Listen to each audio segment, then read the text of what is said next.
The story begins on a battlefield, where we see the estate of a noble family in ruins.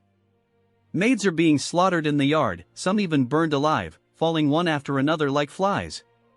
Even those who don't resist are mercilessly killed. Amidst the chaos, two swords clash as two men engage in a fierce fight. One man raises his sword and swings down, but the other blocks the strike, his eyes filled with fury. We are introduced to the Ragnar clan, a grand ducal family that guards the empire at the northernmost edge of the continent. The Ragnar clan has been able to maintain their position as the Great Northern Wall for over a millennium due to a unique trait they possess. It is said that they carry the blood of dragons. Every member of the Ragnar bloodline is born with exceptional magical abilities, physical endurance, and a natural talent for swordsmanship. Everyone, except for the man currently fighting. As the man is slashed across his chest and collapses, bleeding out, the robed figure before him says that, even in the end, the man never understood that there are things he simply cannot achieve, no matter how hard he tries.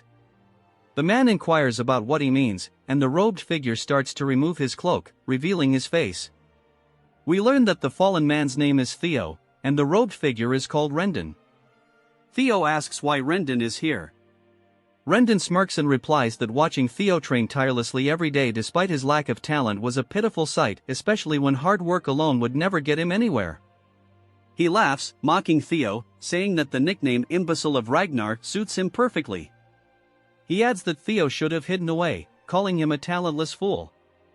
Theo, gritting his teeth, accuses Rendon of approaching him under the guise of becoming his sword instructor and teaching him useless sword techniques, only to betray him and sell out the Rose Palace to their enemies.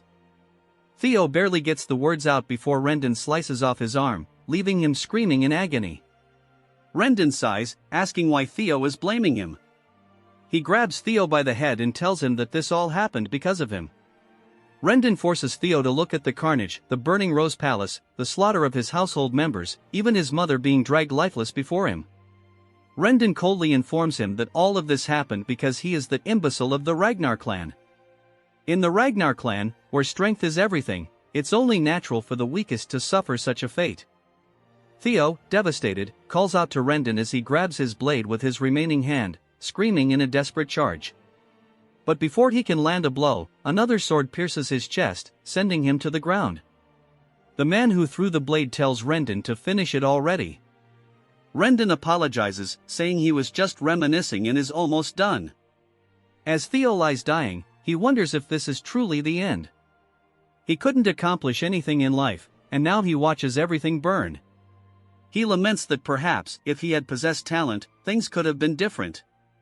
With his final breath, he is consumed by the flames, and just as he dies, a status window appears before him, informing him that his trait Ragnar's talent has activated, returning him to the regression point.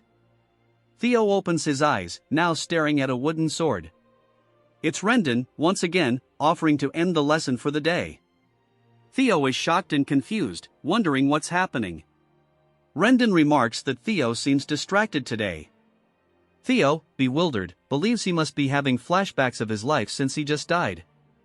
He can't believe he's seeing Rendon's face again in size, thinking that death is cruel even in its final moments. Suddenly, a status window appears before him again, with a tutorial quest instructing him to punch Rendon.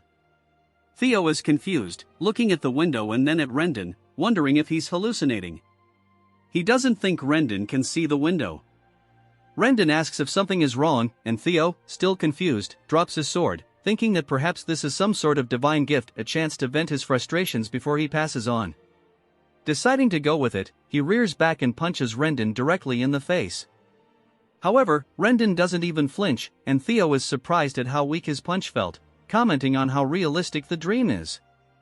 Frustrated, Theo swings his sword, knocking Rendon back. Rendon sighs, understanding Theo's frustration, remarking that with the awakening ceremony approaching, it must be difficult to see no progress despite all his hard work. Theo is startled to hear about the awakening ceremony but stays silent as Rendon lectures him on controlling his emotions. Rendon says that as a member of the Ragnar clan, Theo should rely on his sword, not his fists. With that, Rendon walks away, leaving Theo dumbfounded. The other trainees mock him, laughing at how the talentless Theo dared to strike his master. They question how someone so incompetent, even for an illegitimate child, could be a member of the Ragnar clan. Theo grasps a handful of sand from the ground, trying to make sense of his situation. The pain he feels is too vivid, too real. That's when it hits him, this isn't a flashback. Everything around him is real. A chill runs down his spine as he realizes that the awakening ceremony is still 10 years away, meaning he has returned to his 17-year-old self. He wonders how this could be possible. Once again, the status window appears, congratulating him for completing the tutorial quest and informing him that Ragnar's talent has activated. The window asks if he would like to receive his reward now. Hesitating for a moment, Theo raises his hand and selects yes. Immediately, he feels a strange sensation in his chest, as if he is being blessed with the talent of his ancestors. The window informs him that he has now received his reward, and all his stats will increase at an incredible rate. Theo, overwhelmed by the bright light from the activation of his reward, wonders what is happening. The window reveals that a new quest has started. The scene shifts to the Rose Palace, still standing in all its glory. A figure puts down a teacup, commenting on the situation. We see Rendon speaking to someone, mentioning that it's rare to see someone so talentless. Rendon, whose full name is Rendon Harvey, explains that this is why he is here, to be a true teacher. He vows to train Theo for the upcoming awakening ceremony, with only 5 months remaining. The woman he is speaking to is none other than Theo's mother, Cecilia, the lady of the Rose Palace. She hands Rendon a bag of money, requesting that he give Theo more attention. Rendon assures her that he will teach Theo day and night, though inwardly, he laughs, knowing that he has no intention of doing so. The story continues as Rendon muses over Theo's lack of talent. He scornfully remarks that both Theo and his mother are doomed to failure, calling her a concubine and implying that, like mother, like son, there is no future for their bloodline. Rendon sneers at the money he's received, thinking it's exceptional pay for betraying Theo.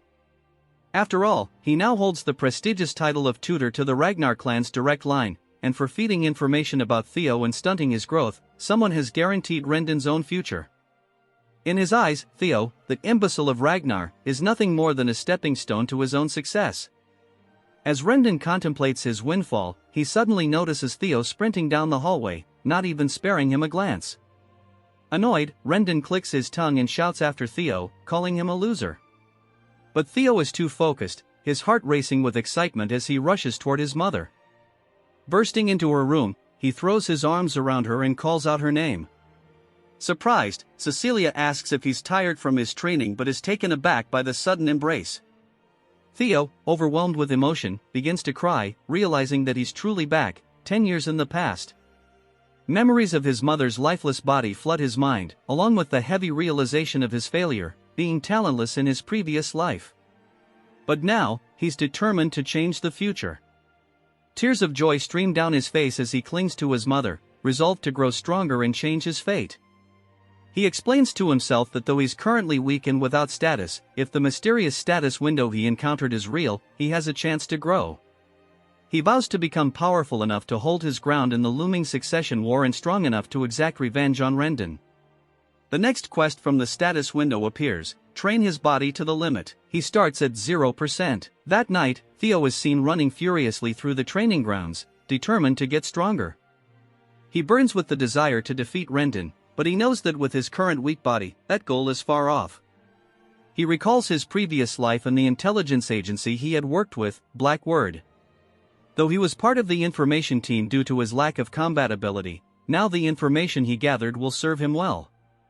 He recalls a potion from his past, the Bloody Sword Emperor's Elixir, and its secret manual, understanding its potential to greatly enhance his body. All the extreme training he had given up on before is now achievable, thanks to the activation of Ragnar's talent. As he continues to run, the other trainees notice and comment, surprised by his sudden stamina. Theo, pushing harder than ever before, is now 65% of the way to completing his goal. Days pass, and Theo shows no sign of slowing down, training tirelessly day and night. Evelyn, the manager of the training ground, watches him with curiosity. She yawns, wondering how Theo ever earned the nickname Imbecile of Ragnar when he's clearly showing immense drive and stamina. After days of ceaseless training, Theo is now at 97%, his eyes burning with determination, but his body nearing its limit. We flash back to the previous night, when Theo had rested at 90% progress, only to find that the percentage had decreased. This meant he couldn't afford to rest, he had to push himself to the absolute limit. With this realization, Theo trained relentlessly for 2 straight days without a single break. With each swing of his sword and each lap around the training ground, he gritted his teeth and pushed himself further, determined not to stop until the task was complete. At last, as he teeters on the brink of collapse, the percentage ticks from 99% to 100%. Theo feels an overwhelming sense of relief as the status window appears, congratulating him for completing the second tutorial quest. As a reward, he has been granted a dragon's heart, and for completing the quest so quickly, he receives an additional bonus 10 years worth of magical power from his past life. Completely exhausted, Theo falls to the ground, barely able to move. The status window asks if he would like to receive his rewards now. With trembling hands, Theo clicks yes. The rewards flood into him, a brilliant blue aura emanating from his body as he lies on the floor. Evelyn, who is still watching from a distance, is stunned by the sight, feeling the shockwaves of energy radiating from Theo. After some time, Theo wakes up in a bed, disoriented. He looks around, wondering where he is, when Evelyn walks in, telling him not to worry. She explains that he is in the break room of training ground number 4. Even a Ragnar, she notes, would collapse if they pushed themselves as hard as Theo had. She reintroduces herself, noting that he lost consciousness while training alone that morning, so she moved him here to rest. Theo, still tired but grateful, thanks her. However, Evelyn's curiosity hasn't faded. She offers him a drink and then drops a bombshell. She asks if he knows that within the Ragnar clan, opening one's mana hall before the awakening ceremony is strictly forbidden. Theo calmly acknowledges this and drinks, but Evelyn presses further, reminding him of the consequences for breaking this rule. She then asks him directly if he knows what happens when someone opens their mana hall prematurely. Theo is startled, unsure of where she's going with this, and asks why she's asking. Evelyn then reveals that just before he lost consciousness, a mana wave had occurred that was consistent with the opening of a mana hall. Theo's eyes widen in surprise. Her tone sharpens as she demands to know if he really opened it.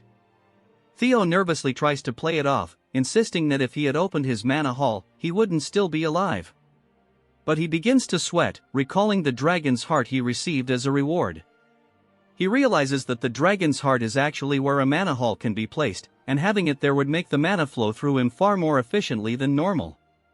Normally, warriors like those in the Ragnar clan long for a dragon's heart because it could bring overwhelming power. However, no human has ever been able to overcome the limitations of using one until now. Theo inwardly marvels at the incredible power he's been given by the quest rewards, but also realizes that it's placed him in an awkward situation with Evelyn. She is a high-ranking swordswoman who retired after losing her left arm. Though she now manages the training grounds, she once commanded the white-armored dragon cavalry, and was so skilled that even the demon dragon of the cavalry admired her. She was known for her fierce principles, the type of person who didn't judge based on status or strength. Dishonesty or cowardice didn't matter to her. Theo reflects on what to say to her, remembering how, when he was being rigid in the past, she had stripped him of his position as his direct superior. If she discovers his mana hall, she will execute him right here and now. He sweats nervously but asks himself if she can really go through with it, wondering what would happen if he isn't caught. Thinking about how well he knows her, he realizes he can use her strict personality against her. He tells her he is also an heir of Ragnar, and if anyone finds out she is spreading false rumors, it would be seen as defiling the family name. She acknowledges this, agreeing that's true by the rules. He then asks her if she knows what the punishment is for humiliating a Ragnar heir. She answers that it is execution, and he says it's good she understands. He tells her to go ahead and check. She's puzzled, wondering if he's always been this bold, but insists that what she sensed was definitely a mana wave. She begins to manifest mana in her hand, telling him to excuse her while she checks. Even if he is of Ragnar bloodline, she tells him, rules are rules and there are no exceptions. She analyzes his abdomen for a mana hall, but finds nothing, which leaves her baffled. She mutters in disbelief, saying there isn't a mana hall.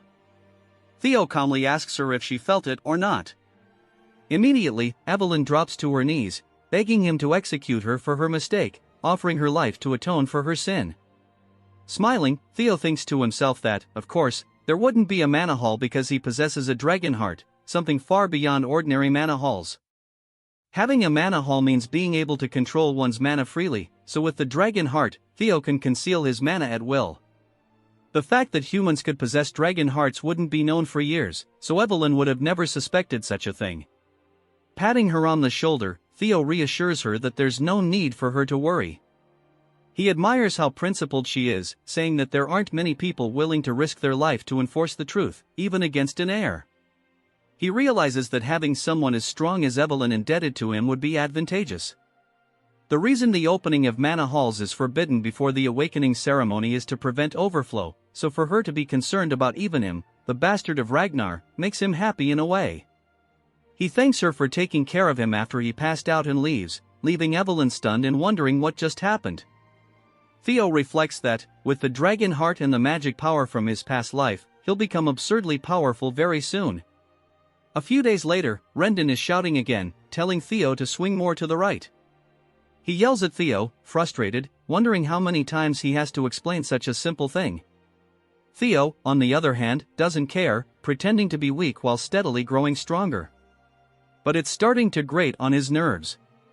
He glares at Rendon, knowing that his instructor is deliberately teaching him poor sword techniques to make him look foolish. Theo becomes more certain that there's a mastermind behind Rendon's actions, possibly the same person responsible for his death in his previous life. He needs to figure out who that is. Suddenly, Theo comes up with a plan and calls out to Rendon. The instructor barks at him, reminding him that he can't talk during lessons. But Theo dismisses this, saying he can't listen to such trash anymore, snapping his training sword in half and demanding to know how someone with such third-rate skills could have become a mid-rank swordsman. He accuses Rendon of being commissioned to monitor him, and that he would likely struggle against even low-ranked demonic beasts. Rendon, infuriated, asks Theo to repeat himself. Theo walks forward, mocking him, saying his skills are trash and that he'll force him to resign as his instructor. Rendon, growing even angrier, realizes that if things go wrong for him, he'll have to contact the mastermind. The scene shifts to a place called the Chameleon Palace, where a man bursts into a room, calling out to someone named Axion, asking if he's heard that the bastard of Ragnar is going to duel his master next week. Axion sits, drink in hand, as the man continues talking, suggesting that Theo might be left half-crippled after the duel. Without warning, Axion throws his glass, headshotting the man with pinpoint accuracy and knocking him out. Axion, known as the Dark Tiger of the Four Hounds of the North, tells him that it doesn't matter if some bastard becomes crippled. Beside him is Remington Narrow, the Silver Lion of the same group, though he remains silent.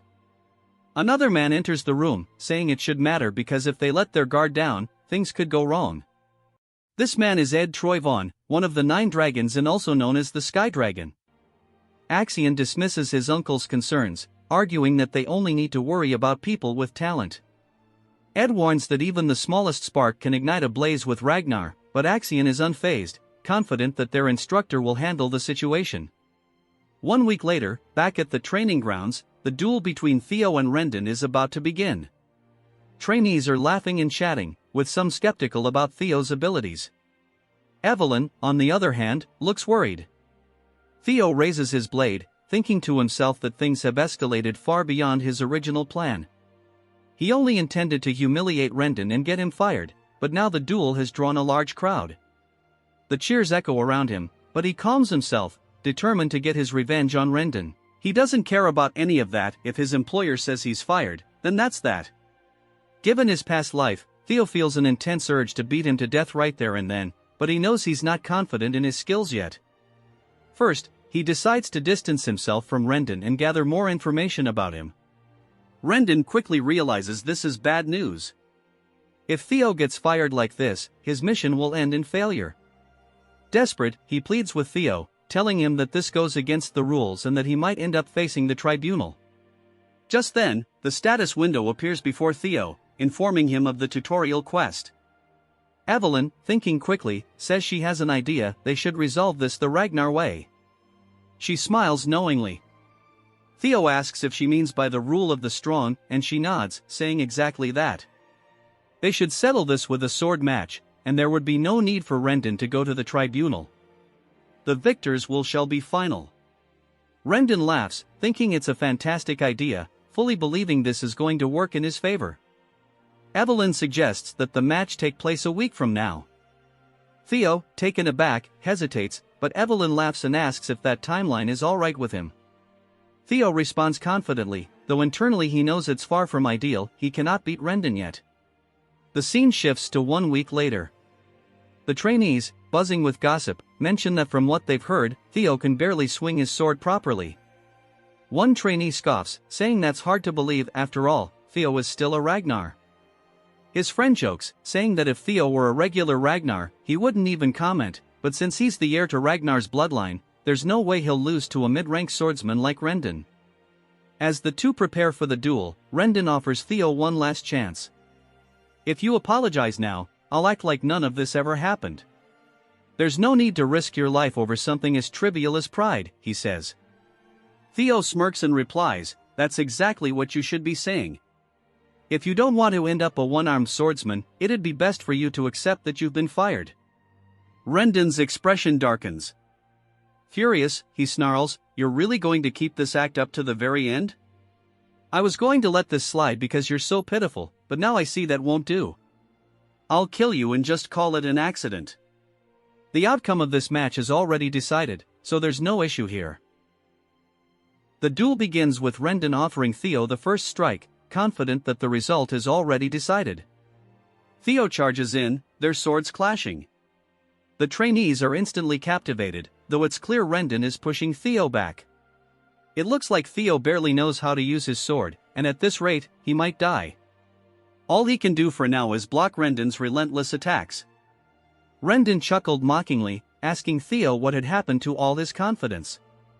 He sneered, saying that Theo couldn't do anything against him, yet had dared to look down on him. This outcome was obvious, he added. Theo wasn't even a low-ranked swordsman, merely an apprentice.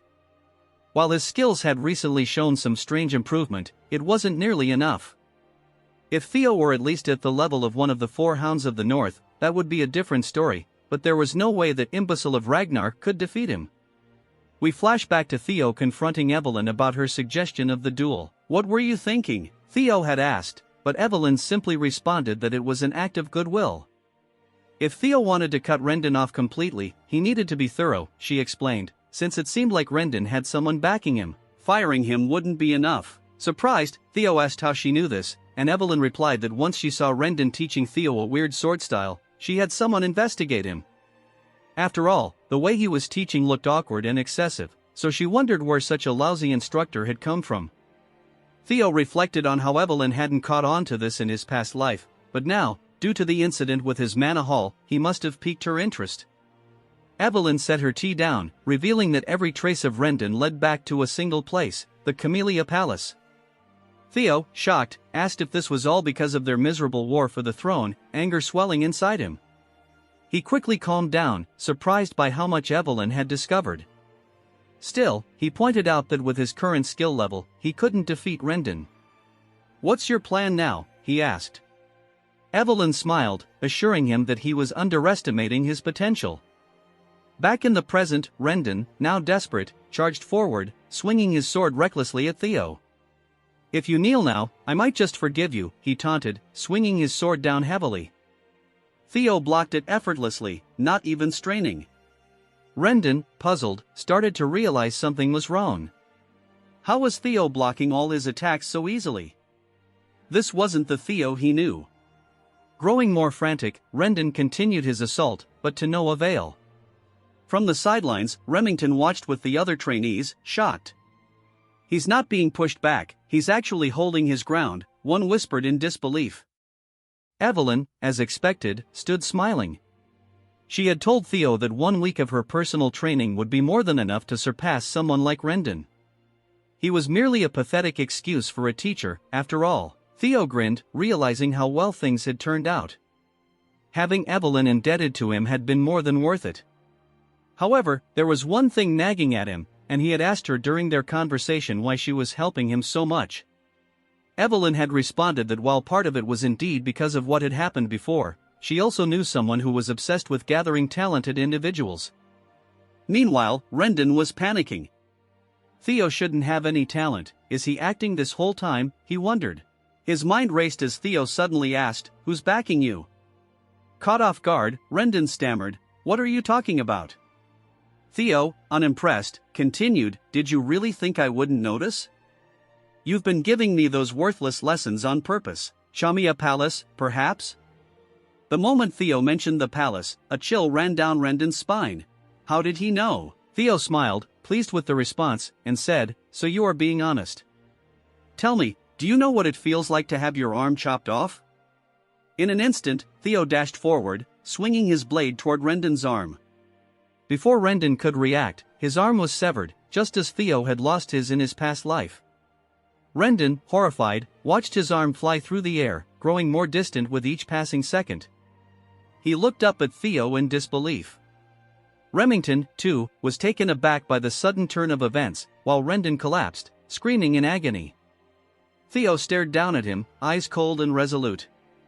I've definitely gotten stronger, Theo thought. And there's still so much room to grow. He then reminded Rendon of the last words he'd heard before his death in his previous life, it's your fault this has happened. Rendon, now in utter panic, pleaded, what are you talking about? But Theo simply readied his blade. It's your fault you're dying here today, Theo declared. Of all the Ragnars who believe in the rule of the strong, you are the weakest. These were the exact same words Rendon had spoken before killing Theo in his past life. Desperation filled Rendon's voice as he cried out, wait. But it was too late. With one swift strike, Theo decapitated him. Rendon's final sight was his own body, now separated from his head. With that, Theo completed his third tutorial quest. The trainees looked on, dumbfounded, unable to believe that Theo, an apprentice swordsman, had defeated a mid-tier opponent like Rendon. They murmured amongst themselves, how did he do that? Theo, however, simply looked down at Rendon's corpse with disdain. So weak, he muttered, disgusted that he had suffered at this man's hands in his previous life. But now, things were different. The system window popped up, notifying him that, in addition to completing the quest, he had earned an extra reward, a new ability called Observation. Theo also regained a year's worth of magic power. Confused yet intrigued, Theo wondered what Observation was. Suddenly, a figure descended from the sky, landing directly behind Theo with an explosion of aura that shattered the ground. Theo turned to see none other than Julius Ragnar, the demon dragon and commander of the white-armored dragon cavalry. Julius's overwhelming aura filled the air. How long has he been watching? Theo wondered, his heart pounding. Even Evelyn, usually calm, was annoyed by her former superior's dramatic entrance. Does he really have to destroy the floor every time? She muttered to herself. Julius approached, eyes glowing red. Theo braced himself for the worst, but Julius suddenly burst into laughter, slapping Theo on the back. That was exciting, Julius boomed. He praised Theo for his talent, even adding that he had surpassed his master. While Theo was still processing everything, Julius put his hand on his shoulder. Join the white-armored dragon cavalry, he said, leaving Theo completely stunned. Evelyn, on the other hand, had seen this coming. The trainees couldn't believe it either. There's no way, the imbecile of Ragnar got scouted by the white-armored dragon cavalry, they whispered in disbelief. No matter how well he fought, that's just not possible. Remington then speaks up, addressing one of the trainees. He asks if there's ever been a case where an apprentice swordsman, who hasn't even gone through the awakening ceremony, has been scouted. The trainee responds that he hasn't heard of such a case. Remington confirms, saying it's because it's impossible to accurately measure someone's potential while their mana hall is still sealed. Even if their swordsmanship is exceptional, their magical ability might be lacking. He admits that no matter how incredible Julius's intuition is, even he can't be completely certain. But for some reason, it seems Julius sees something in Theo that they don't. Remington wonders what kind of potential Julius saw in Theo and even muses if the commander might take an interest in him as well. Theo, however, firmly declines the offer, his expression stern. Julius is stunned, speechless, as is Remington. Evelyn drops her cigarette in disbelief. The entire arena is met with dead silence. Later on, rumors begin circulating among the trainees. Some speculate that Theo refused Julius's offer because he thought his own skills weren't yet worthy. After all, it's not every day one sees a humble Ragnar. The gossip spreads quickly. At Chamia Palace, a woman remarks on how complicated things have gotten, expressing disbelief that Rendon was killed. This woman is revealed to be Emil Ragnar, the lady of Chamia Palace.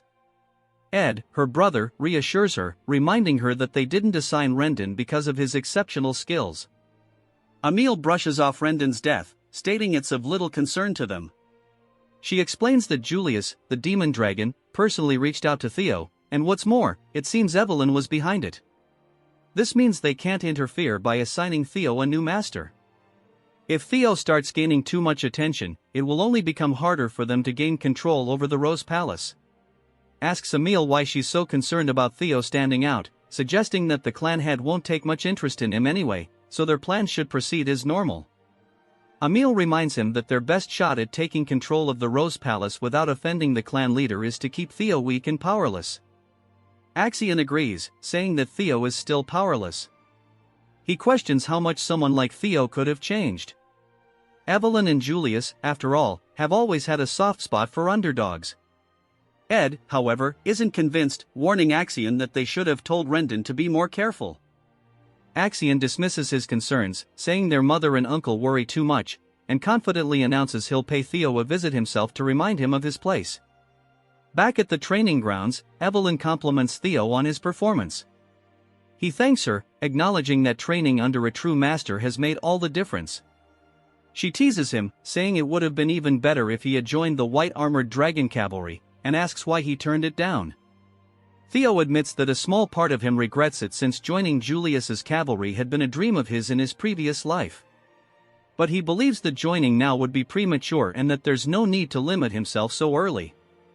He points out that the privileges awarded to the top performer at the awakening ceremony are far greater than simply joining the cavalry. He confides that he doesn't want any special treatment and is content training under her until the ceremony. Evelyn, satisfied with his response, tells him Julius won't be disappointed either. Theo then activates his newly acquired skill, observation, to analyze Evelyn. He discovers her age, title, rank, and even her admiration for his humility and character. Theo muses that this skill will be incredibly useful, and he's confident he'll be able to leverage it to his advantage. While scanning her status, he notices something unusual. Her profile mentions that she misses the white-armored dragon cavalry. He's intrigued by this revelation. Suddenly, a man approaches and introduces himself as Sybil from the Southern Inspection Post. He informs Theo that he has something important to discuss with him. Theo, finding him a bit intimidating, uses observation on Sybil and is startled by the results. Sybil's title is revealed as the Dunce of the Southern Inspection Post, and his demeanor is described as full of enthusiasm and excitement. He longs to cross swords with Theo, though this sentiment comes across as unsettling to Theo, who starts to feel creeped out. The last tutorial quest has begun, and it's titled Discard the Imbecile of Ragnar. Sybil pleads with Theo, admitting that in the past, he ignored him, fully believing that the title of Ragnar's imbecile was appropriate. Theo debates whether to kill him on the spot, but Sybil goes on to explain that he's been observing Theo's efforts. He notes that Theo trains harder than anyone else, day in and day out. He then confesses that after seeing Theo's performance against Rendon, and the fact that Julius himself invited him, Theo has now become his idol. He shares that he was once on the verge of giving up after being labeled the idiot of the Southern Inspection Post, but Theo inspired him to keep going. He begs for the chance to spar with Theo. Theo, initially skeptical of Sybil's intentions, uses observation to verify his sincerity. He's surprised to find that Sybil's admiration is genuine. Reflecting on how people react to him, Theo realizes that after defeating Rendon and gaining Julius's attention, he expected people driven by jealousy to come and challenge him. Instead, he's finding that there are those who genuinely want to follow him. He concludes that perhaps the Ragnar family members still have some pride left after all. Realizing that he'll need loyal allies if he's to rise to the position of clan head, Theo sees this as an opportunity. This quest, which is the final part of the tutorial, gives him a chance to shed the unwanted title of Ragnar's imbecile, something he was never able to escape in his previous life. He asks Evelyn for a moment to spar with Sybil, and she agrees, encouraging him to showcase his skills. Theo and Sybil take their positions, each formally introducing themselves and their masters. Evelyn smiles upon hearing Theo proudly name her as his master. Sybil, too, introduces himself, revealing that he wields the swordsmanship of the core clan and specializes in the quick sword. He expresses his excitement for the fight. Sybil charges in with a flurry of swift attacks, which Theo effortlessly blocks. Sybil, impressed, comments on how fast Theo is, despite his reputation. He adds that even though he was called the fool of the Southern Inspection Post, he takes great pride in his speed. But as expected, Theo's skills are the real deal, as he easily fends off every strike. Theo reflects that if this had been his previous life, he would have struggled against even a few of these hits. But now, things are different. With a single, decisive swing, Theo sends Sybil flying across the training grounds, crashing into the wall with such force that Sybil vomits a little. Sybil, still in awe, thanks Theo for the fight, saying he learned a lot. Theo then catches his reflection in his sword and wonders if he can use observation on himself. To his surprise, it works. He sees his own title, his talents, and a few locked abilities that Red Access denied. He's also surprised to see that he's still at level 1, and there are sections of his profile that are hidden. Having finally accessed his stats for the first time, they will now be notated with numbers. He notices that his magic power is high, likely due to inheriting his past life's magic in his dragon heart. But oddly, his luck is in the negatives, bro is cursed. Theo speculates that the bad luck he experienced in his previous life may have been due to this and decides he'll need to figure out a way to improve his luck in the future. While lost in thought, Theo suddenly realizes he's completely surrounded by the other trainees. He wonders what's going on. Evelyn explains that no matter how weak Rendon was, he was still a mid-rank swordsman, and now that Theo has defeated him and earned the approval of the commander, the Ragnar family, being focused on strength, has two ways of reacting. They either become envious or begin to admire him. The ones gathered around clearly fall into the latter category. The trainees murmur amongst themselves, admitting that if they were in Sybil's place, they don't know if they could have even blocked Theo's strikes. A battle-hungry energy begins to fill the air as they express their desire to spar with him as well. Theo, feeling a bit overwhelmed, sighs and calls forward one of the men he recognized, named Eody, surprising the man that Theo knew his name. Theo calls Eody forward, saying he looks forward to sparring with him.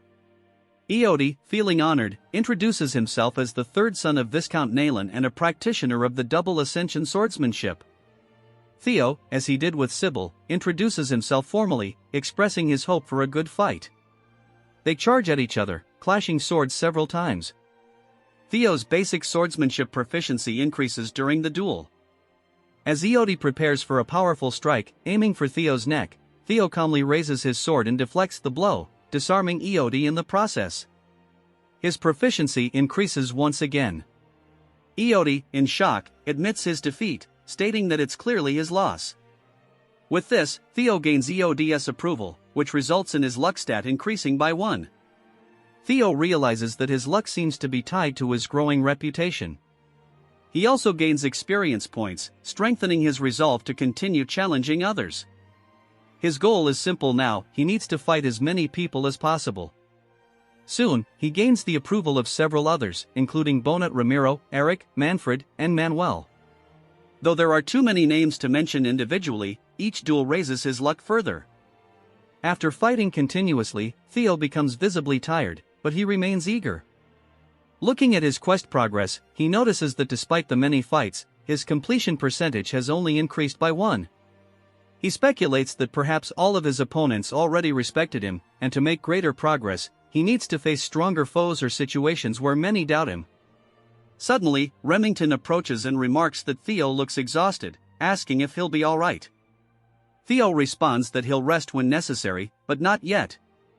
To his surprise, Remington steps forward and requests a spar with him, revealing his identity as the Silver Lion.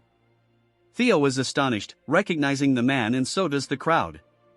Remington is one of the famed Four Hounds of the North, a title reserved for the strongest of the Ragnar clan's awakening generation. Remington formally introduces himself, saying he's come to test the swordsmanship of his fellow Ragnar before the awakening ceremony. He expresses gratitude for this opportunity and reveals his talents: sword genius, keen senses, and extreme hard worker. His status shows that he sees Theo as an unexpected rival. Theo, awestruck, introduces himself once more, this time mentioning that he is the 31st son of the great guardian of the North, Ragnar. He humbly states it's an honor to duel someone as respected as Remington. They begin their duel, their swords colliding and sending sparks flying. Theo's quest progress increases by 1 as the battle intensifies.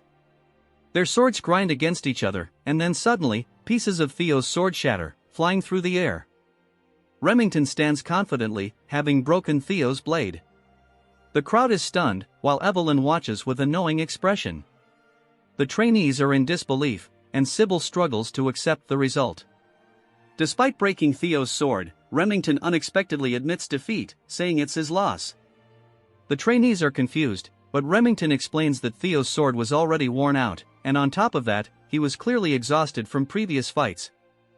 Theo, however, responds that in a real battle, no one would offer such considerations. As soon as his blade broke, he had already lost. Remington smiles, and they shake hands, acknowledging each other's strength. This moment earns Theo a 5% increase in his quest completion, and even Evelyn seems pleased with the outcome.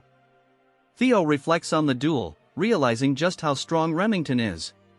While he's grown stronger through acquiring talents and secret techniques, he still has a long way to go compared to the other elites of his generation. Despite the duel being cut short, he gains a lot from it, including a significant increase in his luck and reputation. Remington then reveals that he didn't come just for a duel. He formally invites Theo to join the Scaled Dragon Society, an exclusive group that only those selected can join. Sybil, overhearing, is astonished and explains that the society is prestigious. Theo is curious about Remington's true motives but sees this as an opportunity. The society, led by Action, is filled with individuals who look down on him. It's the perfect environment for Theo to progress his quest and gather intelligence on Action. Without hesitation, Theo accepts the invitation, thinking it will also provide useful reconnaissance at the Camellia Palace. Later, at the Rose Palace, Cecilia bursts into Theo's room, overjoyed by the news of his invitation to the Scaled Dragon Society. She informs him that, since Action and other influential figures will be present, everything about him, from his attire to his behavior, will be scrutinized. She takes his measurements, preparing him for the event, reminding him that as a former actress, she can help him make a strong impression. Theo reflects on his past life, remembering how his mother had always carried guilt for him being labeled as the child of a concubine. The cold and harsh Ragnar clan had been unforgiving to them both. He realizes how difficult it must have been for her, having a son who never quite met expectations. His mother, resting her head on his chest, assures him she believes in him. She knows he can succeed, and he smiles, comforted by her unwavering faith. Hugging her tightly, Theo vows that every step he takes forward will be for both of them. He's determined now more than ever he's going to crush the Scaled Dragon Society. The scene jumps to the night of the banquet for the Scaled Dragon Society. Remington is standing outside a carriage, waiting, when he's surprised by the sight of Theo slowly approaching. Theo is decked out in sharp attire, and he gives Remington a confident smile. Remington, astonished, asks if it's really Theo, remarking that he looks like an entirely different person. They both chuckle, and Remington gestures for Theo to head inside. Theo admits that Remington has a point. Not only has he grown taller, but his body is also more developed after 2 weeks of intense training. During that time, Remington visited him daily, and they've grown close. Theo has also amassed quite a few followers, though he notes that most of them look like the same guy with slightly different haircuts. Evelyn, observing the situation, sighs and mutters that she only intended to train Theo for a short while, but it has turned into a much bigger ordeal than she expected. Theo reflects on the past 2 weeks and sighs, admitting it was exhausting. As they approach the venue, Remington comments that he heard this is Theo's first formal banquet, and Theo confirms it. Remington reassures him, telling him not to be nervous, he'll do well. But there's one thing Theo should know. Curious, Theo asks what it is. Remington explains that his friend, Action, can be quite mischievous, and it was actually Action who extended the invitation, wanting to meet Theo personally. Remington hopes Theo won't judge him too harshly, as Action is the one who organized the banquet. Theo realizes that it wasn't Remington who invited him but Action instead. He muses that things are going almost too smoothly and tells Remington that he's looking forward to it. At least now he knows that when he arrives, he'll likely face some hostility, which works to his advantage. Meanwhile, Action, who is already at the banquet, thinks about the imbecile of Ragnar coming to meet him, excited to have a new toy to play with. As the carriage pulls into town and comes to a stop, Remington informs Theo that they've arrived. Stepping out of the carriage, Theo immediately spots the Camellia Palace, a place deeply tied to the trauma of his past life, as they were the ones who interfered with his growth and ultimately consumed him, his mother, and the entirety of the Rose Palace. Remington asks if Theo is ready to enter, and Theo replies that he is. Remington then shares the news that Action will personally come out to greet him, and they should find him near the entrance. As they approach, Theo begins tuning out Remington's words, realizing that Action is likely trying to put him in his place. But he didn't come here without a plan. Action will soon realize that Theo is no longer the same as before. Theo's attention shifts when he notices a blue light shining from one of the windows, the same light that signals a quest, making him wonder if a new quest awaits inside the palace. While Theo is distracted, something suddenly explodes near him, releasing a white powder into the air. Remington shouts Theo's name and rushes to him, but Theo reassures him that he's fine. Remington yells at the culprits, demanding to know what they were thinking. Theo, on the other hand, muses that in his past life, he wouldn't have been able to dodge that.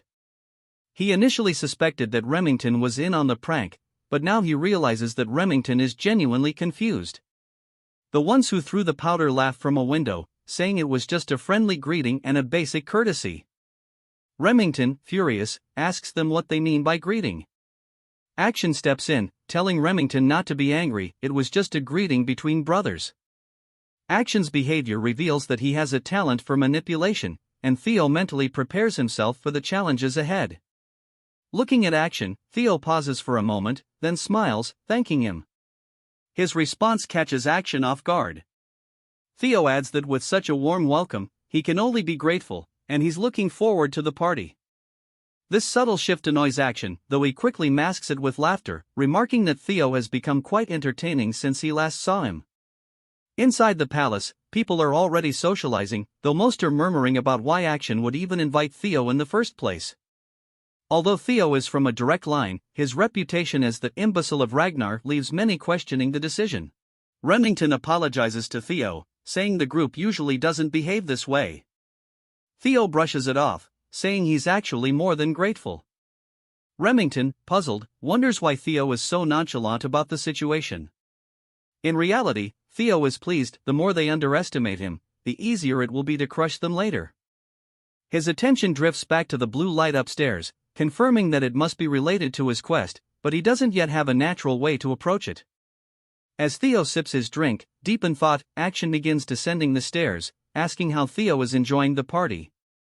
Theo briefly feels a surge of anxiety but quickly calms himself, smiling and thanking Action for the invitation. Action, with a sly smile, apologizes for the earlier incident, admitting it might have been too much. He steps in close, his tone turning menacing, and asks Theo if he agrees.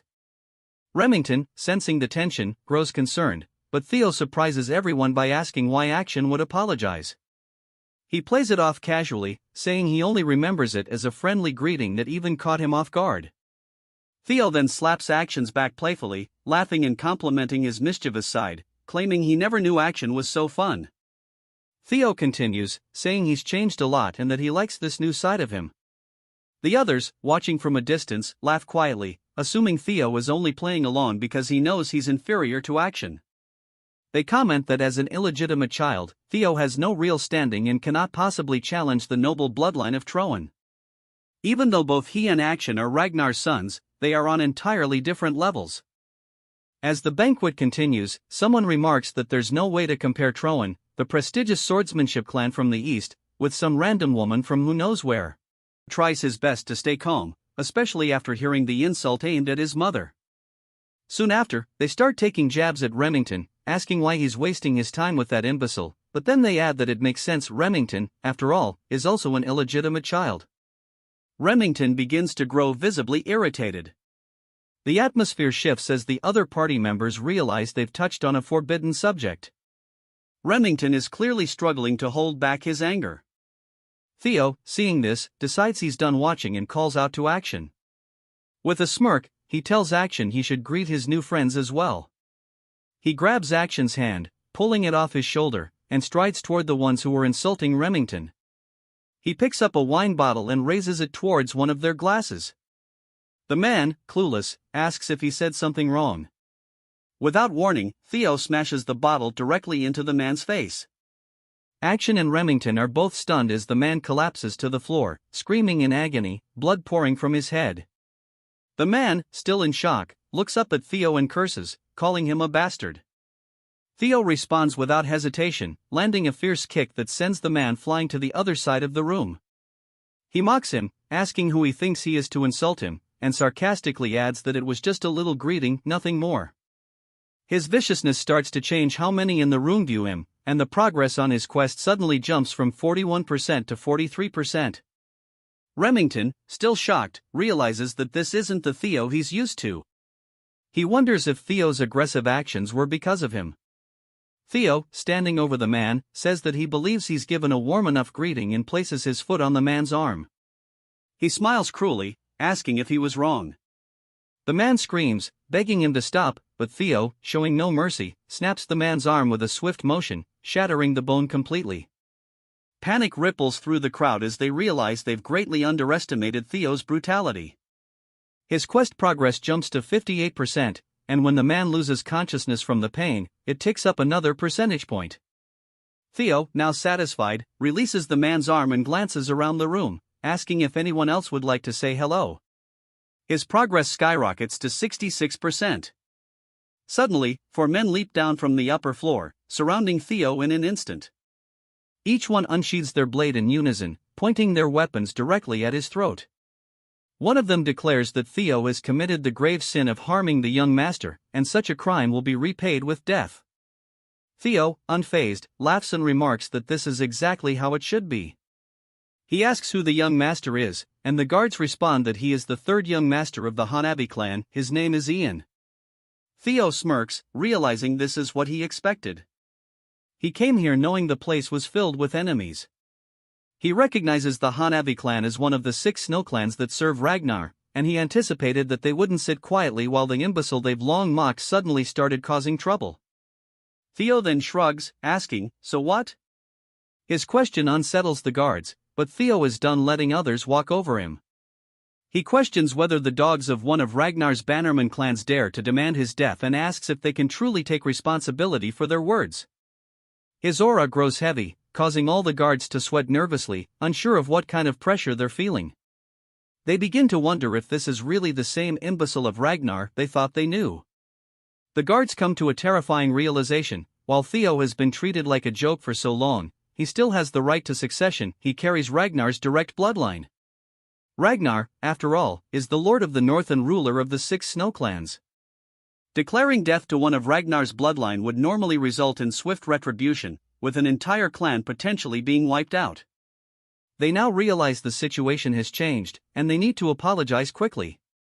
Before the guards can act, Theo coldly orders someone to kill them all. In the blink of an eye, swords flash, and all 4 guards lose their heads, one after another. Blood spills across the floor, but Theo remains unfazed. A familiar figure taps the ground. It's none other than Evelyn.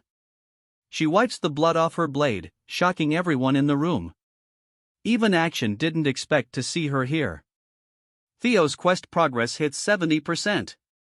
Evelyn calmly asks Theo when he realized she was following him. He laughs, saying it was obvious. He's not entirely sure why, but having her here will allow him to turn the tables without any worries. Standing before the 4 headless bodies and the unconscious Ian, we flash back to a scene with Julius.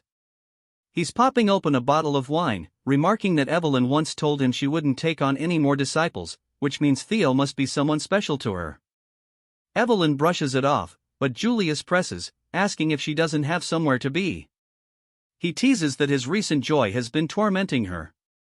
She comments that the wine is expensive, to which he responds by chugging it, grinning. Evelyn, realizing she can't argue with him, admits that Theo's talent is exceptional. Among all her disciples, he's the best. Julius, recalling that Action also trained under her, asks if that means Theo is better. Evelyn confirms that in terms of potential, Theo far surpasses Action. These are not empty words, either. Julius laughs, saying she's always had a sharp eye for things and should have seen this long before him. He then sighs, asking if that means Theo has been hiding his strength this whole time, as people can't change that drastically overnight. Evelyn agrees, noting that it's odd for someone who has concealed their true power to suddenly flaunt it. She's concerned that Theo might be rushing into things, as his sudden change seems like he's being chased by something. His attendance at this banquet also carries that same weight. Julius, sensing her worry, puts down the wine and says it's probably because of Action. He advises her to follow Theo to ease her mind. Evelyn asks what he means, and Julius hints that it might not be what she's concerned about, but something significant will definitely happen when young wolves thirsting for blood gather together. He encourages her to try and tempt Theo to join their ranks, and if she wants, she's welcome to return as well. Julius even teases her about how she still longs for her old group, placing a uniform on the table. He invites her to come back and take responsibility, especially after she gets Theo to join them. He then leaves, remarking that the wine was fantastic, while Evelyn watches in disbelief. She grumbles that it only tasted good because it was expensive. Back at Camellia Palace, Evelyn observes Theo and realizes he must have orchestrated everything from the start. She now wonders if he planned to attend the banquet aiming for this exact outcome and if he was someone she needn't have worried about all along. She contemplates when exactly he noticed her presence. But, of course, Theo had sensed her the moment he entered the carriage. As a possessor of a dragon heart, he has enhanced energy perception, akin to a sixth sense. With the stage now set, Theo addresses Evelyn, stating that most of the people here have disrespected a successor candidate and asks what the punishment is for such an offense. Evelyn responds that, according to clan law, immediate execution is an option. Theo laughs, saying since they're all just kids who haven't even undergone their awakening ceremonies, they should lose an arm each, and that will suffice. Without hesitation, Evelyn charges into the crowd, cutting off the arms of everyone who had mocked Theo. As she does, Theo calls out their names and their family status, making it clear how insignificant they are compared to the power of the Ragnar family. By the end of Evelyn's ruthless spree, Theo's quest progress hits 79%.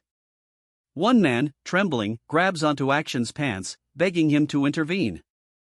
Action looks down at him, asking why he should help in the first place, adding that this is merely a greeting. The man, confused, looks back, but before he can say anything else, Evelyn's sword flashes, severing his arm. The man screams in agony on the floor. Evelyn and Action exchange glances. Action remarks that he never expected to see her again like this. Evelyn, calm and collected, replies that it's been a while. The quest progress hits 82%. Action observes that Evelyn only targeted those who made comments about the bloodline. Theo had made it clear that even as a fellow successor candidate, not even he could halt Evelyn's actions. Evelyn turned her head toward Theo, reporting that she had severed the right arms of the 14 individuals he had commanded her to. He complimented her, saying, "Good job," and asked her for a status update. She informed him that if they hurried to a priest, the arms could be reattached, but their future as swordsmen would be uncertain. Theo nodded, stating that was sufficient. Remington, concerned, asked Theo if he was all right. Action, observing how close both Evelyn and Remington were to Theo, realized that Theo had truly changed. He was no longer burdened by the title of imbecile. A chuckle escaped Action, but it quickly turned into seething anger, and he expressed his desire to crush Theo even more now. Theo, unfazed, said it was time to leave, and both Evelyn and Remington followed him. As Theo walked past Action, he tapped his arm, smirking as he waved goodbye, saying he had fun. This final gesture was the last hurdle Theo had to overcome, and his escape from the title of imbecile was now complete.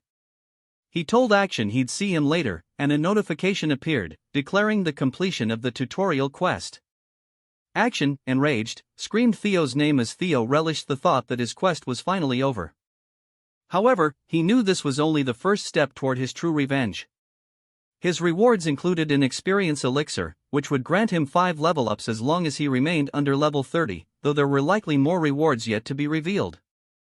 As the sun set, back in the Camellia Palace, Emile was working on some papers. She was visibly shocked by something her attendant had just told her and demanded he repeat it. She isn't going to like this, he thought. The scene shifted to a lively tavern, a stark contrast to the noble banquet they had just attended. Sybil was leading the celebrations, loudly cheering for Theo and his successful debut in society. The trainees were in high spirits, enjoying themselves, and even Theo allowed himself to relax and join in with the revelry. This place felt much more comfortable than the stiff and pretentious noble party. Meanwhile, back in the Camellia Palace, a sharp sound echoed a slap. It was Emile, berating Action. She furiously demanded to know how he could let that imbecile justify his actions and even allow people's arms to be cut off. Action, looking to the side, muttered a weak acknowledgement. This only enraged her more as she shouted that she had warned him repeatedly not to take things lightly. Instead of pressuring Theo into submission, he had given him the grounds to act freely. She reminded him that she had already warned him that if Theo stood out, it would make it much more difficult to take control of the Rose Palace. The scene panned to the view of the Rose Palace from their window, something the audience had not known was so close by. Action tried to reassure her that he would handle it, but Emile wasn't having it. She snapped that she didn't want to hear any more excuses. He needed to reflect on his failure and how he had nearly ruined her meticulously crafted plan with his reckless pursuit of shallow enjoyment. Bitterly, Action promised to keep that in mind. Emile, fanning herself to cool down, wondered aloud whom Action took after to be so impulsive. A voice from the shadows responded. It was Ed, who remarked that Action resembled her when she was younger. Emile shot him a withering glare, asking if that was supposed to be a joke. Ed, unfazed, advised her not to be too angry. He believed that this incident might not be as terrible as it seemed. Curious, she asked why. Ed explained that since the Rose Palace had once been part of the clan head's harem, it had been difficult to claim ownership over it. Though it had fallen out of favor and had become a gathering place for third-rate individuals, it still held the backing of the clan head. To take it over, they needed justification, and Theo's actions at the banquet had provided just that. Ed continued, explaining that Theo was slowly becoming the representative of the Rose Palace, and using the incident where he cut off the arms of several people, they could now move forward with legal proceedings to suppress him. Emile closed her fan, her mood shifting instantly, and asked Ed how long it would take to set their plan into motion. Ed chuckled, informing her that the preparations were already complete, and by tomorrow morning, she would receive some delightful news. He even prepared an aromatic candle from the volcanic region of Akron for her to enjoy a relaxing bath before bed. Their closeness was unsettling, almost inappropriate for siblings, as Emile wrapped her arms around Ed, praising him as always and saying that this was why she adored him so much. The atmosphere was eerily intimate. Back at the tavern, Remington expressed his surprise. He was still in disbelief over how much Theo had stood up for him. Theo, confused, asked what he was talking about, wondering if Remington had had too much to drink, even though he'd only been sipping orange juice.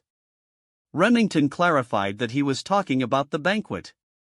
While Remington had been willing to endure the insults aimed at himself, the moment they insulted Theo's friend, Theo had immediately acted without hesitation. Remington admitted he had done nothing to defend himself and found it embarrassing. Looking at Theo, Remington realized how extraordinary he truly was. Despite all the ridicule he had faced for being an untalented, illegitimate child, Theo had grown into a formidable person. Not only that, but even when confronted by enemies he stood little chance against, he had the courage and resolve to emerge victorious. Theo had gone up against the formidable Camellia Palace, a force that no one else dared to challenge, yet he wielded his sword without hesitation, all for the sake of defending a friend. Using his observational skills, Theo notices that Remington believes Theo's actions at the banquet were driven by how much he cares for him. Theo, however, tells him that he seems to be misunderstanding something. Remington, ignoring the comment, reveals that although his clan head had instructed him to build ties with Action, he's had a change of heart. He declares that, from now on, he wishes to follow Theo instead. The other trainees, witnessing this, get excited, shouting that it's only natural for the strong to recognize strength in others. Theo, still unconvinced, insists that Remington is misunderstanding things. At that moment, he hears Evelyn's voice in his mind, using telepathy to tell him to just let Remington be. Startled, Theo glances over at her and sees her smiling. She says it's not a bad misunderstanding, after all, and perhaps everyone just wants to get along with him. Theo sighs, surprised, and says he's really not anyone special. Reflecting for a moment, he considers that everything might be because of the message window he has. Whether it's his regression to the past, acquiring Ragnar's talents, or becoming stronger, he can't quite pin down what it is. At first, he thought it might be fragments of his regret, but the window is far too detailed for that. A vague sense of déjà vu nags at him, but he concludes that since it's been helping him, it doesn't matter. As the banquet wraps up, Theo notices his level has gone up.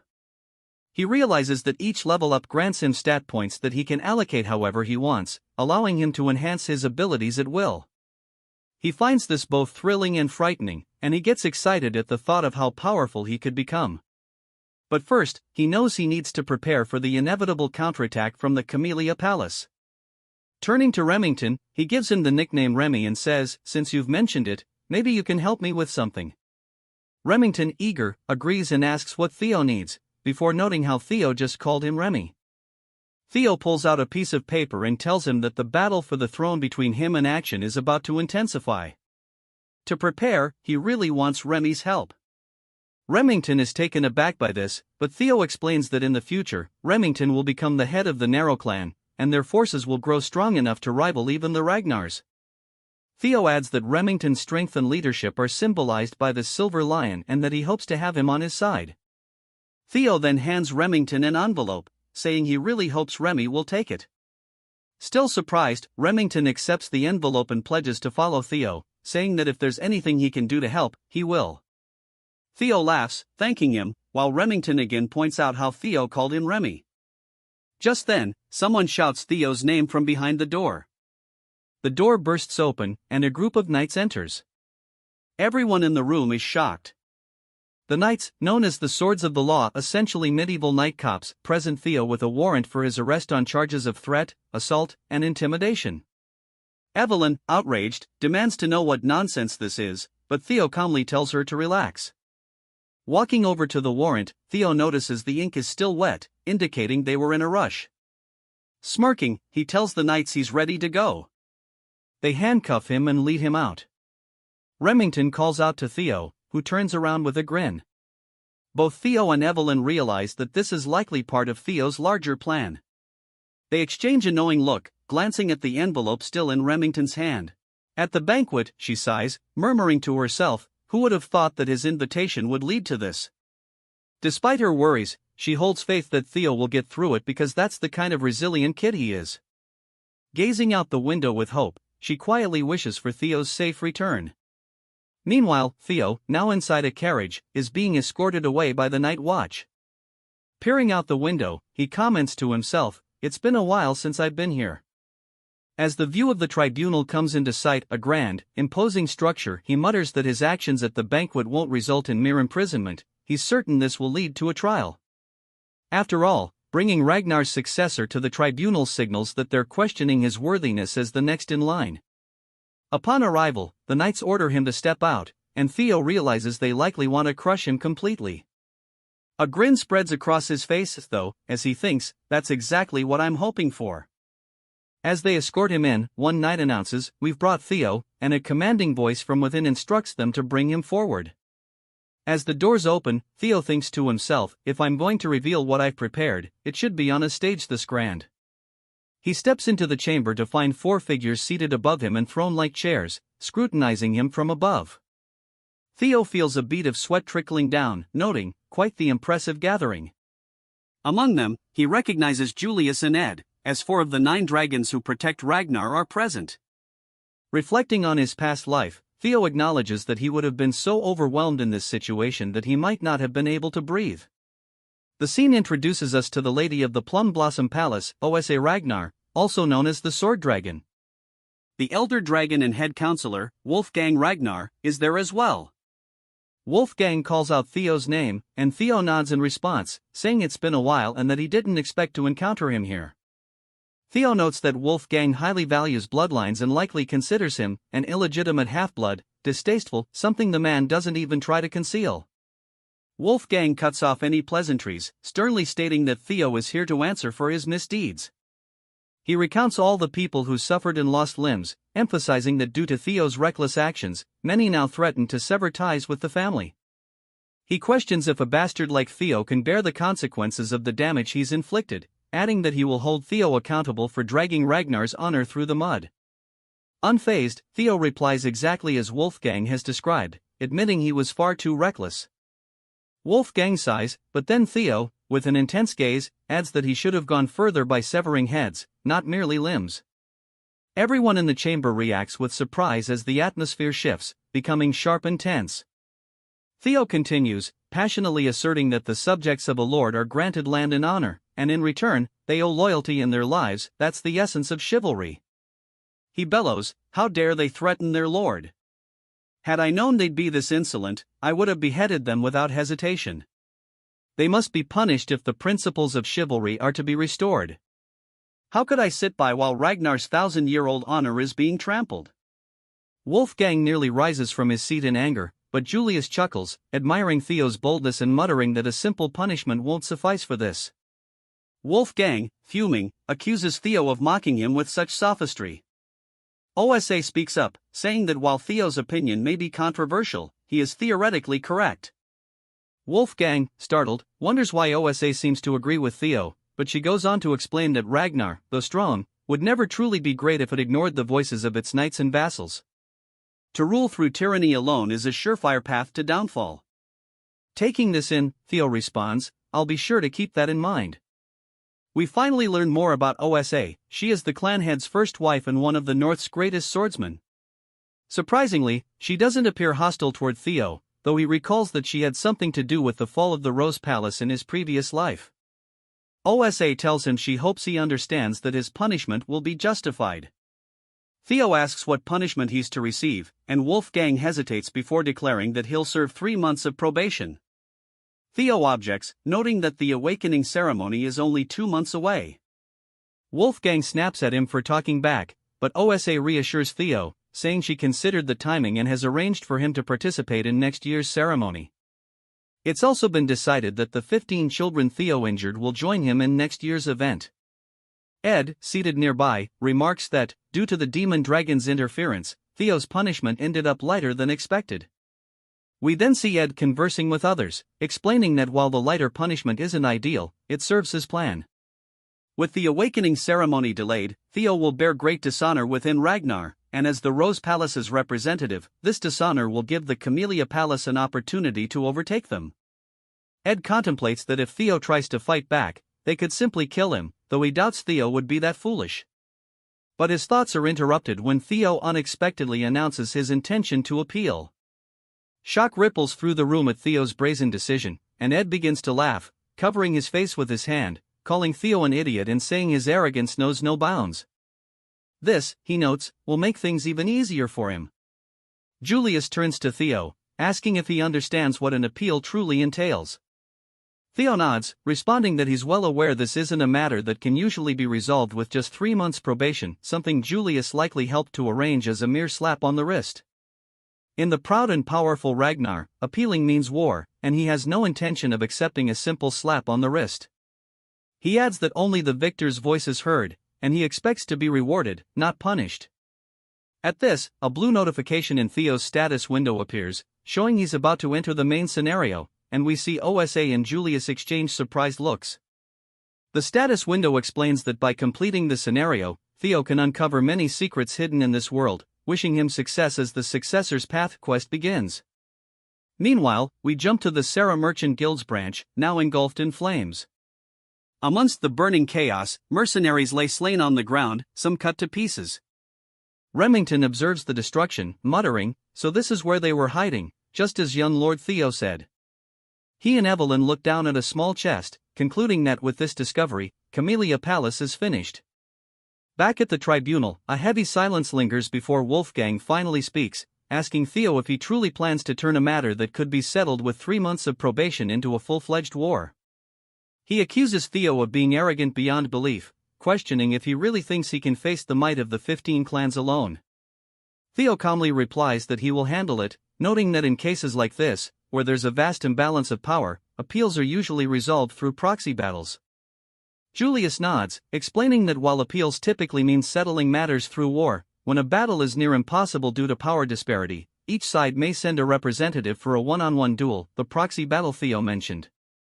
In this case, Theo would represent himself as the defendant, while it's likely that Axion will represent the plaintiff, a match almost guaranteed to end in Theo's loss. Julius wonders why Theo would make such a reckless choice, suspecting he might be banking on Julius or Evelyn stepping in as his proxy. Yet, he knows they won't, meaning Theo will inevitably face Axion alone. Ed confirms this, announcing he will send Axion, who will make Theo understand his place through death. As Ed continues to outline the representatives, a cold, powerful voice suddenly cuts through, sending chills down everyone's spine.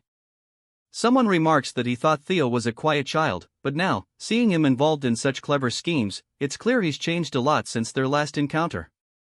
Calling Theo his son, we are introduced to the Ragnar clan head, Kyle Ragnar, a towering figure who commands attention. All 9 dragons present at the tribunal greet him respectfully, as does Theo, who bows, greeting Kyle as the incarnation of the great dragon god. Theo's status window lights up once more, revealing that his next objective is to take over the Camellia Palace and uncover its secrets, marking the beginning of his first tutorial quest. Reflecting that the blue notification from earlier was the key to the palace's secrets, he regrets not pursuing it during the banquet. He quickly brushes off the thought, focusing his attention as he looks up to meet his father's intense gaze, watching Kyle Ragnar approach. Theo steels himself, muttering that he has to handle this first. An unexpected variable has just appeared, and his carefully laid plans could quickly unravel. He wonders what brings his father here. Kyle then commands him to stand, explaining that he had heard of Theo's predicament by chance on his way here and is aware that Theo's situation is rather complex. He mentions that he learned Theo wants to make an appeal through a proxy battle. Theo hesitates momentarily before confirming. Kyle considers this, saying that if Theo's plan involves a proxy, it'll be challenging, and he asks who Theo intended to choose as his representative. Realizing this is a test, Theo replies that there's no one who could represent him and that he planned to fight himself. At this, Ed senses something amiss, growing uneasy. Kyle tells Theo he'll likely lose, but Theo meets his gaze steadily, replying that he can't know that without trying, and even if forced to yield, he won't willingly bow. Kyle starts to grin, then laughs heartily, proclaiming to everyone present that these words define his son. Even if he's made to bend, he will not lower himself. He commends Theo, calling this attitude the very essence of a Ragnar. Theo thanks him, explaining that the proxy battle is just bait, he doesn't intend to actually fight, and it's refreshing to be able to admit it freely. The work he assigned to Evelyn and Remington will prove Camellia Palace's treason, securing his victory without bloodshed. But then, Kyle takes it a step further, declaring that he will personally grant Theo an opportunity. As Ragnar's leader, he wishes to test Theo with a single strike. Theo is taken aback, unsure if Kyle is serious, but Kyle calmly orders him to follow outside, declaring that if Theo can withstand this one strike, all charges will be dropped. Ed, visibly panicked, shouts in protest. He realizes that if Kyle is testing Theo, it means he's ready to approve of him as a potential leader. Even though Ed doubts Theo can survive the blow, he knows that if he somehow does, he'll gain the clan head's approval, a fact Ed can't tolerate.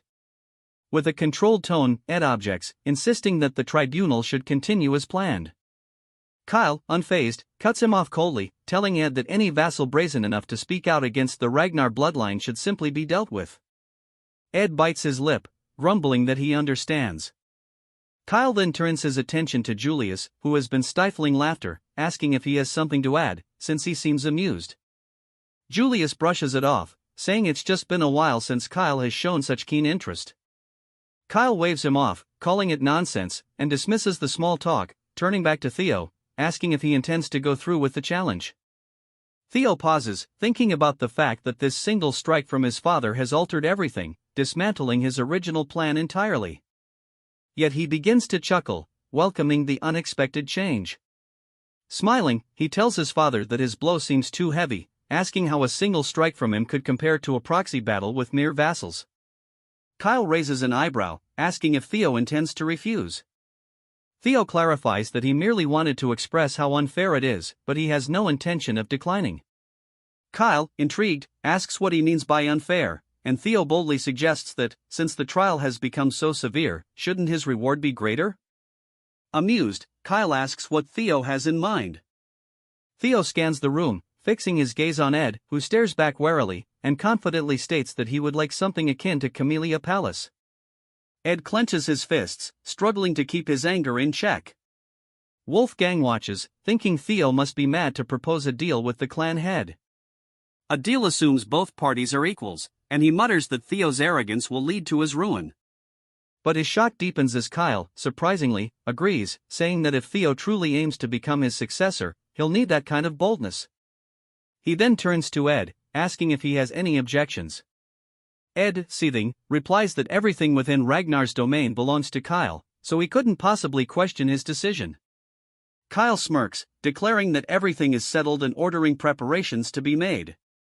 He will test Theo Ragnar here and now.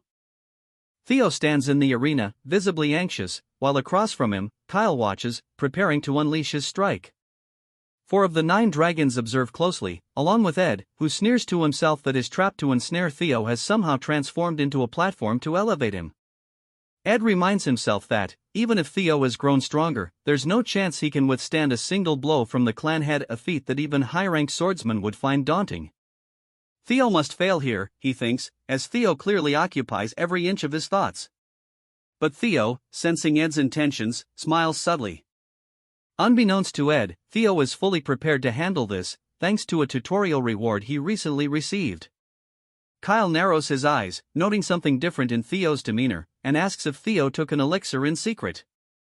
He remarks that even if Theo had, such rapid improvement would be unlikely, and adds that he's interested in seeing just how strong Theo has become. Theo admits Kyle is sharp, even the 9 dragons hadn't noticed, but confirms he's ready.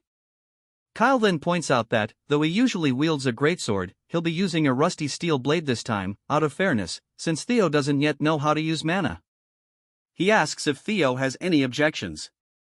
Theo, keeping his voice steady, says he has none. Kyle releases his fiery red aura in a powerful wave, the pressure forcing Theo to stagger slightly. With his blade aimed downward, Kyle tells Theo to prepare himself. Theo trembles under the sheer force of Kyle's fighting spirit but maintains eye contact, saying he can endure it. He notes that his strength has nearly tripled due to leveling up with the experience elixir, and he put all he could into building his strength. Feeling the raw power coursing through him, Theo muses that he's crossed into the extraordinary and believes he can handle a single strike from his father. However, as Kyle draws closer, Theo envisions him as an unscalable wall. The strike comes, and the tension mounts as the spectators watch in stunned silence, except for Count Brad, who secretly hopes Theo will fail. As the strike lands, the ground shudders, and a shockwave blasts out from where their swords collide. Kyle, sensing something, immediately eases up, a satisfied laugh escaping him as he steps back. Theo's sword splinters and shatters, but Kyle, clearly impressed, chuckles, saying it's been a long time since he's felt so proud of a son. He then declares that Theo has proven his innocence, and the trial has concluded. Theo has passed out while still standing, completing the quest single strike of Kyle Ragnar. He's earned an inventory as well as a mysterious blue key as a reward. The scene shifts to Theo waking up in bed, disoriented. He sees Cecilia holding his hand, her face full of relief. She tells him he fainted while standing and that she's been worried. Theo assures her he's fine, asking where exactly he is. At that moment, Julius enters, informing Theo that the former lady of Camellia Palace, Axion, and the intelligence director have all been removed by order of the clan head. Theo's eyes widen, and he asks if this means what he thinks it does. Julius nods, grinning, confirming that Theo now resides within Camellia Palace. The scenario updates, and Theo's new task is to uncover the palace's secrets. Outside in the garden, we see Emile furiously stomping on a flower, railing against the injustice of being forced to leave her own palace. The butlers around her plead for her to stay calm, while Axion watches in silence. Ed, determined, walks over and calls out to Axion, who releases an intense killing intent and coldly asks what he wants. Ed insists that Theo Ragnar must be killed. Axion calmly suggests he could injure Theo during the awakening ceremony, perhaps take an arm, but Ed interrupts, demanding that he take Theo's head, convinced this is the only way to redeem the chaos Theo has caused. Axion studies him closely, noting his rat-tail hairstyle and apparent desperation. Meanwhile, back in Camellia Palace, Theo reflects on how things have unexpectedly shifted in his favor. Despite the drastic changes, he finds this outcome far better than he could have anticipated. He's gained control of the palace without even using his trump card, and he now holds a new ability called Inventory. Testing it, he reaches in, pulls out an apple, and takes a bite, marveling at the newfound convenience. Reaching in again, he retrieves the blue key, noting that it unlocks a dungeon. Looking around, Theo notices a bluish aura near a door and realizes the key is likely tied to it. Stepping closer, he spots a small blue keyhole embedded in the door. Theo fits the key into the lock and carefully opens the door, intrigued by what lies beyond. To his surprise, he's greeted by a vast cave. Wondering how something like this could even exist inside the palace, he suddenly sees a window appear before him, notifying him that he's discovered a dungeon for the first time, and as a bonus, he'll earn double experience for everything inside. Theo recognizes this as another quest and confidently steps forward, vowing to conquer it and maximize the experience rewards. Yet, he quickly stops himself, deciding it's foolish to enter unarmed. He dashes through the palace, gathering weapons and loading his inventory to the brim with swords, feeling much more prepared to face what lies ahead. As he ventures deeper into the cave, blue torches light up the stone walls, guiding him to a wide, open chamber. But then, to his shock, he spots a huge, silver wolf, its teeth bared in a menacing snarl. Noting its size, he realizes this wolf might be as powerful as a demonic beast. Without warning, the wolf lunges at him, and Theo raises his shield, but the beast's powerful bite punctures a hole right through it. Theo pushes forward, unwilling to lose in a test of strength, and swings his sword at the creature. But the wolf deftly evades, countering with incredible speed.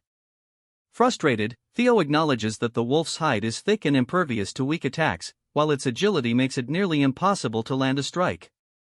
This creature is no ordinary wolf, it may even have the strength of a demonic beast from the dangerous northern seas. As it swipes a massive paw at him, Theo dodges and dashes underneath, mentally replaying his father's awe-inspiring, pure white strike. He raises his sword overhead, trying to emulate his father's flawless technique, but the wolf dodges effortlessly. Leaping back to create some distance, Theo realizes that simply imitating the skill won't work. He recalls the essence of his father's technique, known as the single strike, meant to deliver certain death in one blow, and he guesses the key may lie in channeling everything he has into one decisive move. Casting his shield aside, he decides to focus purely on speed and technique, incorporating Evelyn's teachings. He lunges forward with such blinding speed that the wolf momentarily loses sight of him. When the creature finally detects his presence, it's too late. Theo's blade is already thrust into its eye. Blood spurts from the wound as the wolf howls in agony, now one-eyed. Realizing he's finally gaining the upper hand, Theo steels himself for the finishing blow. He and the wolf launch at each other, ready for a decisive clash. 2 months later, on training ground number 4, a crowd of onlookers has grown. Among them, a man named Manhwa notices the increased number of spectators, and Sybil, standing nearby, agrees, suggesting they might need a new training area altogether. Theo's single strike technique has drawn a steady stream of sparring challengers. Just then, an arrogant voice interrupts Henry Morris, an apprentice swordsman from Plum Blossom Palace, home to OSA, loudly questions when Theo will actually show up, commenting that he's been absent for 2 months. Mocking Theo's commitment, Henry suggests he probably fled, fearing his own exaggerations about winning the trial. Sybil, seething, listens as Henry continues, calling Theo's triumph over the tribunal a fake story and even questioning his win over the Camellia Palace as mere rumor. Before Henry can finish, Sybil's fist slams into his face, sending him sprawling across the ground. Henry's companion rushes over, shocked, yelling his name. Furious, he points a finger at Sybil, demanding to know how a mere dropout dared to strike him. But the trainees all glare back in support of Sybil. Without hesitation, Sybil insults Henry's skill and appearance, declaring that he's nothing compared to the young master. Manhwa chides Sybil, telling him not to comment on someone else's appearance. Sybil shrugs, saying he never liked these troublemakers showing up and stirring things up, but now that they dare to insult Theo, they've crossed a line. At his words, all the trainees draw their swords, declaring that if this is war, their challengers better be prepared to back up their words. Henry's friend smirks, saying these dropouts must really have a death wish. Suddenly, a chill fills the air, and Henry's friend's sword, along with Sybil, is frozen in place. An icy barrier has materialized, separating the two sides. It's none other than Ragnar, one of the four hounds of the north, known as the Frost Sword. Sybil is shocked, wondering when she even arrived. Another voice chuckles, calling out that they couldn't leave him out of the fun. It's Hulkus, another member of the Four Hounds, known as the Black Bear, approaching the training grounds. Sybil, already surprised by Ray's presence, is stunned to see Hulkus there as well. Hulkus scans the crowd and scoffs, disappointed that there are only trainees present. He demands to know where Luster Tiger is, the supposed master of the training ground. Hulkus, wielding an oversized blade reminiscent of the Dragon Slayer, shouts, asking if the guy is deaf and repeating his demand for Luster Tiger. Without a word, Ray stands by, and it's clear Hulkus is referring to Theo. It cuts back to Theo, deep in the dungeon, panting heavily, clearly exhausted, his sword shattered. A notification window pops up, telling him he's leveled up, and not just once, he's gained multiple levels. Theo, resting atop a large wolf's corpse, realizes he's taken down a total of 170 demonic beasts, leaving only one remaining. He uncorks a potion, chugging it, thinking about how close he came to death on multiple occasions, and marvels at how this potion has saved his life. What seemed impossible at first has gradually gotten easier with each level he gained. Thinking about the intense grind, Theo notes it's already been 2 months since he entered the dungeon. Looking around at the cave's dim glow, he senses a powerful presence nearby, realizing that with only one beast left, the final challenge must be close. He readies himself, knowing this encounter can only mean one thing: a boss fight is coming. Theo steps onto the 5th floor of the dungeon, heading up the stairs and examining his broken blade. He sighs, realizing it's completely unusable now. After tossing it aside, he reaches into his inventory and pulls out the last sword he has left, a ceremonial blade his mother gave him as a birthday gift. This answers his earlier question about whether he had any swords left. In his previous life, there had been a lot of tension between him and his mother leading up to the awakening ceremony, and he'd left this blade to rust in his room. Now, as he inspects it, he realizes it's actually a quality sword, forged from rare white snow steel. Regret fills him as he recalls that he never treasured it. We get a flashback of his mother opening his door, her face lighting up with joy as she wishes him a happy birthday, eager to shower him with gifts.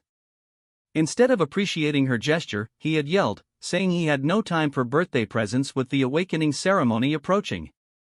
He told her that no equipment could change his bloodline, and demanded she leave. The look of pain on her face had been clear, and it stings him even now. Reflecting on his past, he vows not to repeat his mistakes in this life.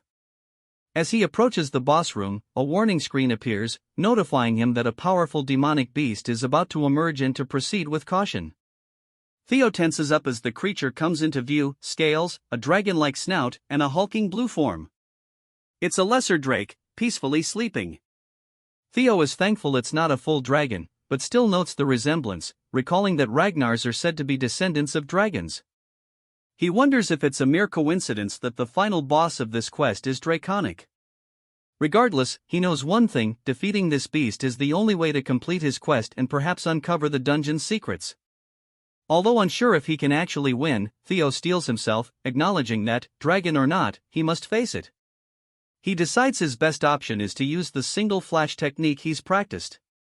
He's perfected it against the wolves, and although it's nowhere near as powerful as his father's skill, Dragon Strike Flash, it should be enough. Blue aura flares around him as he charges forward, his entire focus on the creature. The lesser drake opens its eyes just as Theo brings his blade down with all the strength he can muster, aiming to harness his dragon heart to its fullest.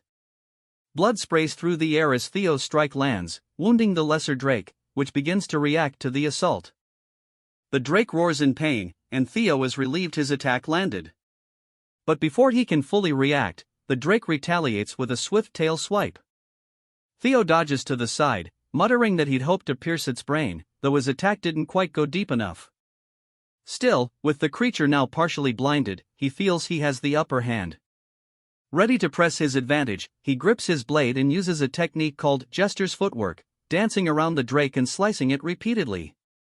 He begins to think he might actually win. Positioning himself behind its leg, Theo plans to distract it with a normal attack before going for a weak point. However, the lesser drake unleashes its fear ability, releasing a bone-chilling yell that shakes Theo to his core. The fear status effect slows his movements by 10%, and Theo finds his body less responsive.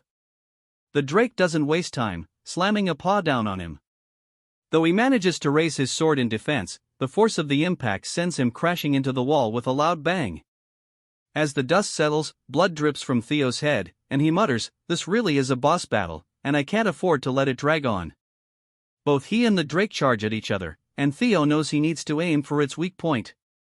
As he studies the beast, his gaze falls on its mouth, then to its neck, where he spots the reverse scale. A dragon's weak spot, he realizes.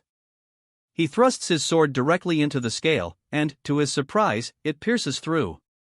The drake, feeling the blow, roars in agony as Theo strikes repeatedly, like a man possessed. Though injured, the drake isn't down yet. It turns, enraged, snapping its jaws at Theo. Back at the training ground, the trainees find their swords frozen solid. Hulkus yells, demanding a match with Theo, but dismisses him as a loser, noting that his skill hasn't changed much. This provokes Hulkus, who challenges her to a duel, insisting he's closed the skill gap in the last 3 years. He swings his massive sword at her, but easily blocks it with the side of her blade. Watching the exchange, Syl and Henry exchange nervous glances. Suddenly, another figure steps forward. It's Remy, who steps in to block both Ree and Hulkus, scolding them for causing trouble on Theo's turf and insisting that they take their fight elsewhere. Hulkus, undeterred, declares he's wanted a duel with Remy as well. Remy's tone turns deadly as he warns them both to leave, and his killing intent silences the arena. But then, an even more powerful killing aura fills the air. Ree glances around, curious, as Remy mutters, shocked, what happened to him during his training?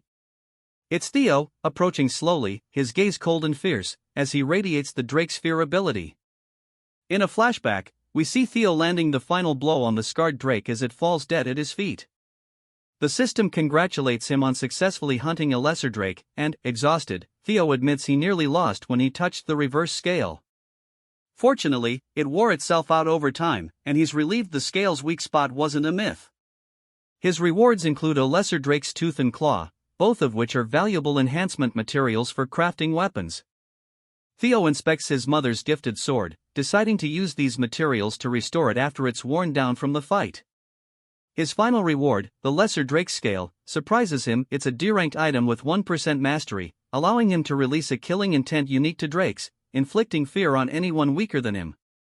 Only a select few can wield this power, and Theo marvels at the opportunity to harness it. Tossing his spoils into his inventory, he admits he's not certain how useful the scale will be, considering the powerhouses in Ragnar. Regardless, with the dungeon of Camellia Palace now cleared, Theo is ready for what comes next. Theo exits the room, closing the door behind him, and says that with this, the quest is now completed. As a reward for clearing the scenario quest, he'll receive a special item. Something materializes in front of him, and as he reaches out, he finds it's called the Nest Compass, a tool that guides the holder toward the nest. He wonders what this could be, guessing it might have something to do with his next quest. Shrugging, he stows it in his inventory, figuring he'll look into it later, and notes how exhausted he feels. He decides to return to his room to rest. Just as he's about to head off, one of the maids rushes down the hallway, visibly alarmed. She tells Theo there's an urgent matter he needs to handle and is shocked to see him out of the dungeon. When she asks where he's been, Theo simply responds with a quick, "What's going on?" She tells him there's a brawl happening at training ground number 4, and in a flash, he recalls the current situation there. Back in training ground 4, the scene resumes with Theo using the Drake's fear ability. His intense aura overwhelms everyone, and he scowls, telling them all to leave since he needs to rest. Henry's lackeys, visibly shaken, start foaming at the mouth, while Henry, horrified, screams that the aura is practically toxic. One by one, they start collapsing from the pressure. Hulkus laughs at the chaos, impressed with the killing intent, and charges at Theo, declaring that he knew Theo would be a worthy challenge and eager to see his strength firsthand. He swings his massive sword down on Theo, but Theo deflects it with an upward swing, sending Hulkus flying backward. Remy, along with the others, looks on in shock, as even Hulkus is stunned by how easily Theo repelled his attack. Internally, Theo is a bit surprised that he actually managed to deflect Hulkus's strike. Hulkus, regaining his balance, smirks and charges in again, telling Theo he won't back down so easily. Theo recalls that Hulkus, while considered the weakest of the four hounds, was still powerful in terms of brute strength. As Hulkus comes in for another heavy strike, Theo uses the single slash technique, smoothly deflecting Hulkus's blade down the side of his own and countering in a seamless, precise motion. To his own amazement, Theo's blow lands cleanly on Hulkus, causing him to cough up blood as a deep wound opens across his abdomen. Hulkus stumbles, bleeding heavily, and falls to the ground, defeated. Theo notes, a bit shocked, that he used his full strength without realizing it, and thinks it's lucky Hulkus is only unconscious since anyone else might not have survived. Sybil and the other trainees are stunned for a moment before erupting in cheers, shouting that Theo has just taken down the Black Bear, one of the four hounds, in a single strike. Theo waves them down, reminding them that Hulkus is still alive. But as he's saying this, his sword suddenly snaps and falls to the floor in pieces. Staring down at it in dismay, Theo realizes with dread that it was the sword his mother had gifted him. The trainees only seem to get more excited, declaring in awe that Theo even broke his own sword with a single, powerful strike. Theo looks at the group around him and asks why they're so happy about his broken sword. Nearby, Remy and Ree are observing, with Ray glaring at Theo. It seems she's deep in thought, remembering a memory from years ago. In a flashback, we see a little boy asking someone who they are, and it's revealed to be a young Ray. The boy quickly wraps his scarf around her, noticing she still looks cold, and insists that she come to his house until the snow lets up. The boy is none other than a young Theo, who assures her he'll take her home once the storm passes. Ray smiles as she remembers this moment and quickly turns away, leaving Remy wondering if he just saw her smile. Later, back at the Camellia Palace, Theo is wearing a new hat, and the maids are congratulating him on his recent title, Luster Tiger. They tell him he's worked so hard, and now he just has to keep up the momentum until the awakening ceremony. His mother then brings out a table full of food, showing her excitement, though she can't help but rant a bit while stuffing his mouth with food. Theo wishes she would stop talking, but seeing her happy, he reflects on her sad fate in his past life and how he once treated her. This time, he chooses to embrace the moment and tells her that the food is delicious. After a while, he shows her the broken sword. She screams, asking what happened, and he tells her it broke during training. He apologizes, feeling bad that her precious gift was damaged. Furious, she blames the damn old man, and Theo is taken aback as she explains that the man swore it was crafted with white snow steel and ebony steelwood, claiming it would never break. Theo, puzzled, asks if she means ebony steelwood from the southern Gaia jungle, and she confirms, saying the old man assured her it was made of rare and precious materials, yet here they are with a broken sword. Theo is impressed, explaining that ebony steelwood is rare because it's a plant that grows by feeding on iron, giving it the flexibility of wood but the strength of steel. He knew it was a fine weapon, but he didn't realize it was that valuable and wonders where she managed to get such a sword. But Cecilia dismisses his apologies, saying this won't do. She decides to get a new sword from the best workshop in Winra and refuses to let him attend the awakening ceremony with its shabby old sword. Though Theo offers to use another one, she insists, stating that people are finally seeing his true worth and he needs to uphold that image. She then heads off, saying they'll go immediately, and he follows, asking where they're going. She declares it's time for a custom weapon at the Basque workshop. At the Basque workshop, one of the three great weapon manufacturers of Winra, Theo is amazed. Known for its sheer size, which rivals a factory, it's most famous for its master craftsman and elite blacksmith of special rank.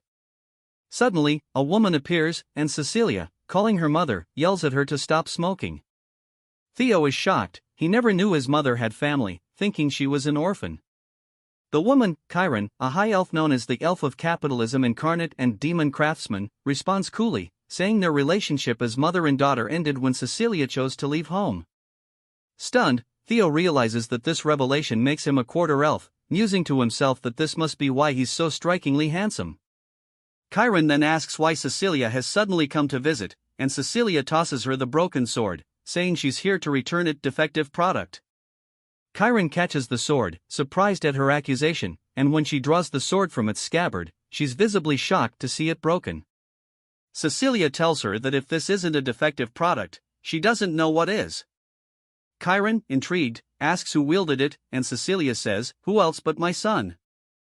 Chiron looks Theo over and asks if he's really the kid standing behind Cecilia. Cecilia bristles, telling Chiron to watch her mouth, saying Theo is a genius destined to rule over Ragnar. Theo then formally introduces himself, expressing how honored he is to meet the famed master of the Basque workshop. Chiron acknowledges she's heard of him, but quickly shifts back to the topic, questioning if he was truly the one who wielded the blade. Theo confirms, and Cecilia insists again that the sword was defective. Chiron, looking like she has a lot to say, tells them this conversation is going to be long and motions for them to follow her inside. As they walk, Theo asks Cecilia how she's related to the master craftsman. Cecilia replies that it's exactly as he's heard. Theo clarifies, asking if Chiron is really her mother. Cecilia, in a thoughtful tone, explains that for a short period of 6 months, Chiron acted as her foster mother. His headcanon of her as a pure elf dissipates. Cecilia goes on to say that Chiron has a deep love for anything she finds beautiful, be it jewels, music, theater, or even people. That's why she was taken in as Chiron's foster daughter. She must have liked her a great deal. Chiron, sounding annoyed, tells Cecilia to stop reminiscing, calling it pointless. Cecilia laughs, saying that Chiron doesn't truly believe that. Theo asks how Cecilia ended up leaving the workshop.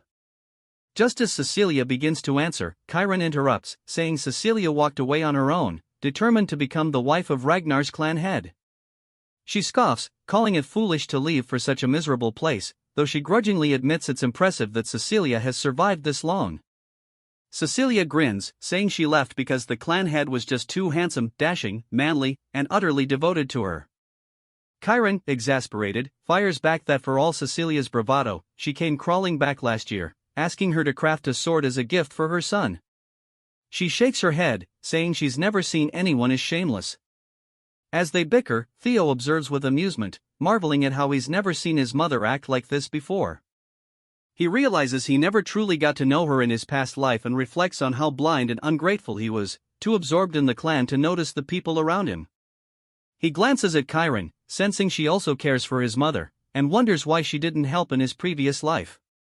They reach a door, and Chiron announces they've arrived at her master office. Cecilia asks why they've come so far inside and insists that Chiron better give Theo the finest sword as compensation. Chiron tells Cecilia to wait outside, grabs Theo's hand, and shuts the door, leaving her behind. Inside, Chiron's gaze sharpens on Theo, who is a bit startled. She bluntly asks him if he possesses a relic of the primordial dragon. Confused, Theo asks if she means an artifact related to the guardian dragon that protects their clan. He explains he's heard the legend of their progenitor distributing the primordial dragon's treasures across Winra for the Ragnar descendants. Growing impatient, Chiron unsheathes a blade and demands to know if he's going to keep pretending ignorance, questioning how her sword ended up in such a state if not for clashing with a relic. She emphasizes that she poured her heart and soul into forging it, and it would never break against anything but a relic. As she begins to tear up, she asks if he understands the cost and effort put into creating it. Theo apologizes, explaining that it was damaged in a battle with a drake and wondering aloud why she's mentioning a relic. Chiron sighs, saying it's easier to just show him, and pulls on a set of chains. She asks Theo what he sees behind her. He notices a coffin glowing with a blue light, the same glow he saw from the door to the dungeon in Camellia Palace. Chiron explains that she cannot see or sense anything from it herself, but based on his reaction, he clearly does. She confides that she's tried countless times to open the coffin and obtain the item within but has always failed. Then, she places it on the floor in front of him. Chiron delves into the legend of the primordial dragon's relic. In ancient times, during the Age of Myths, the primordial dragon removed one of its fangs and forged a blade from it, the legendary Moonlight Blade. She tells him that if he can break the seal on this coffin and retrieve the sword, she'll grant him the white Moonlight Blade. Theo is taken aback, and Chiron warns him that he might lose his life if he proceeds, asking if he still wants to try. Despite the danger, Theo feels a thrill and grins, declaring the sword will be his. The next scenario quest begins, to be chosen by the sword. We learn more about the White Moonlight Blade, a weapon held by the leader of the Black Snow and one of the 9 dragons, known as the Black Dragon. However, few know what the sword looks like since nearly everyone who has seen it disappeared or died. We flash back to a moment when the Black Dragon, glancing over his shoulder, asks if someone can actually see the blade, and it's none other than Theo. By sheer chance, Theo had seen the true form of the White Moonlight Blade. He wonders why the Black Dragon allowed him to live, recalling it was troublesome and he was unsure what to do. Now, back in the present, Theo finds himself puzzled as to why the sword, a relic of the primordial dragon, is here with Chiron. He realizes he met the Black Dragon 4 years later, which means the sword was with Chiron during that time. Chiron asks again if he's willing to give it a try, and Theo observes that the place resembles the Camellia Palace, noticing a keyhole on the coffin. He wonders if the blue key might work, and Chiron is surprised when he pulls it out. As Theo inserts the key and turns it, the lock begins to glow, causing the chains around the casket to snap, releasing an intense aura that even Chiron can feel. Suddenly, the energy flows from the casket and engulfs Theo. He is overwhelmed by darkness and finds his vision blurry. He wonders where he is as he sees the Rose Palace in flames, shocked to be witnessing it again. Gazing at his mother's lifeless form, he reflects that he was far too weak back then, realizing he craved more power to defeat the tyrant and crush Camellia Palace. The sword's true form manifests, attempting to take hold of Theo by feeding on his desire for strength. It tries to pierce his mind, but Theo shuts its beak firmly, challenging it. He tells the creature that trying to manipulate someone through their hunger for power is futile, especially since he already has his own quests. The creature scoffs, calling him insolent, and asks how he escaped its influence. Theo explains that he conquered that despair long ago and mocks the creature's attempts to tempt him with mere power. Surprised, the creature asks what he's talking about. Theo notes that it looks different from the griffin in his memory, as it once stood over 10 meters tall but now appears similar in size to him. He suspects that the sword's prolonged confinement has weakened it. Regardless, he sees it as an opportunity and declares he'll claim the sword by force. The griffin, taken aback, tries to reason with him, saying it's actually quite civilized. Meanwhile, Cecilia is trying to wake Theo up, tapping his face frantically and asking her mother what she did to him. Cecilia says she wanted a sword forged for her son, not for him to die. Chiron, visibly concerned, explains that the sword's energy has merged with Theo's bloodstream, something she's never seen before. She thought he'd be fine since he already possessed a relic, but now she is unsure. With tears in her eyes, Cecilia looks at her mother and vows that if anything terrible happens to Theo, she will never forgive her. As tension fills the room, Theo's grip tightens on the blade, and a dark aura swirls around him, forming a black orb that descends into his chest. Cecilia calls out to him, confused, and he finally opens his eyes. She embraces him, relieved that he's awake, and cries with joy. Theo reassures her that he's alright and that she doesn't need to worry. With the completion of his second quest, Theo now holds the White Moonlight Blade. Chiron sighs with relief, acknowledging his success in claiming the legendary sword as his own. Theo notes that he was fortunate the griffin was easy to overpower, thanks to its recent unsealing, and, of course, its attempts at psychological manipulation didn't work on him. By absorbing the sword's monstrous energy, Theo's magic power has increased significantly, giving him an additional boost of 30. With his power now surpassing 200, a faint white aura begins to emanate from him, indicating that his magic has started to gain a hint of divinity.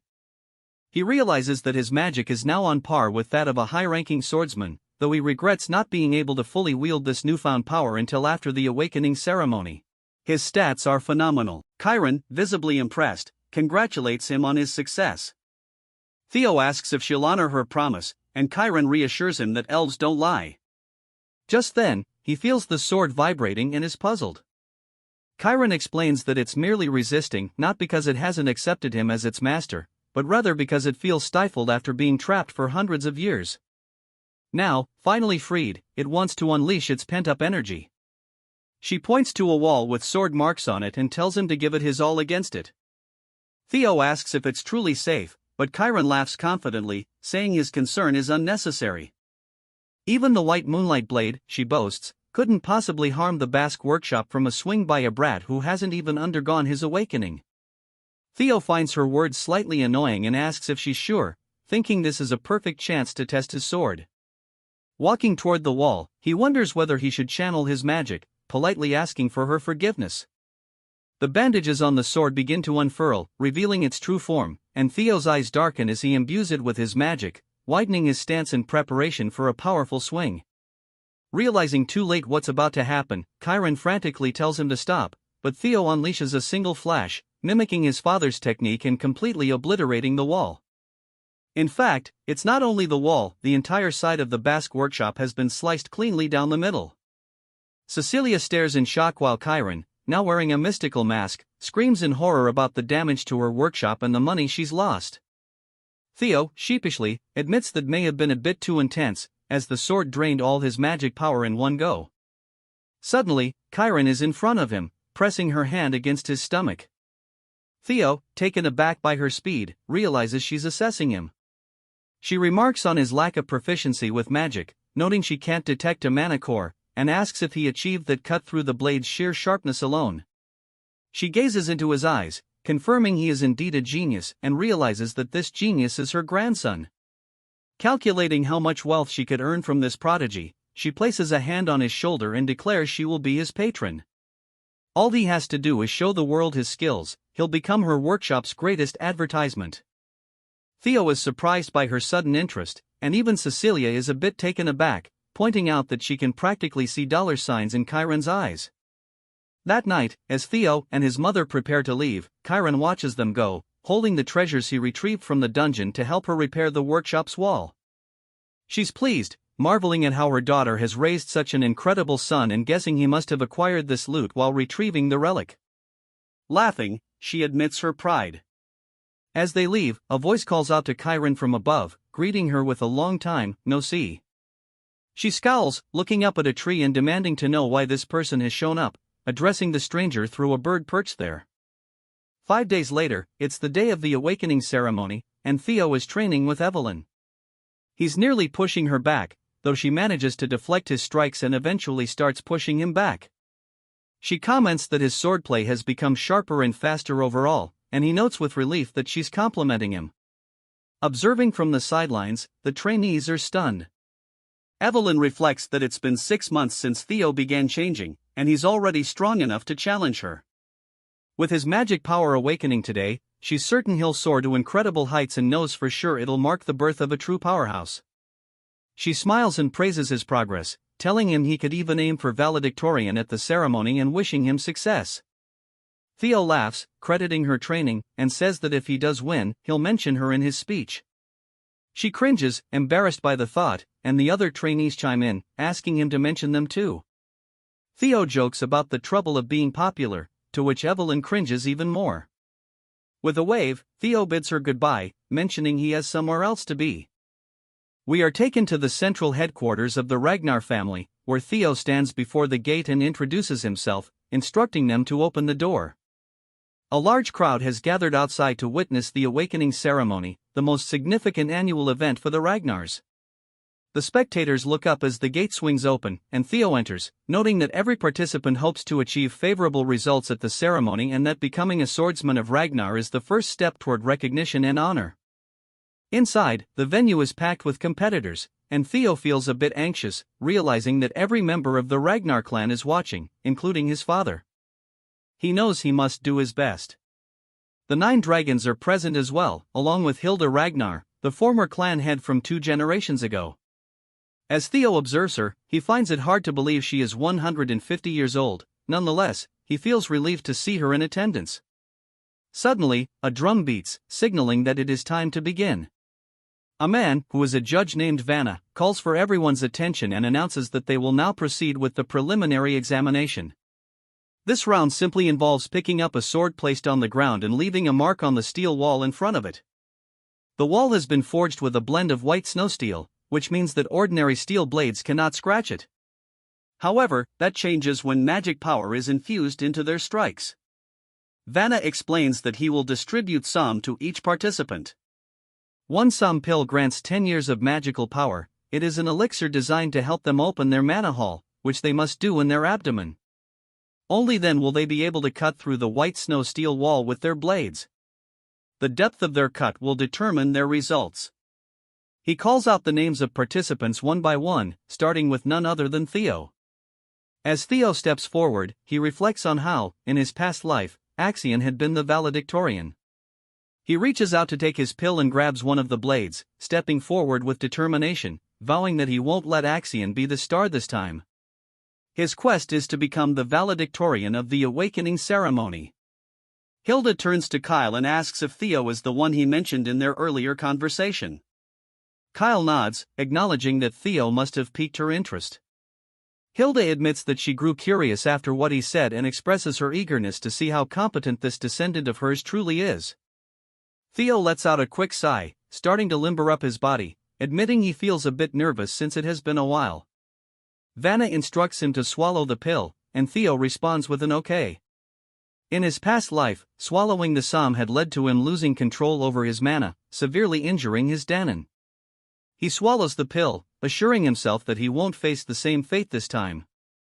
As the magical power swells around him, he staggers slightly. Vanna calls him an idiot, explaining that causing a mana wave of this magnitude means he will struggle to control it. When one consumes the pill, they must use it cautiously to allow the mana hall to settle in the Danon. The more talented Ragnars possess vast amounts of mana, and if they aren't careful, they risk becoming disabled. Just as it appears he is about to become crippled, the mana suddenly calms down as Theo shapes it into an orb around his body. Vanna is surprised that he has managed to endure it. Clenching his fist tightly, Theo realizes that he is now both a dragon heart and possesses a mana hall. He admits it's somewhat disheartening that he succeeded so easily compared to his last life, but from this moment on, he is officially allowed to wield mana. Using his newfound power, he prepares to leave his mark. As the mana flows around his blade, he readies his stance for a powerful swing, proclaiming that he just needs to go all out from the start. A vision of a dragon appears behind him, projecting an immense presence upon the audience.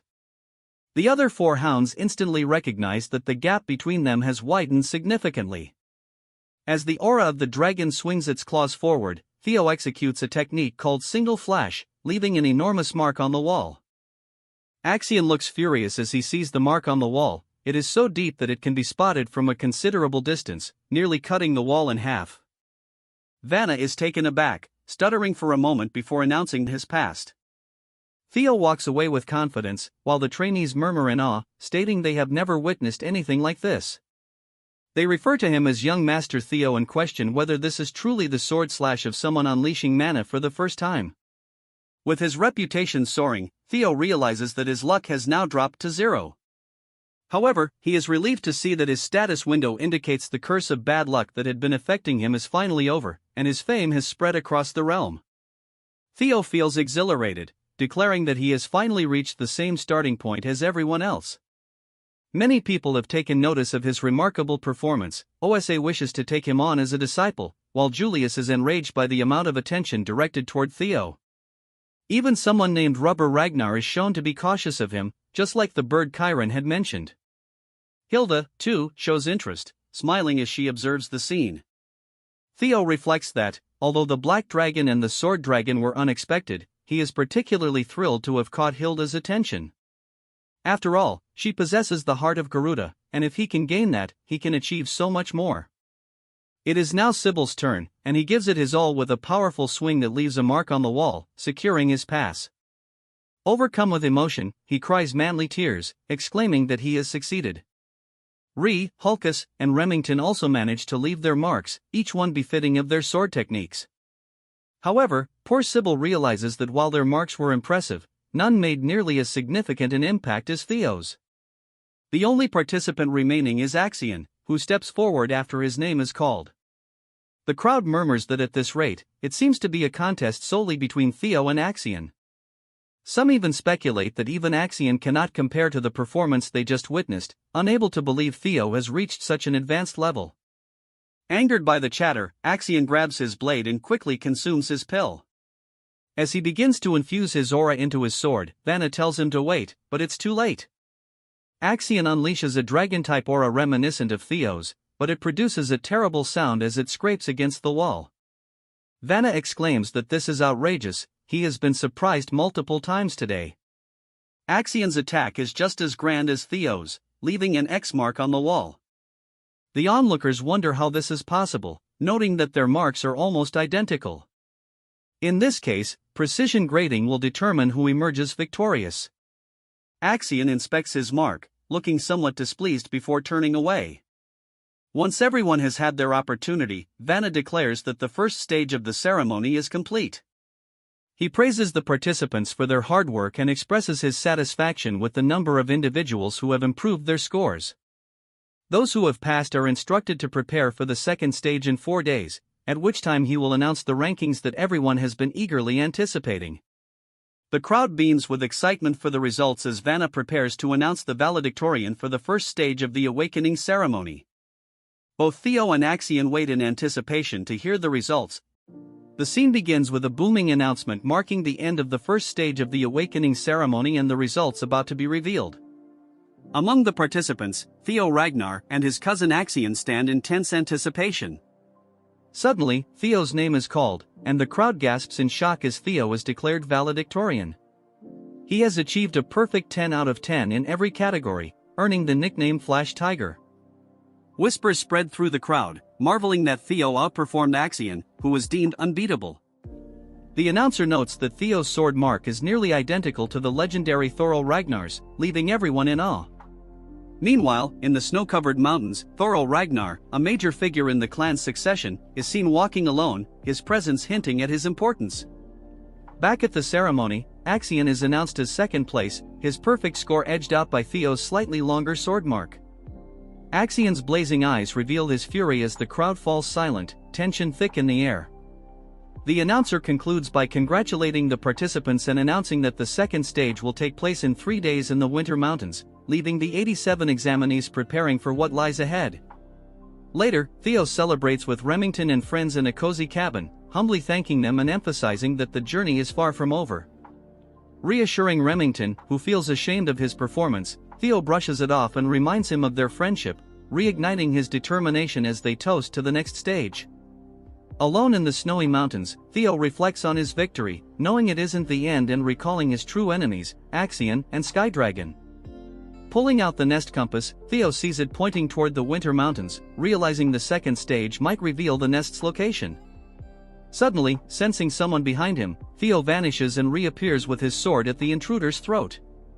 The man, introducing himself as Jotun from the Gil Sword Unit, explains that his captain was impressed by Theo's performance and offers him the chance to take the entrance exam for their elite squad.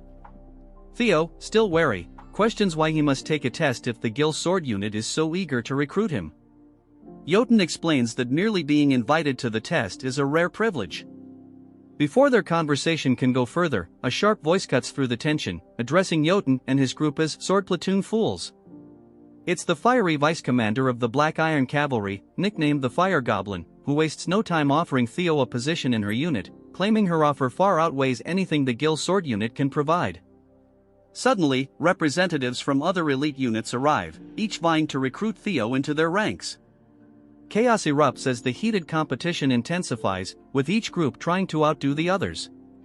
Theo, growing increasingly amused, considers quietly slipping away from the escalating madness. Just as he's about to make his exit, a calm yet commanding voice echoes through the air, silencing everyone. Flower petals drift gently around as Prunus Ragnar, the lady of the Plum Blossom Palace, steps forward, her arrival stunning the crowd. She gracefully announces her interest in Theo, leaving onlookers in awe. Meanwhile, elsewhere, Axion Ragnar, consumed by rage over Theo's victory, vents his frustration in a furious rampage, striking down anyone near him. His uncle intervenes, effortlessly stopping Axion's sword with 3 fingers. Chiding Axion for his outburst, his uncle advises him to focus and leans in with a chilling promise, "Follow me, and I'll show you how to make the second stage Theo Ragnar's funeral."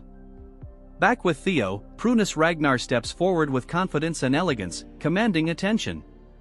Her presence alone leaves a powerful impression on everyone, with whispers of admiration and speculation filling the air. As some try to impede her, Prunus unleashes a surge of energy, silencing any opposition and creating a separate space for herself and Theo. Within this mystical energy, she demonstrates her sword technique, Celestial Flower Rain, a style emphasizing grace, precision, and control, in contrast to the destructive power of Lord Kyle Ragnar. A breathtaking flurry of flower petals accompanies her moves, leaving Theo awestruck as he absorbs every detail. Prunus reassures Theo that mastering the technique immediately isn't necessary, encouraging him to reflect on its essence. With a final burst of energy, she invites Theo to seek her out after the ceremony for further lessons, leaving him both inspired and humbled by her gift. 3 days later, the scene shifts to the vast winter mountains near the northern Great Wall, an expansive, imposing range that has served as a bastion of protection for humanity against horrors beyond for over a millennium. Here, amidst this historic and treacherous landscape, the second stage of the awakening ceremony is about to begin. Jackie Ragnar, the ceremony supervisor, steps forward to address the participants, emphasizing the sacred duty of the Ragnar clan as humanity's shield against the Demon Sea, a cursed land teeming with monstrous creatures. He reminds the apprentices that they will one day shoulder this responsibility. For this test, they must remain within the Great Wall, as venturing beyond is too perilous. The objective is simple: hunt beasts, collect the bells around their necks, and survive in the harsh winter mountains for 15 days. The bells vary in color, with higher value ones indicating tougher challenges. Jackie warns of a beast so powerful it requires teamwork to defeat, hinting at significant rewards for those who succeed. Participants are allowed to use any means necessary, including stealing bells from others, in this survival of the fittest trial and embodiment of the Ragnar way. Jackie also points out totems marking safe zones where they can rest and resupply. As soon as the test begins, the participants scatter, diving into the snowy terrain. Theo's allies head into the forest to gather supplies and support him, while the red-haired siblings Hulkus and his sister charge in eagerly. Axion Ragnar, however, races through the mountains with grim determination, his uncle's chilling words echoing in his mind, "Make this Theo's grave." Watching from the shadows is Ragnar, one of the clan's 4 hounds, keeping a close eye on Axion. Meanwhile, Theo prepares to enter the forest but is stopped by Remington, who confesses that after days of reflection, he now sees Theo not only as a friend but a rival. Theo warmly accepts the challenge, admitting he feels the same, and the two part ways with newfound resolve. Alone again, Theo steadies himself, pulling out his compass to guide him to the dragon's nest. The compass lights up, pointing him through the snow-covered wilderness, and Theo's excitement builds as he sets off. Elsewhere, deep in the mountains, a mysterious blue light glimmers on a steep, snow-covered cliff, hinting at secrets waiting to be uncovered. Trudging through the snowy outskirts, Theo mutters to himself about the difficulty of following his compass in such conditions, joking that a shovel might have been more useful than his prized moon-white sword, Griffin. Gripping the hilt, the blade trembles as if alive, and Theo swings it with all his strength, releasing a surge of blue energy that clears a path and reveals a hidden trail beneath the snow. Suddenly, he senses someone watching him and calls out, daring them to reveal themselves. From behind a tree, 3 men emerge, one of them chuckling as he asks when Theo noticed them. Theo instantly recognizes the trio, Hai, Cho, and Lon, notorious as the roughnecks of the mountain. These aren't just petty thugs. In his past life, they'd left behind a massacre of over 700 innocents during their missions, a horrifying scene that Theo had once been forced to clean up. Confronting them now, Theo suspects Axion might have sent them, but they dismiss the idea, sneering that they don't take orders from someone their age. Theo presses them, and their taunts reveal the truth: they were sent by the Senate. Realizing the stakes, Theo calmly draws his sword. The leader mocks him, but in a flash, Theo's blade erupts with a blue dragon's energy, tearing through them with 3 swift, precise strikes. Blood stains the snow as their bodies collapse in a heap, their severed heads left intact as a warning. Gazing at the carnage, Theo mutters, "I don't want to be like you," before tossing their heads off the cliff. As he reflects on Lady Prunus's technique, Celestial Flower Rain, Theo acknowledges he has a long way to go before mastering it. Just then, he notices something hidden near the cliff's edge, a staircase carved into the rock, partially concealed. The system pings with a hidden quest: find the invisible staircase and explore the blue cave. Without hesitation, Theo leaps down the spiraling stairs into the mountain's depths. Meanwhile, in the monitoring room, tension rises as an announcer updates the rankings, declaring Axion Ragnar in first place, closely followed by Ragnar, as the second stage unfolds in the unforgiving winter mountains. Julius, seated at a large round table, quickly inquires about Theo's progress.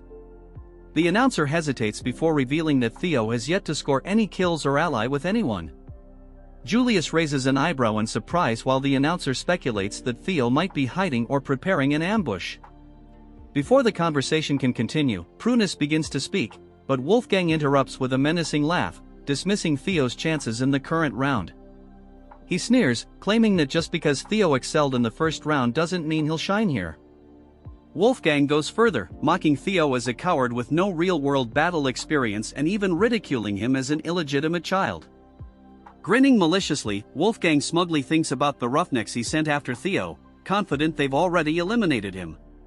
Sitting across from Wolfgang, Ed narrows his eyes in suspicion and telepathically asks if Wolfgang had any involvement in Theo's predicament.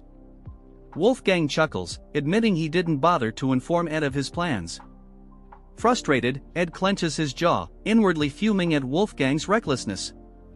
Ever since Theo took control of the Camellia Palace, Ed and his allies were forced to relocate to the Rose Palace, which gave Ed the opportunity to search for the ancient dragon artifact. Despite his efforts, he hasn't found it and now suspects Theo holds the key. Determined, Ed gives a silent telepathic order to his subordinate to find Axion and urge him to accelerate the plan to eliminate Theo. Meanwhile, Prunus warns Julius that the Senate must be plotting something and suggests implementing a backup plan. Julius dismisses her concerns, confident in Theo's resilience. He believes Theo is likely biding his time and adds, with a smirk, that he hasn't forgotten Prunus met Theo behind his back. Prunus brushes off the remark with a laugh, stating that what truly matters is Theo's perspective. Meanwhile, Theo has entered a dark cave filled with skeletal remains, bones and skulls scattered across the ground. As he ventures deeper, the skeletons seem to come alive, letting out eerie roars meant to unsettle him, but Theo's mental fortitude renders him unfazed. Placing a hand on the cold wall, he activates his sensory perception skill, sending a surge of awareness through the cave and mapping out the paths ahead. His lips curl into a smirk as he detects a glowing path. This must be the hatchling's nest. A memory from his past life surfaces, he recalls Huel discovering a legendary item in this cave years later. Determined to claim the prize first, Theo follows the path to a massive, ancient door. Standing before it, he feels a slight pang of pity for Huel, knowing he's about to claim the treasure long before Huel ever has the chance. As he steps closer, the door seems to awaken, and Theo senses a presence behind it. Then he sees it, a massive eye, wide open, staring at him from the darkness. Dumbfounded, Theo pushes the door open, stepping into a vast, fantastical chamber. Before him lies a hoard of glittering gold, rare swords, and treasures from across the world. Yet, instead of excitement, Theo feels unease. This isn't the hatchling's nest he anticipated, it's something far greater. This is the lair of the ancient dragon.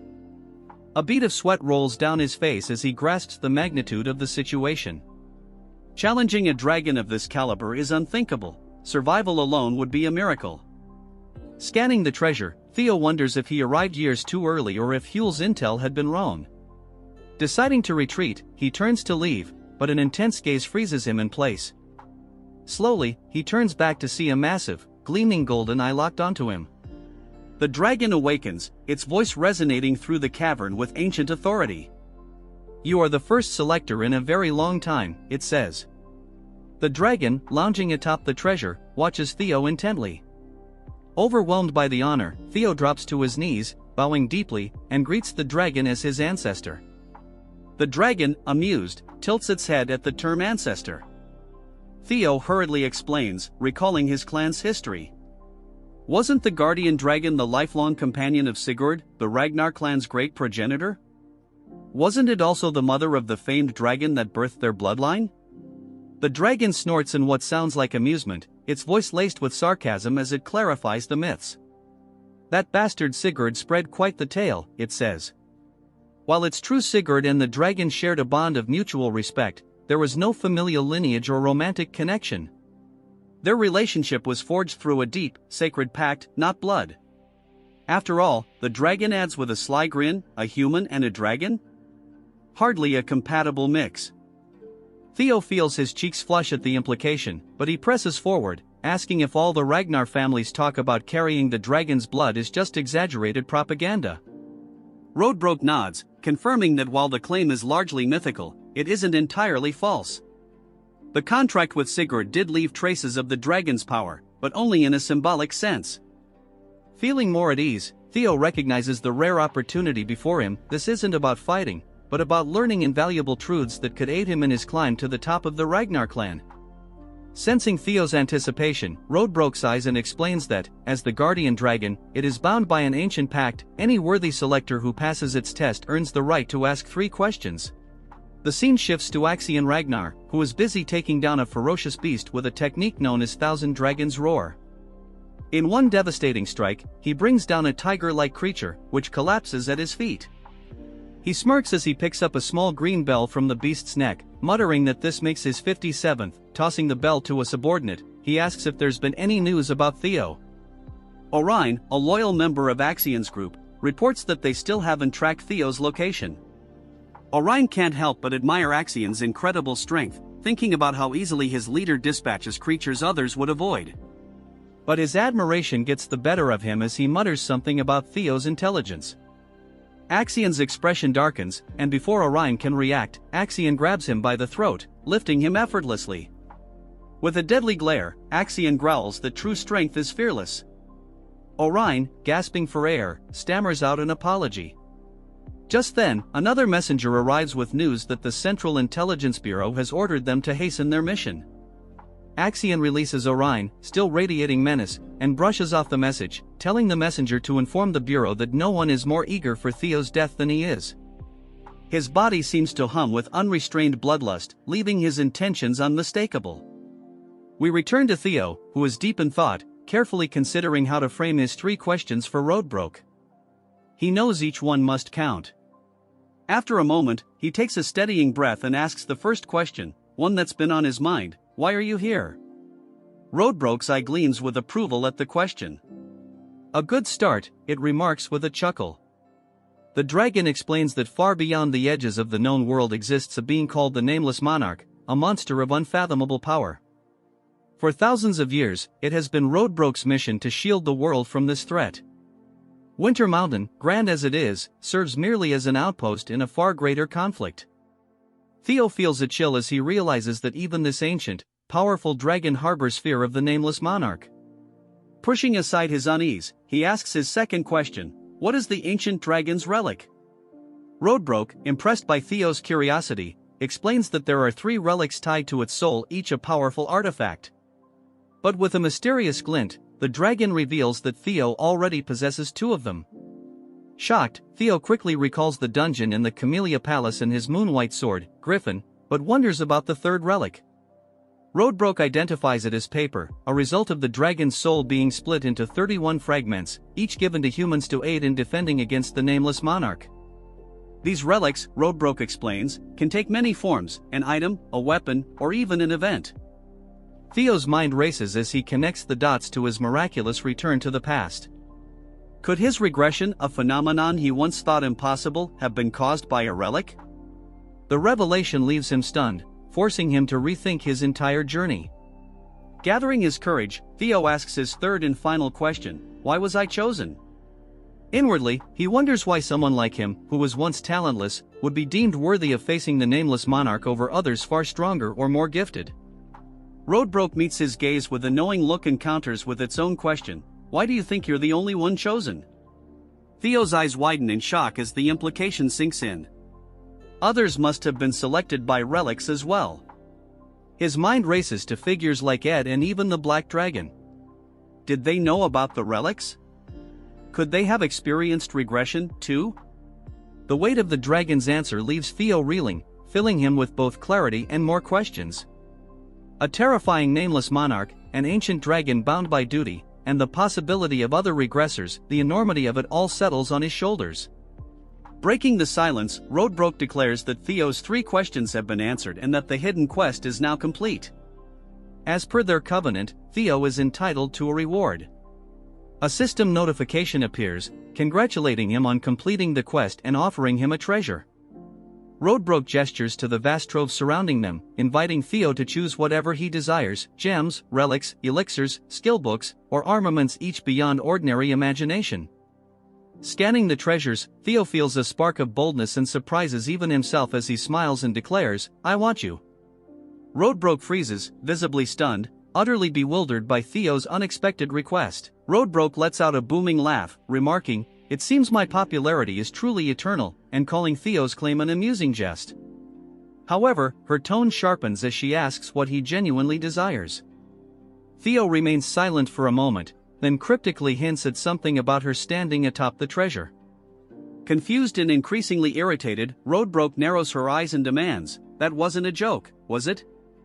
With unshaken confidence, Theo confirms her suspicion. Spreading her massive wings, Roadbroke generates a powerful gust, the sheer force nearly toppling Theo as it drives him back. Radiating an overwhelming aura of dragon fear, she demands, "Are you seriously trying to claim all my treasure and my knowledge with clever wordplay?" Theo braces himself against the oppressive force, his thoughts racing as he realizes the full weight of the guardian dragon's aura pressing down on him. Determined to withstand it, he grits his teeth, blood trickling from his eyes and mouth as he fights to stay upright. Summoning Lesser Drake's fear, a blue, smoke-like energy begins to emanate from him. Roadbroke sneers at his attempt. "How foolish," she mocks. "Do you think you can stand against me with such a minor fear?" Yet Theo remains resolute, defiantly declaring that the guardian dragon had promised he could claim any treasure within her nest, without any limitations. He boldly suggests that she herself, as the heart of this hoard, could be considered a treasure. Knowing he's gambling with his life, Theo clenches his jaw and resolves to press forward. He understands that Roadbroke, the legendary guardian dragon who had once forged a pact with Sigurd, the Ragnar clan's progenitor, represents an unparalleled claim to legitimacy. Summoning every ounce of his will, he declares that he will not let this opportunity slip through his fingers. Blood continues to drip as he demands that she honor her promise, choosing her as his prize and asking her to stand by his side. Roadbroke, watching Theo endure her overwhelming aura with unflinching resolve, feels a strange familiarity, a reminder of Sigurd's unwavering determination centuries ago. Slowly, she exhales, her fiery gaze softening. "Very well," she says, her voice carrying both amusement and nostalgia. "I accept your request."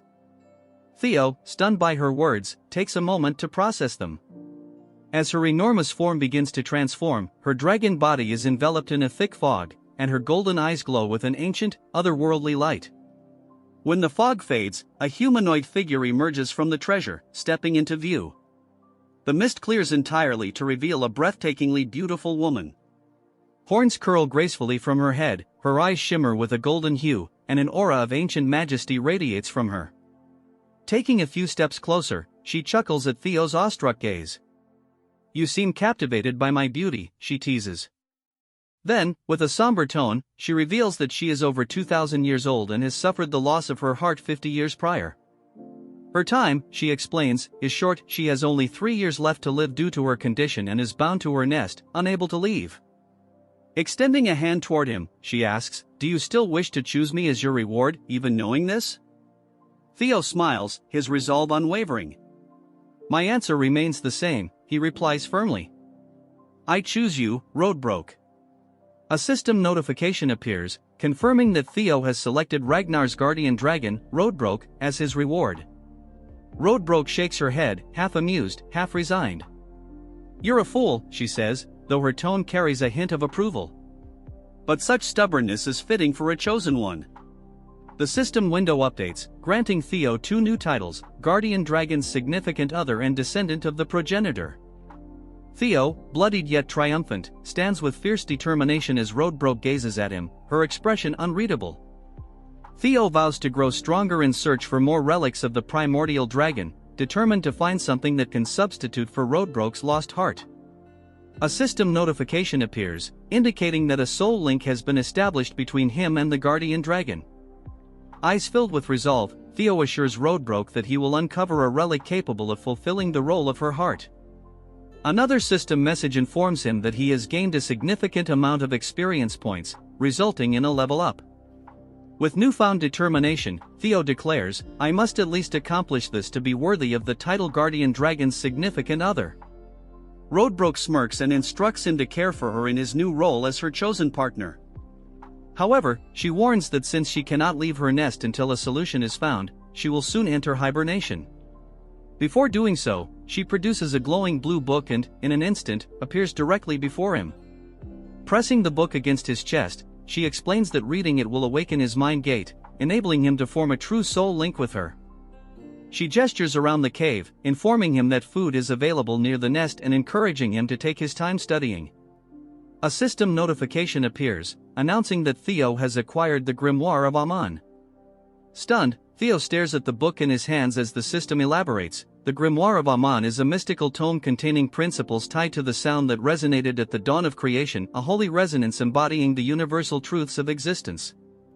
Marveling at his fortune, Theo asks Roadbroke about the timeline for awakening his mind gate.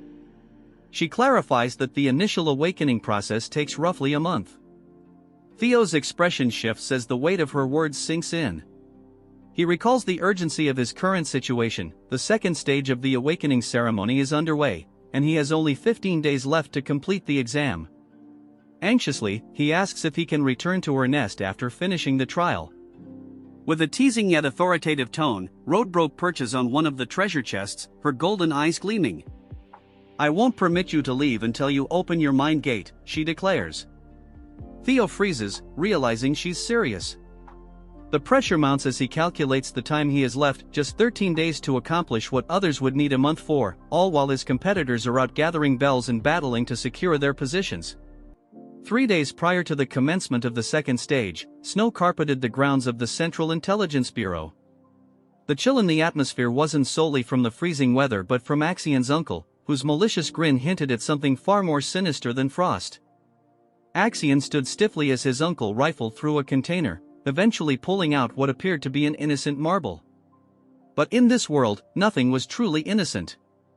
With the theatrical flair of a villain delivering a dramatic soliloquy, his uncle elaborated on the marble's purpose. It enhanced the energy of fiends trapped within, creating an anti-field safety zone to repel other fiends.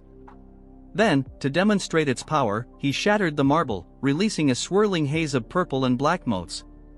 The disturbance condensed into a hideous, four-eyed creature with a maw wide enough to swallow Axion whole. Before Axion could fully process the situation, shadows surged from his uncle's feet, taking the form of a dragon that obliterated the fiend in a single devastating strike. The spectacle left Axion torn between admiration and disbelief at the monstrous legacy he seemed to have inherited. Unfazed by Axion's inner turmoil, his uncle continued detailing the next step of their scheme. The objective of the second stage was straightforward: exterminate fiends and amass points. However, Axion's mission was far more specific and vindictive. His task was to lure Theo out using the marbles. Axion, never one to embrace subtlety, suggested torturing Theo first to wring out every shred of information about the Rose Palace relic.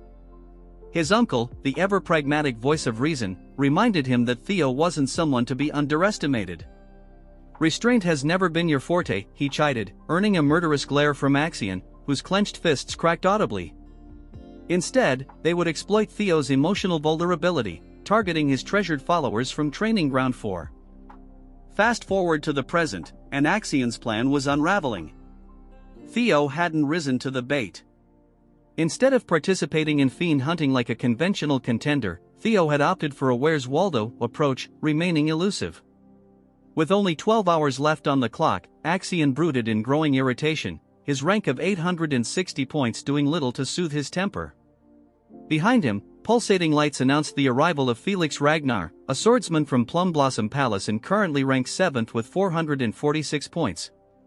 Felix, ever the self-proclaimed investigator, suggested Theo might have been apprehended by the council scoundrels. Axion's retort was cutting, a frigid, soul-piercing glare followed by a sneering jab. "Your deductions are as pathetic as your rank." To twist the knife further, Axion ridiculed Felix's association with Lady Plum Blossom. Felix's jaw tightened, his hands quivered slightly, but he wisely restrained himself, unwilling to retaliate.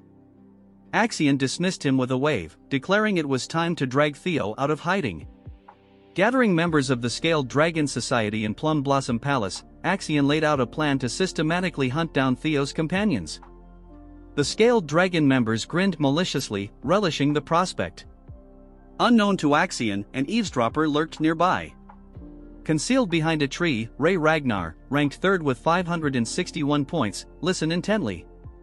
In the shadowy, echoing forest, the agonized shriek of a dying forest lizard reverberated.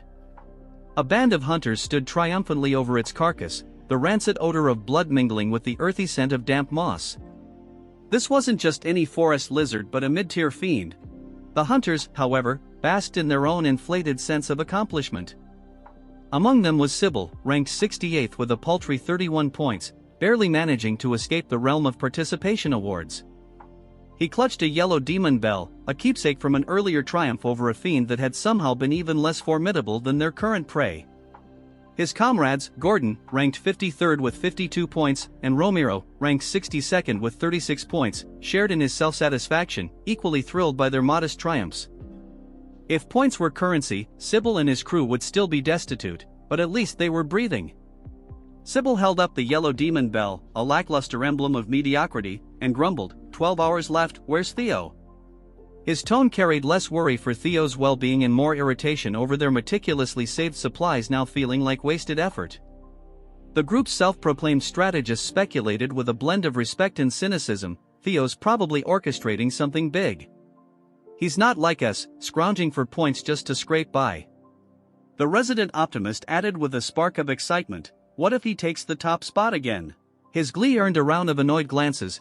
Without warning, Ragnar, ranked 14th with a formidable 173 points, drove his blade through Sybil's back. The gruesome crunch of steel-piercing flesh echoed sharply, and Sybil's victorious grin contorted into a mask of shock as blood darkened his clothes. Orion yanked his sword free with a flourish. You're nothing more than fodder, he said icily, his disdain as cutting as his blade. His frosty stare locked onto the others, daring them to act.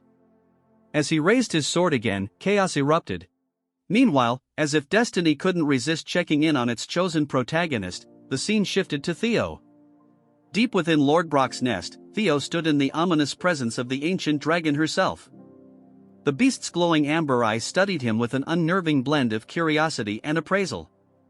Her voice, a resonant rumble akin to rolling thunder, filled the cavern as she scrutinized his progress with the Mind Gate, a feat he had achieved in under a month, a timeline so extraordinary it could crush the spirits of even the most gifted.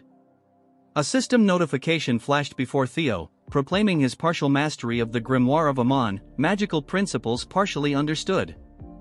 Theo smirked, muttering with wry amusement, that's my life, always the overachieving B+ in a world that demands an A++. The Grimoire, a notorious relic veiled in mystery, demanded not only immense mana but also the heart of a dragon to unravel its profound secrets. Luckily, Theo had both the mana and the dragon's heart, enabling him to advance at twice the pace of the average overburdened sorcerer. Yet, as always, the system, ever ready to crush his momentary sense of accomplishment, informed him that his stats were still subpar, granting him a skill called hatching. The ability wasn't entirely worthless, it allowed him to manipulate lingering thoughts through psychokinesis. Sure, it sounded impressive on paper, but Theo had been hoping for something far more dramatic, like conjuring infernos or bending reality itself. Lord Brock, unimpressed by his grumbling, closed her enormous eyes and remarked bluntly, "You've barely qualified to call yourself my consort." Theo blinked, dumbfounded. Consort? What kind of twisted partnership terms was this dragon operating under? Before he could respond, she continued, "You'll need rigorous training to master advanced skills. And don't forget, I've only got 2 years left. Prioritize my restoration, or we're both doomed." Her matter-of-fact tone only bolstered Theo's resolve. Flashing a determined grin, he replied, "Don't worry. I'll fix this. You're stuck with me now." Satisfied with his conviction, Lord Brock began the primordial covenant. Wisps of smoke coiled around Theo as her molten gold eyes burned brighter than ever. "You're my consort, the first in a millennium," she intoned, her voice laden with ancient authority. In a blink, she disappeared, teleporting Theo to a snow-covered mountain cliff. Standing amidst the expansive, frost-bitten wilderness, Theo exhaled a frosty sigh, his breath mingling with the biting cold. His gaze swept over the barren landscape as if willing it to offer him a lifeline. 12 hours, just 12 scant hours remained, and what did he have to show for it? A towering pile of regrets and an awakening ceremony that seemed about as useful as trying to teach a fish to climb a ladder. "This is going nowhere," he grumbled, kicking at the snow with the irritation of someone realizing they'd been playing in the wrong league all along. Hunting fiends? What a joke. It was nothing more than a glorified scavenger hunt compared to the level of skill he needed. First place wasn't just slipping through his grasp, it was sprinting away at lightning speed. Then, inspiration struck, a dim, flickering idea, but an idea nonetheless. In his prior life, Axion had claimed the top rank during the awakening ceremony. If he wanted to take that title, he needed to abandon the Boy Scout routine of scavenging fiend tokens. No, it was time to target the real prizes, other participants' spells. But just as his determination solidified into a plan, a darker thought loomed in the back of his mind like an ominous thundercloud. The name itself left a sour taste on his tongue. That guy wasn't merely tough, defeating him wasn't just challenging, it bordered on outright lunacy. The thought lingered, heavy and suffocating, casting a shadow over his freshly devised plan. Before his spiraling doubt could take hold, a faint rustling broke the oppressive silence. Theo's head snapped toward the noise, his heartbeat quickening. A figure stumbled into view, their steps uneven, leaving a grisly trail of blood across the pristine snow. Then it came, a voice, soft yet chilling, slicing through the frigid air like a dagger. Theo froze, his muscles locking as if his blood had turned to ice. His gaze darted between the stumbling figure and the dark presence that accompanied it. Yet, it wasn't the staggering person ahead that unsettled him, it was the other entity lurking just beyond sight. A thick blanket of snow muffled all sound, cloaking the forest in an uncanny silence. Theo stood amidst the towering trees, every nerve alert, his eyes scanning for any trace of movement. His vigilance was rewarded when he spotted a figure stumbling toward him. "Ray," he called, his voice tinged with both surprise and concern. Ray Ragnar, the warrior celebrated for her indomitable strength, appeared almost unrecognizable. Her shoulders drooped under an invisible weight, and her steps faltered as though her body could barely support her. Her face, typically a portrait of determination, was ashen and lined with exhaustion. As she approached, Theo noticed a subtle quiver in her hands and a sheen of sweat glistening on her brow despite the biting chill. "Ray, what happened to you?" Theo hurried to her side, his gaze quickly scanning for injuries. "Were you attacked by beasts?" Ray didn't reply immediately, her breathing shallow and ragged, her trembling hand clutching the hilt of her sword with desperation. Theo's sharp eyes caught the dark stain spreading across her side, a fresh wound, raw and jagged. A cold knot formed in his stomach. "This wasn't the work of a monster," he muttered, his tone heavy with apprehension. "Ray, did someone ambush you?" Ray attempted to steady herself, but her knees buckled. Theo moved swiftly, his strong arms catching her before she collapsed completely. "You need to rest," he urged, his voice firm yet filled with compassion. "Tell me everything later." Ray shook her head weakly, her voice strained and barely audible. "Go west, now," she rasped, her urgency palpable, even as her body betrayed her exhaustion. As Theo eased her to the ground, her grip on her sword slackened, and the blade slipped from her grasp. Reacting instinctively, Theo caught the weapon. The instant his hand closed around the hilt, a brilliant flash of light engulfed him. System notification, hatchling synchronization initiated. Accessing memories within the sword. Reading the thoughts of its owner, Ray Ragnar. Theo's vision blurred and twisted, pulling him into a vivid recollection. The scene around him transformed, and he found himself in a secluded part of the forest. Concealed within the shadows of towering trees, he saw Ray Ragnar crouched behind a colossal trunk, her piercing gaze fixed on a group gathered a short distance away. In the center of the clearing stood Axion, his imposing presence dominating the space. Around him, Theo's comrades were bound and bloodied, their faces swollen and battered from relentless abuse. Axion's subordinates loomed over them like predators, their weapons gleaming menacingly in the pale light. "No trace of Theo yet," one of Axion's men reported gruffly. "But we've left enough tracks to lure him here." Another henchman snickered darkly. "We even let monsters roam the area. If Theo's alive, he'll come." Axion's icy, calculating eyes remained fixed on the hostages. His expression was unreadable, cold as stone, as though he was already several steps ahead in this cruel game. After a prolonged silence, Axion finally spoke, his voice cold and deliberate. "Should I execute them? Why bring so many? 2 or 3 would have sufficed." One of his subordinates shrugged nonchalantly, raising his blade. "Then why not dispose of a few? It'll make the message clear." The blade shimmered menacingly in the dim light as it descended swiftly, promising death. Just as it was about to strike, A resolute voice cut through the tension. "Stop this." Rei emerged from the shadows, her sword unsheathed, her stance defiant. Axion turned toward her, his brow furrowing with a mix of irritation and surprise. "Ragnar? What brings you here? This doesn't concern you." "They're Theo's companions," Rei said, her tone firm as steel and her fingers tightening around the hilt of her weapon. "Release them." A smirk played on Axion's lips, his tone dripping with mockery. "So, you've sided with Theo too, have you?" Rei offered no verbal response. Instead, she charged, her blade flashing as it carved through the air. Axion met her head-on, his sword drawn in a fluid, practiced motion. Sparks erupted as their weapons clashed, the metallic screech echoing through the clearing. Rei attacked with unwavering determination, her strikes relentless, but Axion's skill and sheer power were formidable. With a crushing blow, he sent her sprawling to the ground. She attempted to rise, her body trembling with exertion, but her strength was fading rapidly. The memory dissolved like mist, and Theo found himself back in the present. Rei leaned heavily against him, her breath shallow and labored. Theo's mind reeled as he processed the vivid memory. "Rei," he began, his voice taut and brimming with tension, "why did Axion take my comrades? What's his objective?" Rei hesitated, guilt shadowing her features. "He was desperate to find you," she admitted softly. "When you didn't appear, he seized your friends to force you out of hiding." Theo's fists clenched tightly, his nails biting into his palms as anger, guilt, and determination churned within him like a storm. "Where are they?" he demanded, his voice sharp and unyielding. "Where is Axion?"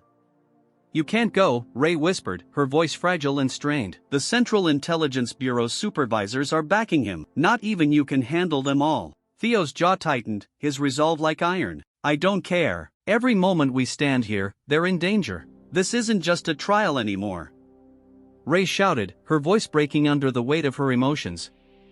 "It's a carefully laid trap to eliminate you. We need to regroup, rally support, and strategize. There's no time," Theo barked, urgency blazing in his voice. "I won't stand by and let them perish." Rei's frustration boiled over, her voice trembling as she countered, "Even if it means sacrifices, I can't bear to lose anyone else." Theo's voice exploded, reverberating through the hushed forest. "I've already lost more than I can bear. Not again."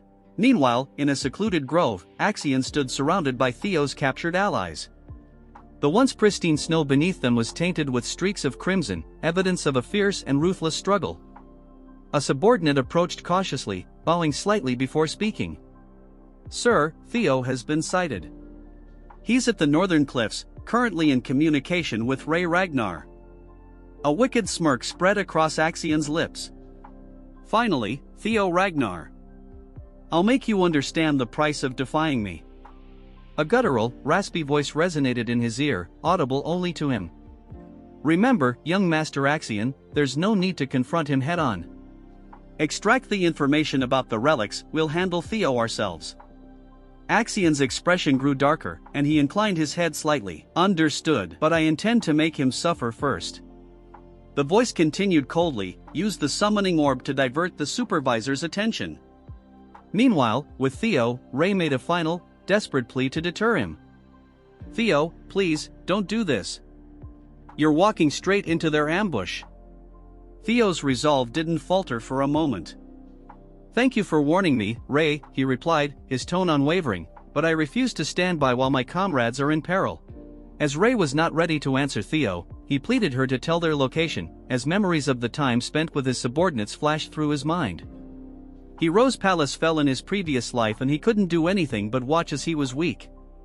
With resolve and power this time he tells her that she also interfered, so Theo cannot just stand by and watch his subordinates die in front of his eyes. The air around Theo grew dense, charged with an unmistakable energy. A faint, dragon-like aura flickered behind him, embodying the sheer force of his determination. Rei's eyes widened, her breath catching as she felt the weight of his presence bear down on her. "Where is Axion?" Theo demanded, his voice steady yet authoritative, his gaze unrelenting. Elsewhere, deep within another part of the forest, three figures stumbled across a grim and disconcerting scene. Supplies lay scattered across the snow, and faint streaks of blood trailed away from the area. One of them, Remington, ranked second in the competition, knelt to inspect a blood-stained box. His expression grew somber as he spoke. These provisions, they belong to Theo's team. Behind him loomed Hulkus, a towering figure ranked 5th, and Eric's, who held the 4th rank. Both scanned the area, their faces etched with unease. This doesn't look promising, Remington remarked grimly. He turned to his companions, his voice resolute. We need to find them before it's too late. I'll need both of you to back me up. Chaos erupted as Theo faced a gargantuan white creature, its absurdly massive weapon poised to pulverize him. Perfect, Theo muttered sardonically, evading at the final instant as the ground shattered under the beast's colossal blow. Unperturbed, he tightened his hold on the blade. Just a giant, ill-mannered brute with no respect for boundaries, he quipped before lunging forward with surgical precision, targeting the creature's vulnerabilities. The beast collapsed with a guttural wail, but Theo spared it no glance, already forging ahead, his thoughts fixed on his imprisoned friends. As if fate conspired against him, 5 identical monstrosities emerged, their glowing crimson eyes radiating menace. What is this? Axion's discount monster factory? Theo snapped. Drawing upon the dragon's 3rd claw, he unleashed a cataclysmic sword strike, annihilating the pack in one sweeping motion. Efficiency, he muttered, stepping over the wreckage, though triumph was fleeting. The ultimate adversary appeared a colossal abomination dwarfing its predecessors. Its very presence seemed to mock Theo's readiness. Massive, but I've seen worse, mostly my own poor decisions, he sneered. As the beast bellowed, Theo launched himself skyward, descending like an avenging meteor, his blade embedding deep into its skull, silencing it instantly. The tumult faded, transitioning to Ray, who lingered in the eerie quiet of Theo's departure. Memories flooded in young Theo grasping her hand, courage blazing in his small frame. Always so reckless, she whispered, frustration and nostalgia mingling. Resolving not to stay idle, she clenched her fists. Go on, play the hero, but don't think I'll let you have all the glory. With a determined stride, she vanished into the forest. Meanwhile, in Axion's lair, Theo's captured companions, brimming with fury, strained against their bonds. One, channeling fiery defiance, yelled, "You'll regret this, Axion." Predictably, the flamboyant villain responded with a mix of disdain and gratuitous cruelty. Axion's boot slams into the captive's face, forcing him to the ground as a derisive smirk spreads across his lips. Such clamor, he sneers. Ever the performer, Axion draws his blade, the steel glinting menacingly as he levels it against the man's throat. Before he can escalate further, a velvety voice slithers from the shadows. Young Master Axion, it murmurs, laced with condescension.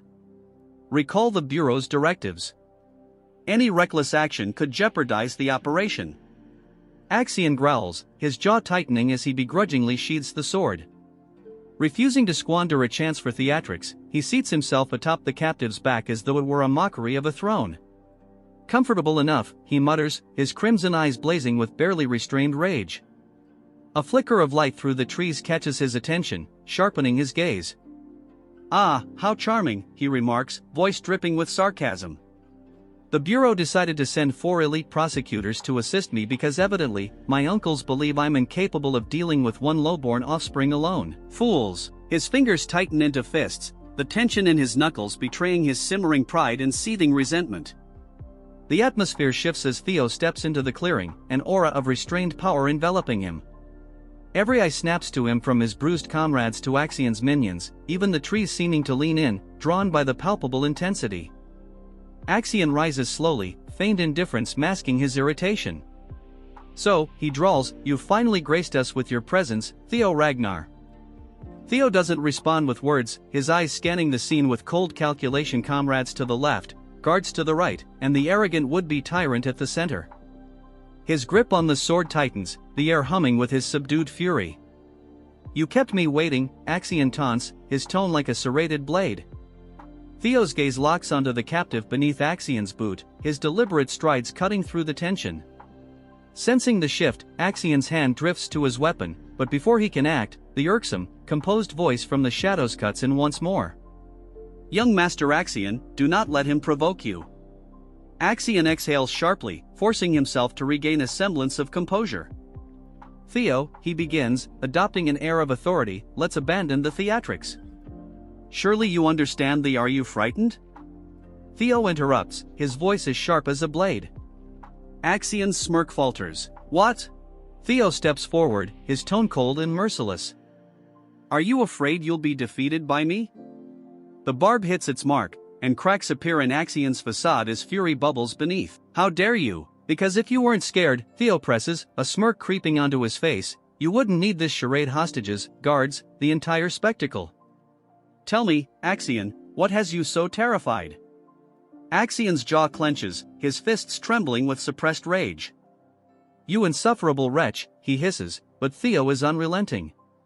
Prove me wrong, he challenges, raising his blade and pointing it at Axion. Face me, like a true Ragnar, unless, of course, you've already discarded your pride. The clearing grows deathly still, holding its breath as Axion's fury erupts. He releases a venomous laugh, his voice dripping with malice. You believe you, a concubine's whelp, can challenge me? Absurd. Ignoring the increasingly frantic warnings from the unseen speaker, Axion unsheathes his sword, his grin twisted by wrath. Fine, if it's a duel you seek, then let's finish this once and for all. Perched high above the chaos, nestled in the treetops like overly dramatic crows, a squad of covert operatives observed the escalating spectacle. Cloaked in shadow and armed with expressions of grave importance, they exchanged hushed remarks. This is spiraling out of control, one muttered, peering through a pair of binoculars. Stick to the strategy, another replied tersely, their tone heavy with the distinct air of we should have had lunch first. If Axion loses his grip, we step in. Meanwhile, back on the battlefield, Axion, the perennial master of theatrics, addressed his followers with the gravity of someone announcing the end of days. No one interferes, he declared, his voice booming with self-importance. This is a duel of Ragnar honor. He gestured grandly toward Theo as though unveiling a prized gladiator. The captives remain unharmed until this concludes, he added, because evidently, nothing screamed honor quite like keeping your opponents tied up. Theo, ever opportunistic, launched his assault before Axion could finish his self-obsessed speech. One moment Axion stood poised, the epitome of control, the next, he was scrambling to parry a strike so swift it bordered on insulting. Axion faltered, his thoughts racing to catch up with reality. Theo smirked, his blade catching the light with an almost vindictive glint. Quit stalling, fight me for real, he challenged, his tone a perfect blend of mockery and provocation. Infuriated, Axion decided it was time to unleash his ace. Fine, he bellowed, channeling his ultimate technique, Thousand Dragons Roar. From his blade erupted a colossal, blazing red dragon, its fiery maw snapping with a ferocity that would send most fleeing or praying. For a heartbeat, Theo froze, his eyes widening at the sheer magnitude of the assault, blinking at the inferno barreling toward him. So this is your idea of fair play. Good to know. But Theo wasn't one to remain idle for long. Summoning his glowing blue sword, its radiance bordering on obnoxious, he steadied himself. With a single, devastating sweep, he unleashed the dragon's third claw, meeting Axion's fiery monstrosity head-on. The resulting collision was blinding, and when the light faded, the red dragon was gone, reduced to a disgruntled wisp of smoke. Axion gaped, disbelief etched into his features, his jaw practically unhinged. Theo, by contrast, stood calm and collected, brushing off non-existent dust as though nullifying apocalyptic attacks was an everyday chore. His smirk widened, exuding a confidence sharp enough to cut. Are you even competent enough to teach me anything, Axion? He quipped, his voice laced with the kind of smugness that made Axion's blood boil. The scene starts with Orion Gardner, ranked 14 with 179 points and an executive of the Scale Dragon Society. As Theo effortlessly countered Axion's Thousand Dragon Roar, Orion's usual composure broke. Unbelievable, he muttered, his voice laced with disbelief and a touch of dread. This was not how the day was supposed to go. For weeks, Orion had dismissed Theo as a minor obstacle someone Axion could crush without much effort. But now, here was Theo, calm, precise, effortlessly dismantling Axion's flashy attacks as if swatting a fly. This is bad, Orion thought, his fingers twitching as if he was on the verge of making a foolish decision. The reality of Theo's overwhelming strength raised uncomfortable questions in his mind, chief among them, am I backing the wrong side? For a fleeting moment, the idea of betrayal crossed Orion's mind. What if he switched sides? Theo was clearly capable, his group well organized, and they seemed far less likely to implode from overconfidence. But just as quickly, Orion dismissed the thought. The oppressive presence of the Central Intelligence Bureau's protectors nearby was a stark reminder that straying from the plan was a death sentence. Even if Axion failed, the Bureau would step in to fix the mess and ensure their operations stayed on track. With a resigned sigh, Orion clenched his fists, bottling up his frustration. Turning to the scattered members of the Scale Dragon Society, who were doing their best to ignore the disaster unfolding before them, Orion snapped, "Listen up. We're not cleaning up Axion's mess. Spread out, lay low, and avoid this chaos." The members exchanged wary looks, silently agreeing to follow orders for the sake of survival. One by one, they disappeared into the shadows, each vowing never to follow Axion into another fight. Orion lingered briefly, watching the battle between Theo and Axion. The scene shifts to a sunlit training ground, where an 8-year-old Axion tightly grips a wooden sword, his small body trembling with a mix of fear and determination. Across from him stands his uncle. "Axion," his uncle barked, "remember your purpose. You're not just a Ragnar, you're a thron. That bloodline runs stronger in you than anything else." Axion glanced up with wide, confused eyes that seemed to ask, "Why me?" "The Ragnar name is just a mask," he declared, his voice heavy with ambition. "Behind it lies the true power of the Thron clan." The scene returned to the present. Grinding his teeth, his crimson eyes burned with anger, frustration, and unresolved childhood pain. He glared at Theo, who stood calm and composed, as if meditating amidst the chaos. "Impressive," Axion growled through gritted teeth, his tone a mix of reluctant respect and seething rage. Without hesitation, Axion charged, his sword gleaming like a terrible decision in motion. His movements were quick, precise, and honed by years of grueling training. "Theo," he yelled, his voice cutting through the tense air, but Theo didn't flinch. He stood his ground, his blade raised in a defensive stance that seemed to mock Axion with a silent "bring it on." His eyes were steady, calm, and calculating, as if he already knew the outcome. Axion's sword came down with all the fury of a man fighting his own insecurities, but Theo met it with ease. The clash of steel rang out, sending shockwaves through the battlefield as sparks flew from their blades, momentarily lighting up their intense expressions. How could Theo, a so-called concubine's child, stand so confidently, matching him blow for blow? Meanwhile, Theo allowed a faint smile to cross his lips, not smug, but worse. The scene shifts again to the shadowy halls of the Central Intelligence Bureau, a fortress of secrets. Within its most secure chamber, Julius, the dramatic chief advisor, paced like a child who just heard juicy gossip. His ceremonial robe swished with every step as he grinned from ear to ear. "Theo Ragnar lives. That boy is far more resilient than we ever gave him credit for." Across the room, Wolfgang stiffened, sweat beaded on his weathered face as his mind struggled to process the implications. "Theo survived," Ed Ragnar muttered in disbelief, his hands trembling slightly, a rare crack in his normally steely composure. "I sent my 3 best scoundrels after him. How could they fail?"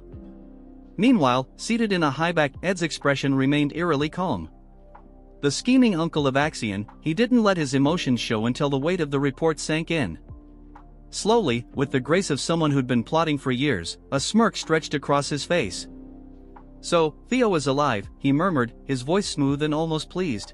In his mind, the gears started turning. "Axion will uncover the relic's secrets, and then my swordsman will finish Theo for good." Before he could spiral into another villainous monologue, the room's informer interrupted, their voice trembling. "Sir, there's more." Ed's smirk faltered as his head snapped toward the informer. "What is it?" he demanded sharply. The informer hesitated, clearly aware they were about to ruin Ed's carefully constructed sense of control. "Theo and Axio, they're currently dueling," they stammered. The words landed like a slap. Ed shot to his feet so quickly that his chair nearly toppled. "A duel?" he exclaimed, his calm demeanor shattering. The room fell silent as his mask of composure cracked. Back on the battlefield, Theo moved with a deadly grace, his precise footwork making his movements unpredictable. Axion, for all his anger, matched him move for move. He deflected Theo's first attack, parried the second, and narrowly avoided the third. "He's stronger than I expected," Axion thought, his grip tightening on his sword. But then his crimson eyes gleamed with confidence. "But he's not fast enough." With a sharp motion, Axion hurled his sword, the blade slicing through the air with deadly precision. Theo's eyes widened as the weapon hurtled toward him, and for a brief moment, time seemed to slow. A memory surged to the surface, vivid and burning. The sudden appearance of the thrown sword leaves both of them rattled, their confidence shaken as memories resurface. Theo recalls a haunting moment from his past, a thrown sword, his death, the pain. Axion lands lightly on the snow, the swirling flakes forming a shroud around him. His icy gaze locks onto Theo, sharp and cold like shards of frost. "There's a basic flaw in your strategy," he states, his voice dripping with contempt. He continues, his words cutting like a blade, "Relying on flashy, predictable moves only makes it easier for me to read you." A single drop of blood falls from Axion's blade onto the untouched snow, a grim reminder of the fight's deadly stakes. The pristine white around the fallen soldier quickly turns crimson, the scene stained by violence. Theo's eyes narrow as his gaze shifts to the fallen man. His mind flashes back to the cloaked figure he faced in his final moments before his regression. Axion, standing over the lifeless form, feels a twinge of unease. The man's face, frozen in a silent scream, etches itself into his memory as the puzzle pieces start falling into place.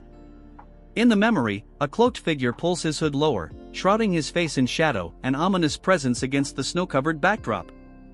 Axion's patience thins, his blazing eyes reflecting his rising frustration. "End this," he commands. Theo's fury builds, his face a mix of grief and anger.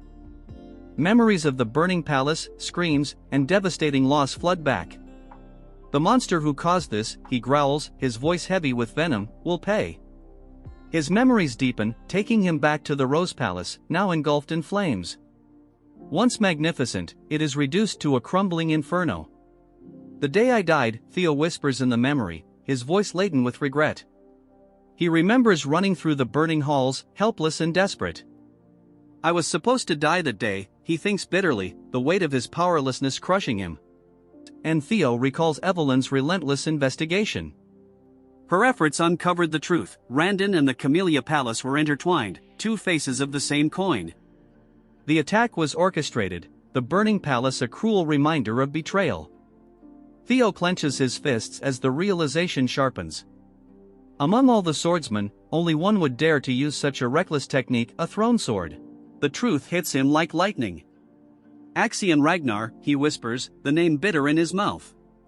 Analyzing his opponent's style, Theo concludes, only someone blinded by arrogance would rely on such a gamble. Any lingering doubt vanishes as certainty solidifies in his mind. Theo grips his broken sword tightly, the jagged metal cutting into his hands, but he barely feels the pain.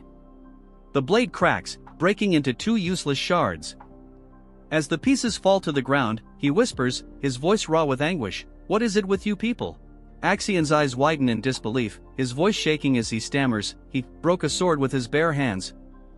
Theo's bloodied hand tightens as he glares at Axion, his voice steady and resolute. "This isn't like before," he declares. "I won't repeat my mistakes." With smooth precision, Theo picks up a fallen sword from the snowy ground, a weapon left behind by a fallen comrade.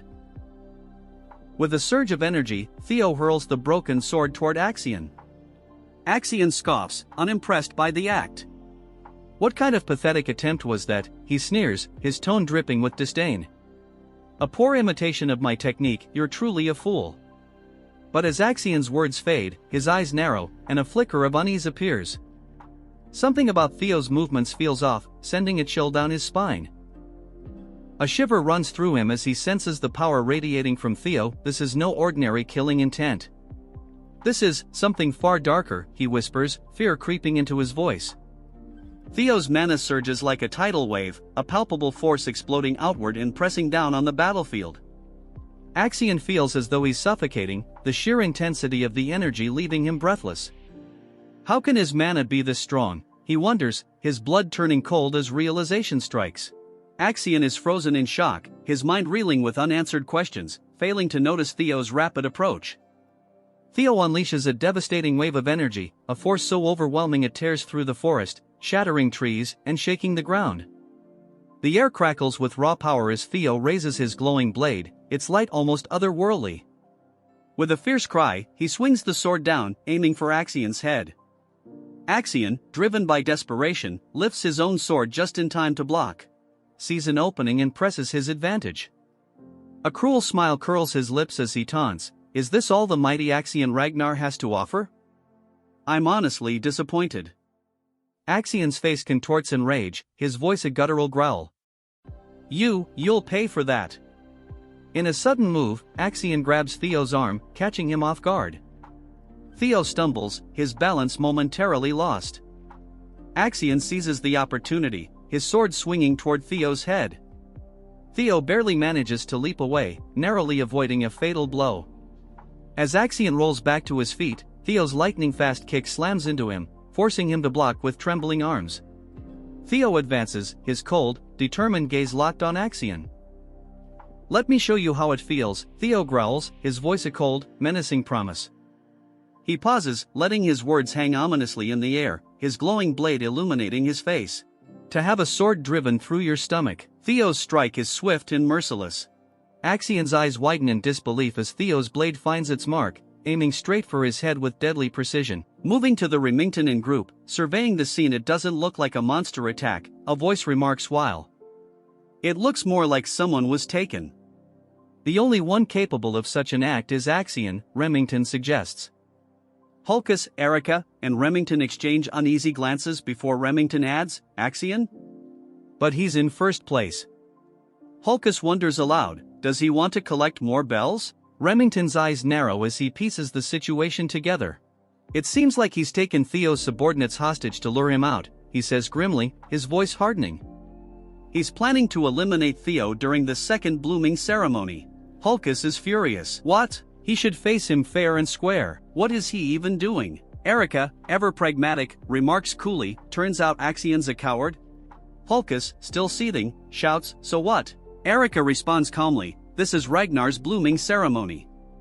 Situations like this are common." Remington falls silent, deep in thought, his expression unreadable. Finally, he speaks, his tone filled with disapproval. "That's why I dislike Ragnar. Even if this is a contest of strength, such actions are unacceptable." Erica cautions him with a piercing gaze. "Your words are dangerous," she warns. "Are you serious about this?"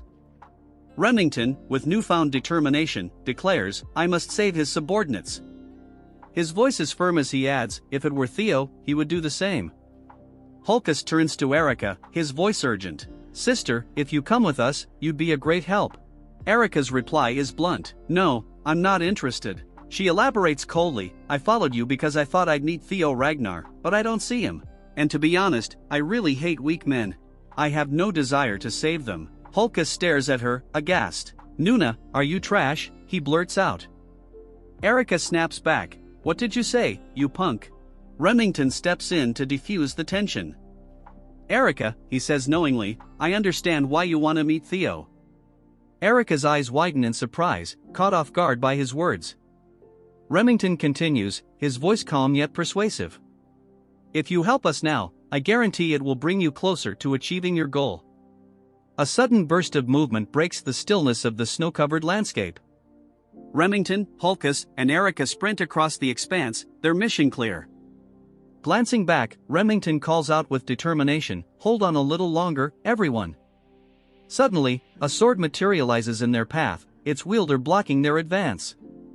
The owner's intent is clear as they command, "Stop, you can't go any further."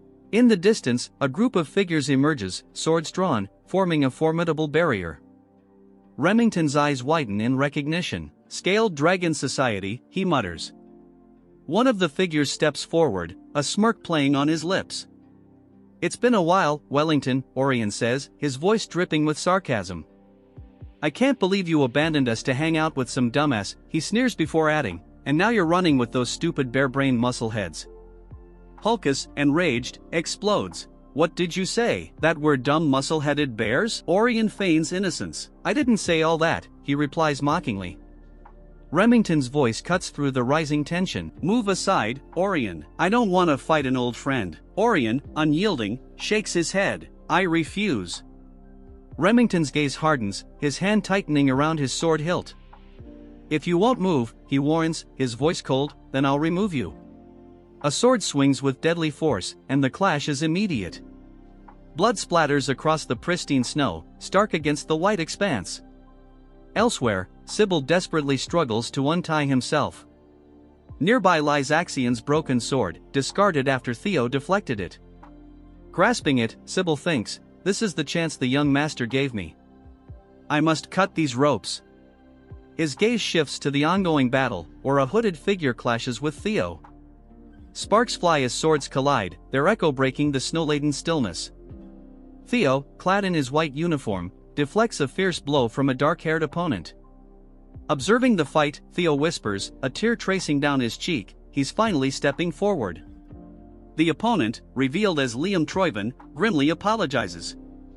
I'm sorry, young Master Axion, he says, his voice heavy with resignation. I will accept my punishment after the blooming ceremony. The duel intensifies as Theo and Liam's swords whirl in a dance of deadly precision. Liam barks an order, escort the young master. In the background, Axion watches the chaos, his expression unreadable. One of his men confirms the order, yes, sir, as the snowy battlefield descends into further chaos, each clash inching closer to an uncertain resolution. Liam dashed through the snow-covered landscape with unmatched speed, his movements a blur against the frozen backdrop. One of his men stepped forward, holding Axion's dropped sword with reverence. We've retrieved your sword, the subordinate announced. Axion silently took the weapon, his grip tightening on the hilt as he stared ahead. His expression was unreadable, though a flicker of seriousness and resolve glinted in his eyes. Liam turned his attention to Theo, swinging his sword with immense force, the blade slicing through the air with lethal precision. Theo met the attack head-on, their swords clashing in an explosion of sparks, the sound reverberating through the quiet forest. Gritting his teeth, Theo managed to deflect the powerful blow, forcing Liam to momentarily lose balance. Seeing his opportunity, Theo readied a counterattack, but Liam recovered quickly. His sword resumed its deadly arc, this time aimed directly at Theo's exposed form. Theo braced himself, his eyes burning with a mixture of determination and defiance, as the fatal strike loomed closer.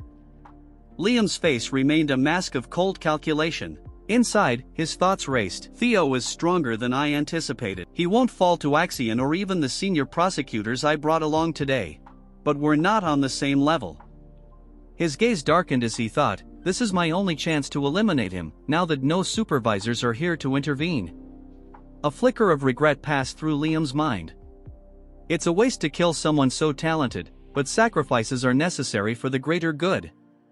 With unwavering resolve, he swung his blade with finality.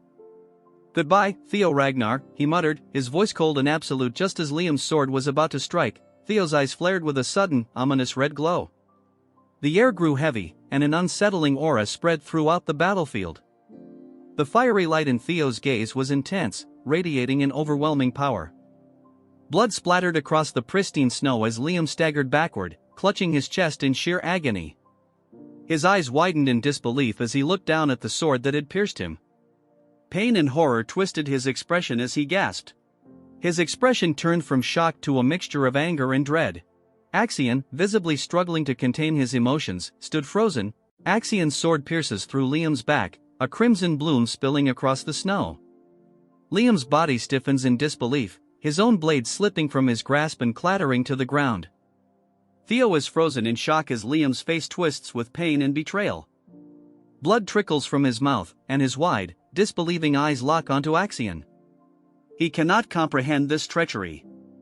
With a sickening sound, Axion yanks his sword free, spraying blood across the pristine snow, a brutal testament to his cruelty. Liam collapses to his knees, clutching at the wound. Axion's subordinates remain paralyzed, their faces etched with a mix of horror and confusion. One stands speechless, while another cries out in anguish at the sight of their fallen leader. Axion, what on earth are you doing? One of them shouts, voice trembling. Axion's eyes blaze with an intense, almost demonic red glow, his jaw tight as he spits out his justification. You joined the fight because you thought I'd lose. That's an insult to me, an insult to the air. Theo's expression shifts between disbelief and dawning understanding. Axion, you insane bastard. That's your own family. Axion turns to Theo, a cruel smirk curling his lips. Yes, I must admit, Theo Ragnar, you are indeed strong. His words drip with condescension, a mockery of respect. In a flashback, Ed stands before a younger Axion, his face hidden in shadows. His words linger in the air, filled with malice. The weak are worthless. But you, Axion, you were born with talent. A sinister smile curling on his lips. You should crush others beneath you and rise above them. Only then can you claim the throne of Ragnar. Young Axion's eyes shine with an unsettling intensity, his gaze filled with determination. Back in the present, Axion's face is set with pride and arrogance. You must be weaker than me. That's the only logical conclusion, he says, looking down at Theo with disdain. Axion raises his sword, his stance exuding power and ambition. I will be the strongest. I will claim the throne. There's no way I can lose to someone like you, not here. Axion's hand grips the hilt of his sword tightly, his knuckles white with strain. A silent promise of violence fills the air. His voice trails off as he launches a furious attack, his blade a crimson blur against the snowy landscape. Theo, however, stands firm, his determination clear in his narrowed eyes, fully focused on his opponent. As Axion's sword comes down with explosive force, Theo meets it head-on, their blades clashing with a deafening crash. Axion's eyes widen in shock. Where is he? In the chaos, Theo dodges the strike and positions himself to counterattack. With lightning speed, Theo's sword connects, slicing through Axion. Blood sprays into the cold air as Axion staggers, his face a mixture of pain and disbelief. Nearby, Liam's men rush to his side, supporting his weakened form. Senior Liam, are you all right? One of them asks, his voice heavy with concern. Liam coughs, clutching his wound. His face is pale, but his resolve is unshaken. One of the men glares at Axion. Damn it, I know you're reckless, but this is too much. He hesitates, torn between loyalty to Axion and disbelief at his actions. Despite the agony, Liam grits his teeth and gives a desperate command. Don't worry about me. Go help Master Axion. Kill Theo Ragnar. His eyes burn with a fanatical intensity. Axion spits out a mouthful of blood, his face twisted in pain and fury. Theo doesn't let up, his sword glowing with blue energy as it cuts through the snowy air. Axion's eyes widen in disbelief as he watches Theo's overwhelming power. This is impossible, he mutters, his voice filled with shock. A flashback interrupts the moment. Ed, with a sly smirk, looks directly at Axion and speaks with chilling certainty. When it comes to Ragnar, you should always expect the unexpected. The scene shifts to a close-up of a flickering lantern in a dark room. The flame dances unsteadily, almost going out, only to suddenly flare brighter. Back in the present, his expression hardens with determination. A single bead of sweat slides down his cheek as he stays focused. No, it can't be, Axion growls. Another flashback plays, showing Ed's dismissive expression. Why are you so concerned about that fool? He's worthless and untalented, Ed sneers. In the memory, Axion holds a card in his hand, a smug grin spreading across his face. I'll toy with him a bit and remind him of his place, he says arrogantly. Ed's voice echoes again, his face partially hidden in shadow. His tone is calm but confident. Don't you see? The gap between your skill and Theo's isn't as wide as you think. The scene returns to the battle. Swings his sword, the blade carving through the air and leaving behind a vibrant trail of blue energy, a testament to his strength and resolve. Fury twists Axion's face as Theo's attack barrels toward him. A worthless piece of trash like you can be torn apart with ease. Axion roars, releasing his full power. Energy surges around him like a storm. Behind him, a massive, terrifying spectral entity appears, its jaws stretched wide in a silent scream of dominance. Theo stands his ground, unwavering in the face of the overwhelming power. His voice is steady, filled with conviction. Throne this, throne that. Because of your greed, so many of my men have died. Clenching his fist, Theo gathers energy around his hand. If you refuse to abandon that ambition, then I will shatter it no matter what it takes. Enveloped in a brilliant blue aura, Theo charges forward. With power surging through him, a magnificent blue dragon takes shape behind him, its fiery eyes blazing with righteous fury. Theo unleashes his ultimate attack, his voice echoing with strength. 3 claws of the dragon. Theo's glowing blue eyes burn with focus as the spectral entity behind Axion lets out a silent roar. The blue dragon races forward, its might undeniable. Liam, despite his injuries, stares in shock at the raw power unfolding before him. Subordinates watch in stunned silence, their expressions a mix of awe and fear. From a distance, Remington, Hulkus, and Erica observe the scene, their faces reflecting the magnitude of the forces colliding. Axion's face is strained with pain and effort as he struggles against Theo's devastating attack. Every ounce of his power is tested, yet Theo's resolve remains unbreakable. Theo and Axion are locked in a fierce battle, their powers colliding and creating a blinding vortex of energy. The force of their clash erupts into a massive explosion, sending shockwaves rippling through the surrounding area. As the dust settles, the air remains thick with energy and debris. Smoke and dust swirl, hiding the figures within. Axion's boots press firmly into the snow-covered ground, a few drops of blood staining the pristine white surface. Slowly, Axion's boots begin to slide backward, leaving a trail of disturbed snow in their wake. The force of the clash throws him off his feet, his body crashing heavily onto the frozen ground. Defeated, Axion lies motionless, his limp form a dark shadow against the pale, snowy landscape. Theo stands over Axion's fallen body, his sword lowered but still emanating power. His silhouette is commanding against the pale sky. Weariness and a grim sense of accomplishment are etched into Theo's expression as he gazes down at his beaten opponent. Liam's face is frozen in disbelief and horror. His eyes remain fixed on Axion's lifeless form, his voice trembling in a barely audible whisper of denial. Master Axion. The cold, sharp edge of Theo's blade hung in the air like a deadly pendulum, its crimson droplets staining the pure white snow below. Axion lay sprawled on the ground, his lifeless eyes fixed on the unyielding sky. A heavy silence blanketed the battlefield, broken only by the labored breaths of the few who remained alive. Liam's subordinates, their faces pale with a mix of shock and fear, stammered, "Young Master Axion." Despite his serious injuries, Liam struggled to his feet, his gaze locked onto Axion's motionless body. "Kill him," he rasped, his voice barely audible. Theo, his once pristine white coat now soaked in blood, stood still among the group. His sword, though lowered, dripped with the evidence of his victory. Even though Theo was exhausted and wounded, he stood his ground. His sharp eyes scanned the remaining members of the Central Intelligence Bureau. "I'm in trouble," he thought grimly, assessing the situation. "It's a gamble from here on out. Even at my best, I couldn't take on 4 senior proctors at once. In my current state, it's impossible. My stamina is drained, and my mana is nearly depleted from that last attack." Gripping his sword tightly, Theo steadied himself, his mind racing. Soon, he thought, a flicker of hope cutting through the exhaustion. He should appear any moment now.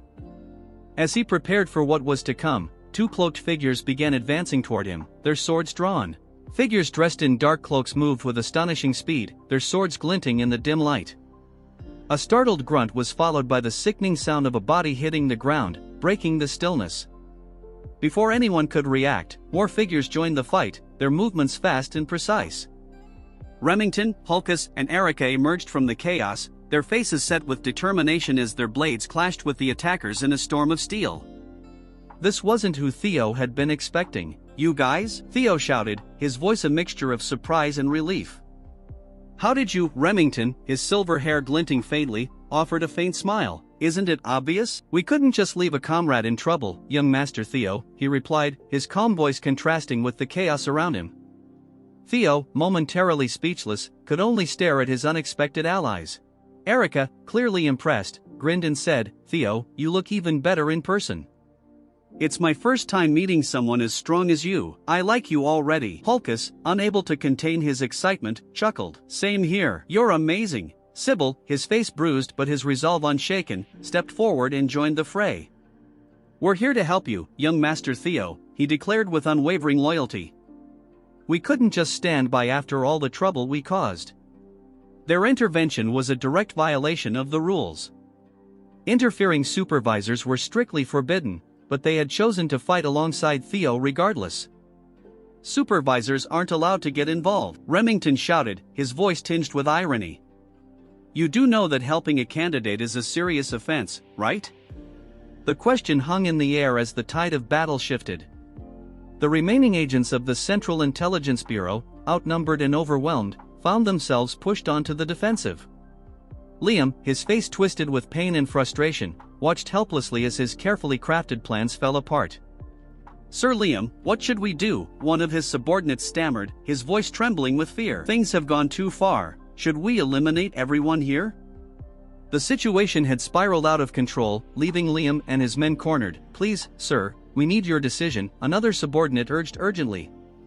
Liam's mind raced, filled with dread. He realized the full extent of their failure. We didn't uncover anything about Rose Palace's artifacts. We couldn't kill Theo. Even Sir Axion is dead. And now we've been caught red-handed. Defeat loomed over him, but then a dark smile crept across his face. We'll cover it up, he declared, his eyes glinting with a dangerous resolve. Sir Liam, we don't have time, one of his men protested. Ignoring the plea, Liam continued, the best way is simple. He paused, his sinister smile widening. Kill everyone. His gaze swept over the battlefield littered with bodies. We'll stage it as an internal conflict. Say there was an outbreak among the examinees, leading to their deaths on sight, he said, his voice chillingly calm. That's the easiest way to erase all evidence of our involvement. Reaching into his coat, he pulled out several dark orbs. These are 5th-grade monster summoning stones. They'll create enough chaos to make it look like an accident. Understand? His men hesitated but quickly nodded under the weight of his commanding glare. Yes, sir, one of them said, his voice shaky. As Liam prepared to unleash the monsters, his twisted plan began to take shape, threatening to turn the battlefield into a scene of carnage. As Liam prepared to unleash the monsters, a voice suddenly cut through the tense atmosphere. He gasped, choking on a breath as a sharp blow struck him. What is going on here? The arrival of the 3 supervisors representing the White Dragon Clan, Plum Blossom Palace, and Daffle Palace brought a sudden halt to the chaos. Their faces reflected concern and suspicion as their sharp eyes scanned the scene of destruction. Supervisors Sefford Garner and Sally Garner from the White Dragon Clan and Daffle Palace, respectively, stepped forward, demanding answers. What happened here? Natasha Koppel, the supervisor from Plum Blossom Palace, observed the devastation with a grim expression.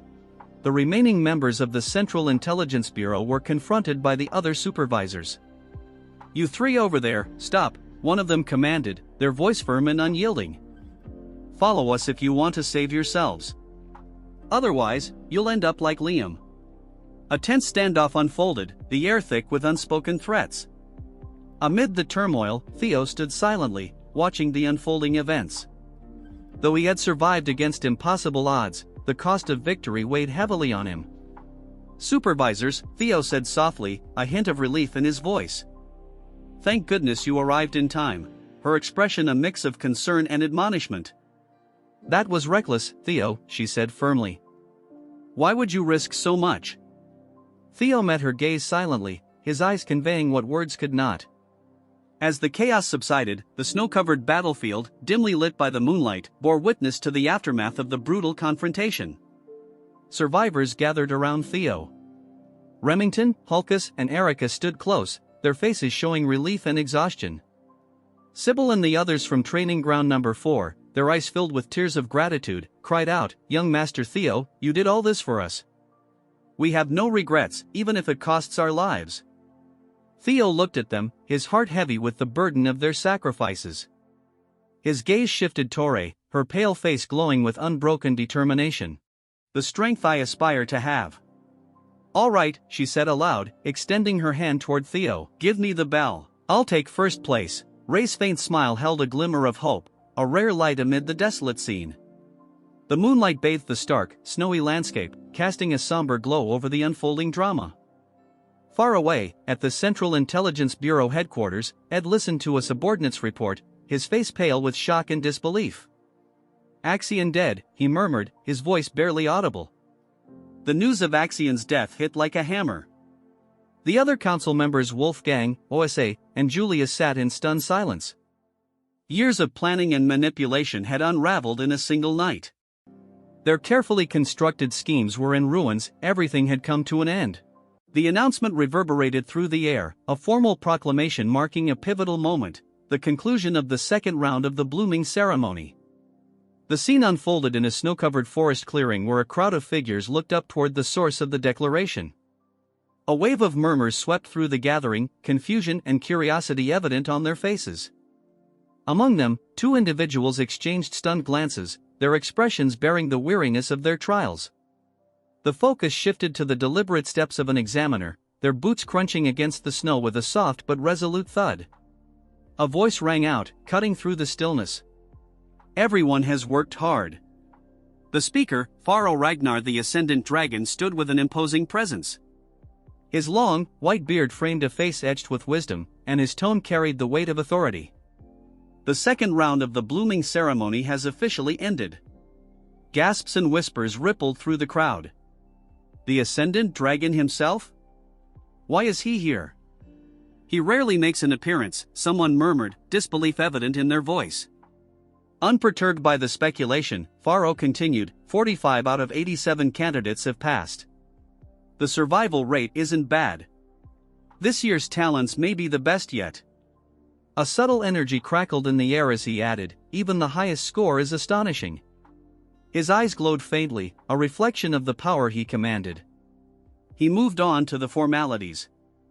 As you know, those who pass the second round will be promoted from apprentices to entry-level inspectors of Ragnar. Be proud, you've earned it. Among the crowd, Remington and Sybil stood side by side. Everyone here qualifies? Remington muttered, his tone steady.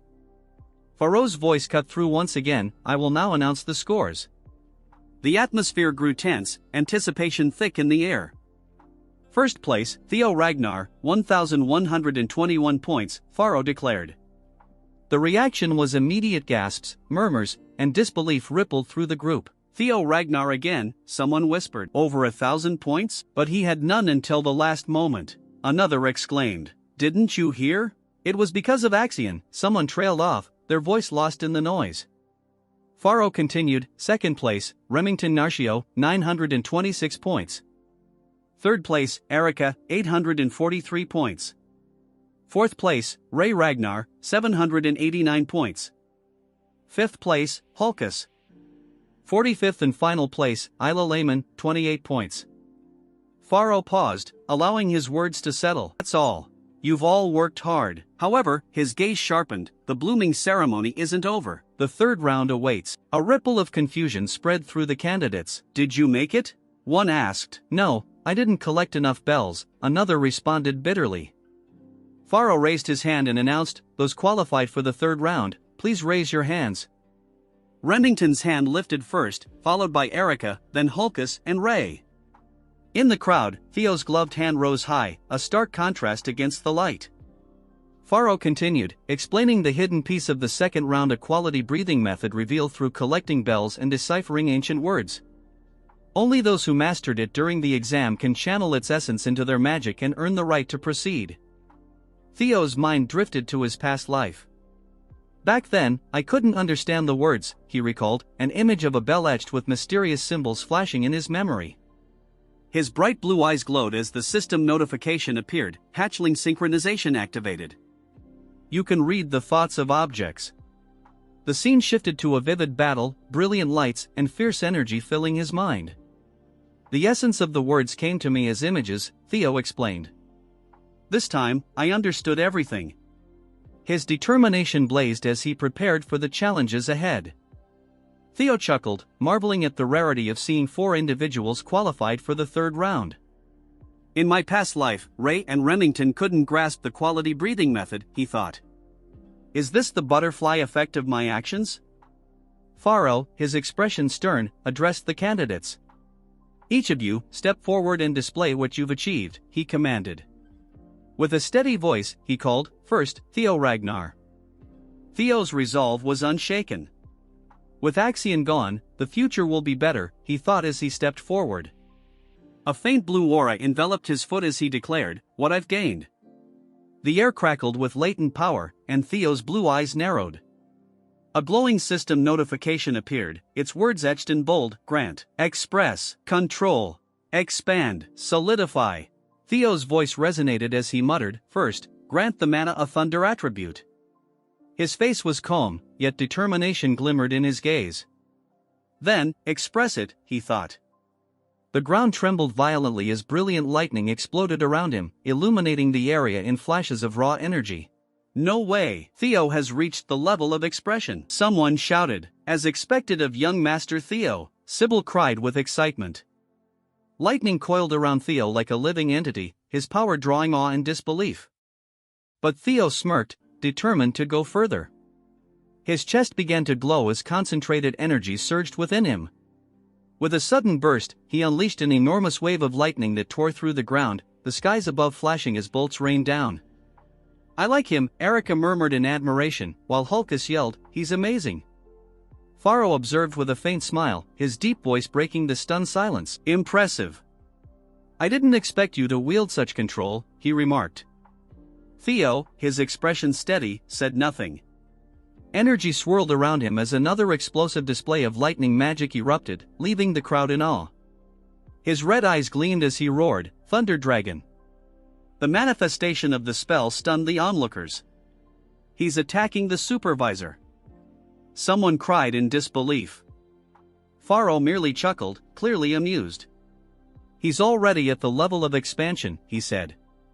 With a flick of his hand, water spiraled around him, countering the lightning. "You've earned the right to test me," he declared. Theo met Pharaoh's gaze, unwavering. The spectators gasped as the exchange unfolded.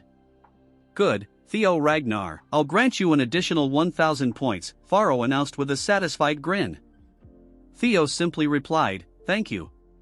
Murmurs of admiration rippled through the crowd. As expected of the Ascendant Dragon, someone remarked.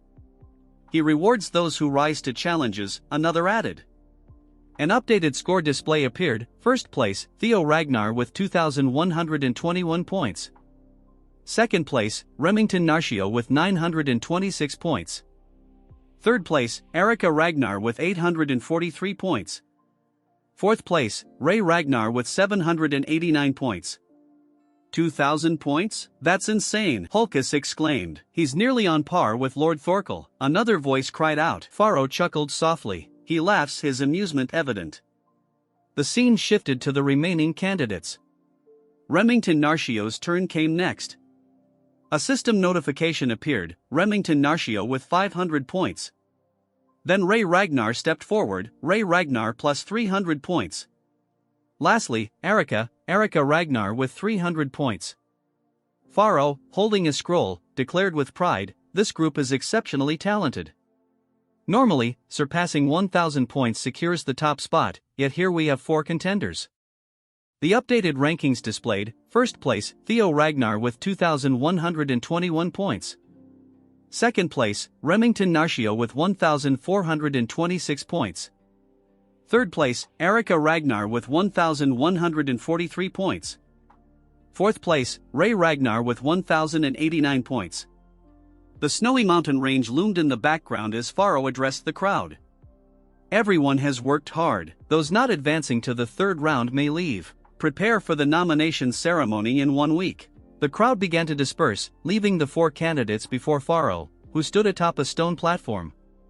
Suddenly, a malevolent energy surged from the mountain's peak. A crimson aura radiated outward, the ground shaking beneath its force. The 4 candidates stumbled as a burst of energy caught them off guard. Pharaoh's voice, now laced with dark power, echoed ominously. "Shall we begin the third round?" Theo's eyes widened as an unfamiliar surge of energy filled him. "What is this feeling?" He thought, his vision blurring as the faint outline of a dragon appeared before him. It was none other than Rodbrok. The third stage of the exam is to meet the clan head. Anything can happen during this meeting. It's an exam where everything is up to the clan head. This meeting dictates whether or not one will be nominated for the clan head's manor. As each of the 5 major candidates has previously served in the clan herd's manor, being nominated for the clan head's manor is an acknowledgement of being a promising successor candidate. Theo thinks to himself that the one waiting for us at the top should be the clan head. But Theo cannot understand because he is sensing Lodbrok's energy. That's when he realizes that the one who might have taken Lodbrok's heart is no one other than his father. Moving on, the old man orders them to break through the dragon fear and greet the clan head. The pressure intensifies so much that they fall to their knees, barely holding themselves together. Under the pressure, Erica asks the instructor how they can make it to the top in this state. Theo tells her that he would give up on overcoming it with brute force. He explains that the only way they can advance is by matching the mana's wavelength. Erica is confused since she is a pea-brain. Remington intervenes, explaining to Theo that what he meant is creating an antiphase wave to interfere with and neutralize the pressure. Theo compliments Remington for understanding it so quickly, while Erica remains dumbfounded, unable to grasp what they are saying. Theo elaborates that it's their way of culling people.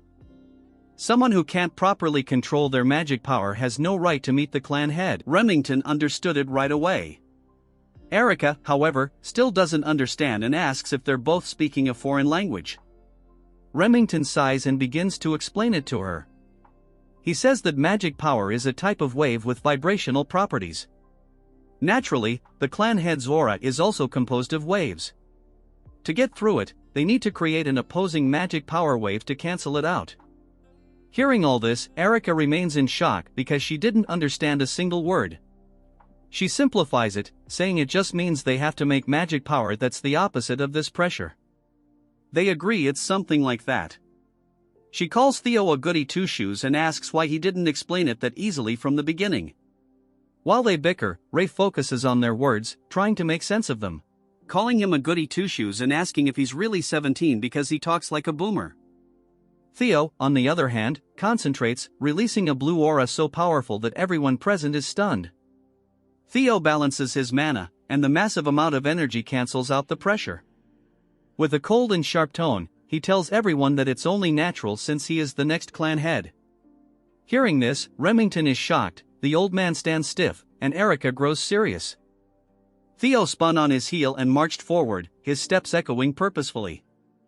"I'll go ahead," he declared with confidence, as if the outcome was already set.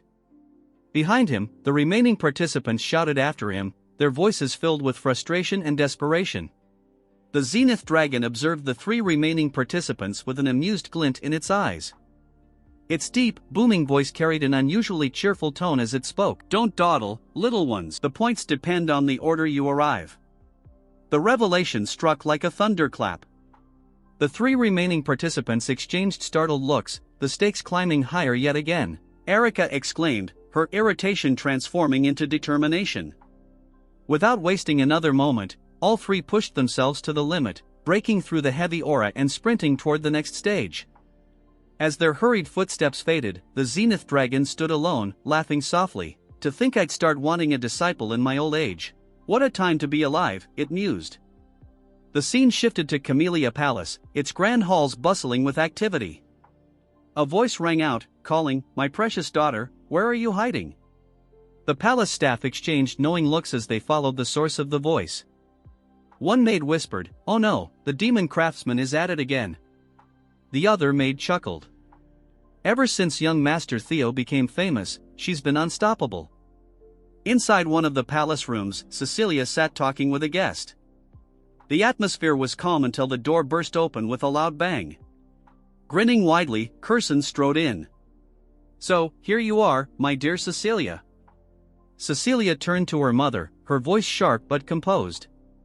"Mother, please act with decorum inside the palace." But Curson, too excited to care, pulled Cecilia into an enthusiastic hug.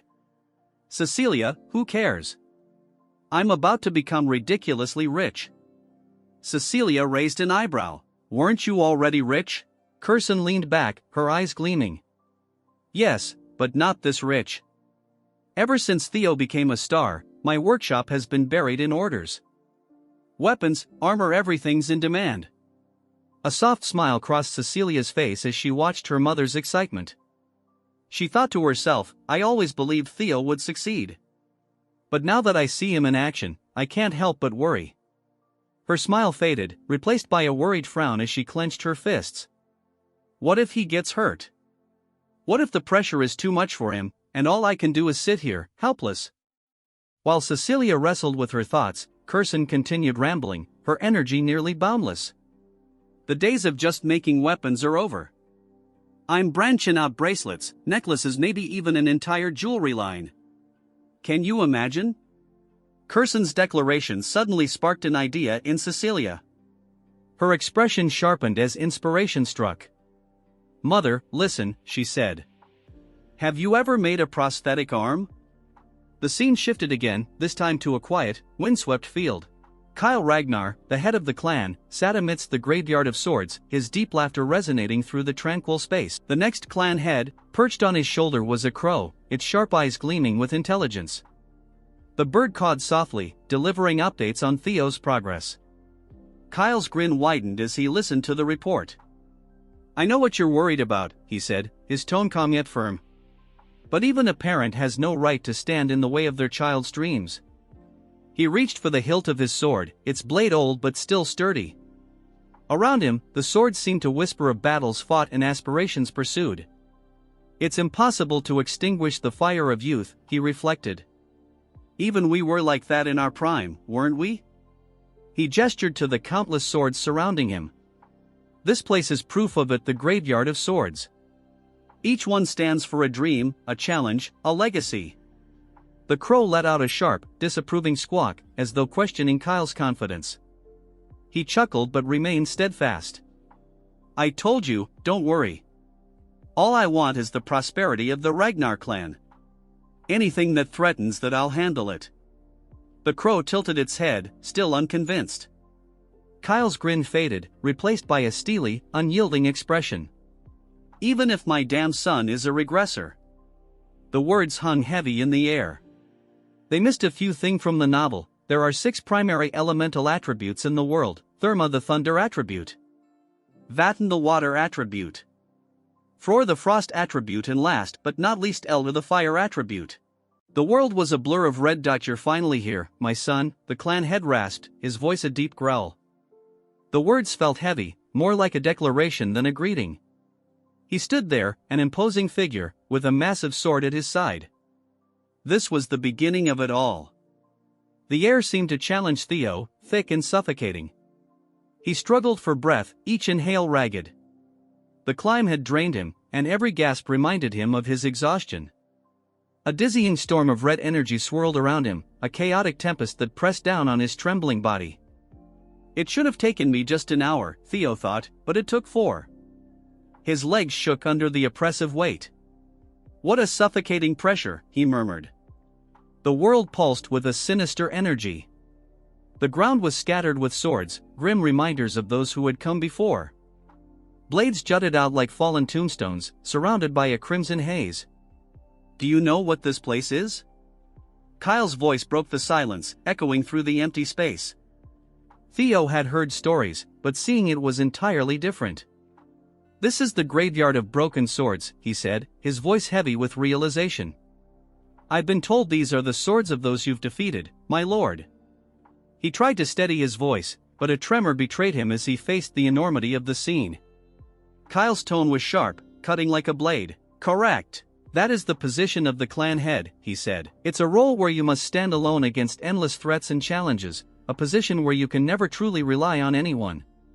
He paused, letting the words sink in like a harsh truth. His greatsword shimmered with a menacing glow. "It's a position that follows the rule of the strong," Kyle continued, his voice ringing with authority. "You must rise above everyone else with your own power. Do you think you have the right to claim such a position?" His tone dropped, dangerously low.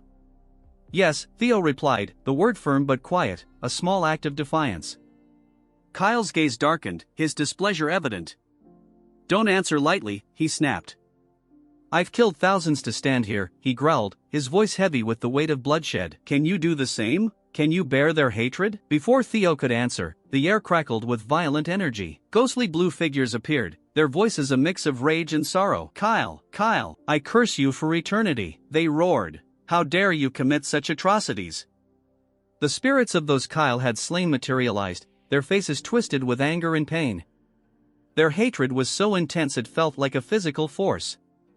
"I'll destroy you," they screamed, their voices filled with venom. Despite the storm of hatred, Theo stood firm. The chaos raged around him, but his resolve was unshaken. "My resolve is unchanged," he declared. "Why is that?" Kyle asked, his tone sharp. "To avenge my past life," Theo replied.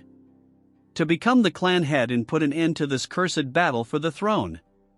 He clenched his fists around his sword, his determination unwavering.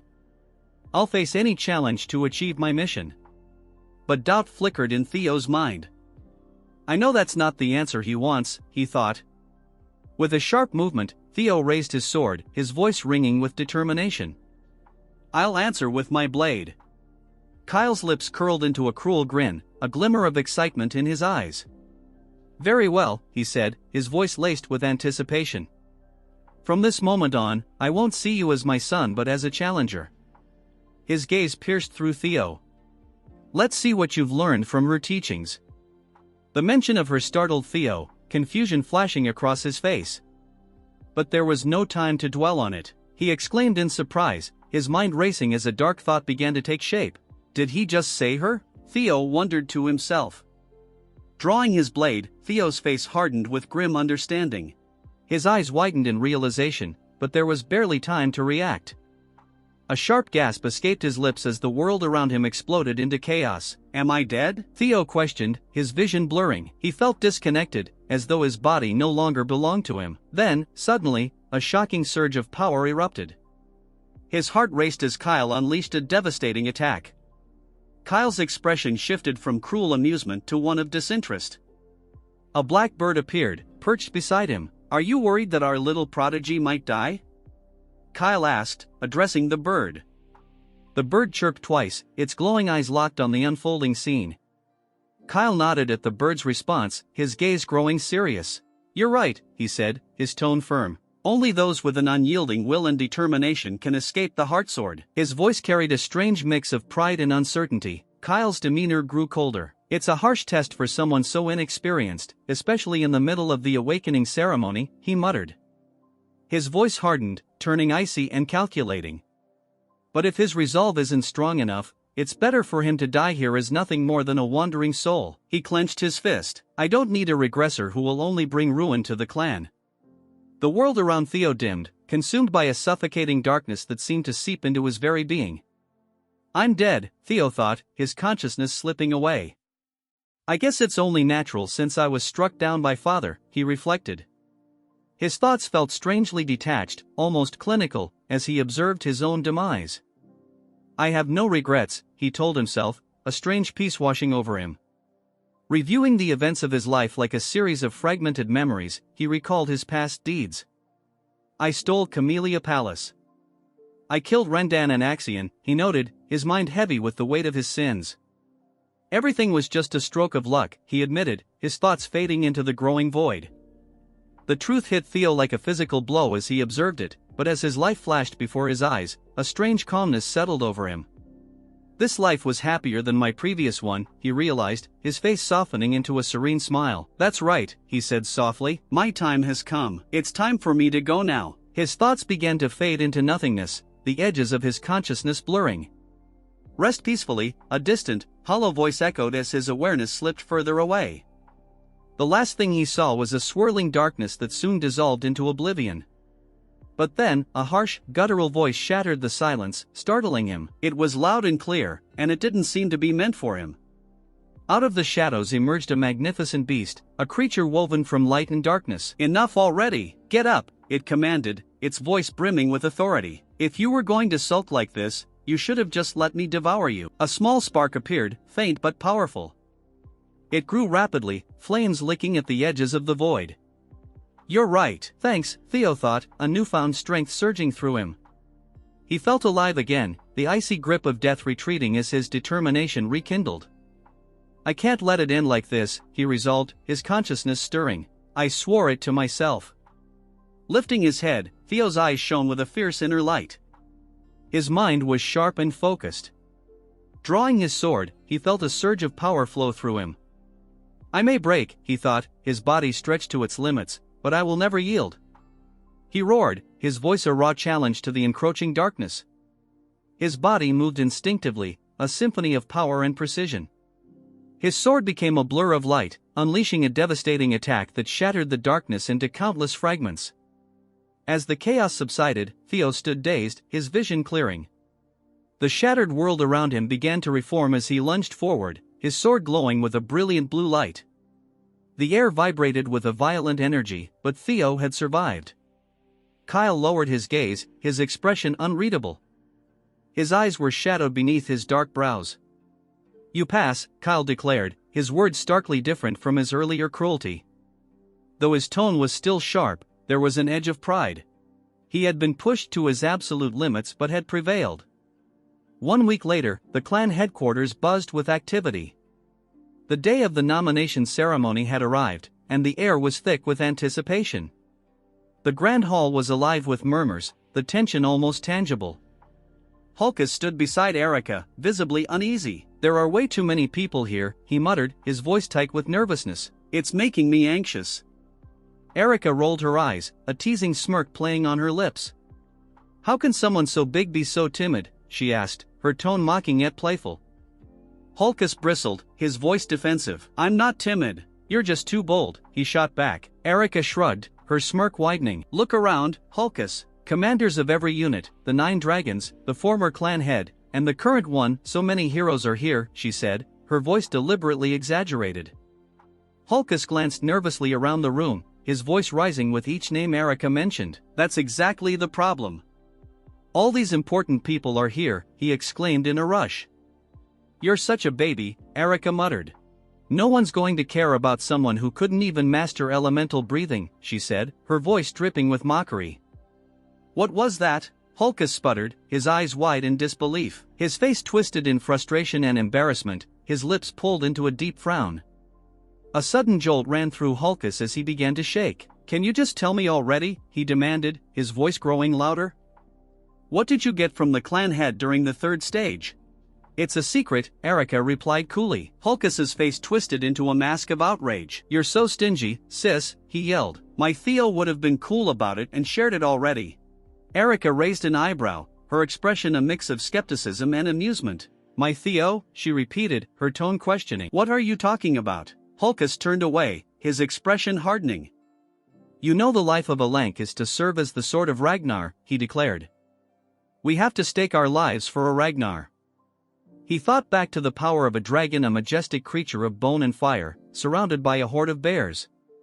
"In that case, I want someone cool and strong. Someone who has it all, power, character, and ambition," he decided. "And that's Theo. I want to dedicate myself to him." Hulkus's voice grew firm, a strange light shining in his eyes. "That's why he's my Theo." "And he agreed to this?" Erica asked, her tone sharp. Hulkus paused, furrowing his brow. "Does he have to?" he asked. "I was just planning to join the same unit as him." He looked away, his fists tightening, his face clouded with uncertainty. "I don't know why, but the clan head said he isn't taking Theo into the clan head's manor," he admitted, his voice low. Clenching his fists, determination flared in his eyes. "So I'll just have to follow him," he resolved. A steady thud of footsteps echoed through the grand hall, followed by the resonant clang of a staff striking stone. The sound carried across the courtyard, silencing the crowd. "Attention!" Ragnar announced, his voice booming. Holding his staff aloft, he continued, "The nomination ceremony shall now commence. Overall valedictorian, Theo Ragnar." The crowd erupted in cheers, their excitement filling the air. The sound reverberated through the hall as they chanted. Theo stepped forward, his features calm and composed, the sprawling headquarters behind him. The crowd cheered, their enthusiasm unwavering. "All eyes are on you, young Master Theo," a voice murmured from the crowd. "Where will you choose?" The words felt both like a challenge and a plea. Evelyn watched from the sidelines, a hint of longing in her eyes. "I'd love it if he joined the white-armored dragon cavalry," she thought wistfully, "but that's just wishful thinking." Theo stood alone in the courtyard's center. "Congratulations on being the overall valedictorian, Theo Ragnar," Vanna declared. "Your excellence in every category was truly inspiring." A sharp sound interrupted him, drawing everyone's attention. Vanna's face shifted to shock, his eyes wide. Ed, the director of the Central Intelligence Bureau, stepped into view, his expression unreadable and his eyes obscured by shadows. "Sky Dragon," someone whispered, the murmurs quickly spreading through the crowd. "Is he here to avenge Axion?" one man speculated nervously. "No way," another responded, eyes darting to the 9 dragons and the clan head, who were observing silently. Venna's voice was strained as he addressed Ed, director. "I don't know what your intentions are, but please sit back down," he commanded. Ignoring him, Ed spoke with calm authority. "Theo Ragnar," he began, his voice cutting through the tense atmosphere. "The Central Intelligence Bureau," Theo thought, narrowing his eyes. He recognized Ed as the Sky Dragon. He must still be angry about Axion's death, Theo reasoned. But even he wouldn't dare disrupt a nomination ceremony. Ed extended a hand, a charming smile on his lips. "I'd like to offer you the position of deputy director," he announced. Theo's eyes narrowed further, his face a mask of suspicion. He didn't trust Ed, not even a little. Theo's valedictorian status carried profound significance, symbolizing his remarkable journey as a Ragnar who had begun at the very bottom. A cracked dark egg nestled among twigs represented his humble origins, while a silhouette of a majestic dragon soaring across a radiant sky embodied his triumphant rise. Whispers rippled through the crowd. "I knew he became strong, but to think he'd defeat Ashian?" One voice murmured. Another added, "I heard he nearly killed a proctor before being stopped." Theo's tale of ascending from ridicule to greatness resonated deeply with aspiring swordsmen, shifting perceptions from scorn to admiration. The once dismissed imbecile of Ragnar had transformed into a figure of awe. A notification flashed before Theo: "You have become the overall valedictorian of the awakening ceremony." Another alert followed: "Congratulations! You have completed scenario quest number 3, Victor of the Awakening Ceremony. You have obtained an ether core as a reward." The item had been stored in his inventory. Theo blinked at the message. Ether core? He wondered. Considering how long this quest took, it must be something valuable. His gaze shifted to Ed Trovan, who stood among the crowd. "The Central Intelligence Bureau?" Theo's eyes narrowed in suspicion. Ed smiled warmly, extending a hand. "I'd like to offer you the position of deputy director," he proposed. Theo remained silent, his sharp eyes fixed on the man.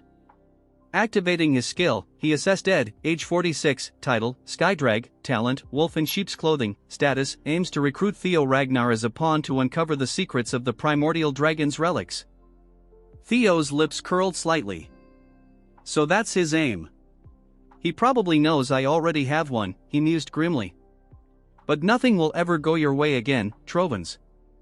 I'll crush you myself," he vowed, his hand tightening into a fist. "What is the meaning of this?" demanded Julius Ragnar, the central director, his face tense. Ed responded smoothly, "I'm simply following procedure by offering a role to a promising individual." "Is there a problem?" "Don't insult our intelligence," Julius retorted fiercely. "This is clearly a poorly concealed attempt at revenge for your nephew." Ed chuckled softly. "I can see why you'd think that, but you're mistaken," he claimed with a sly smile.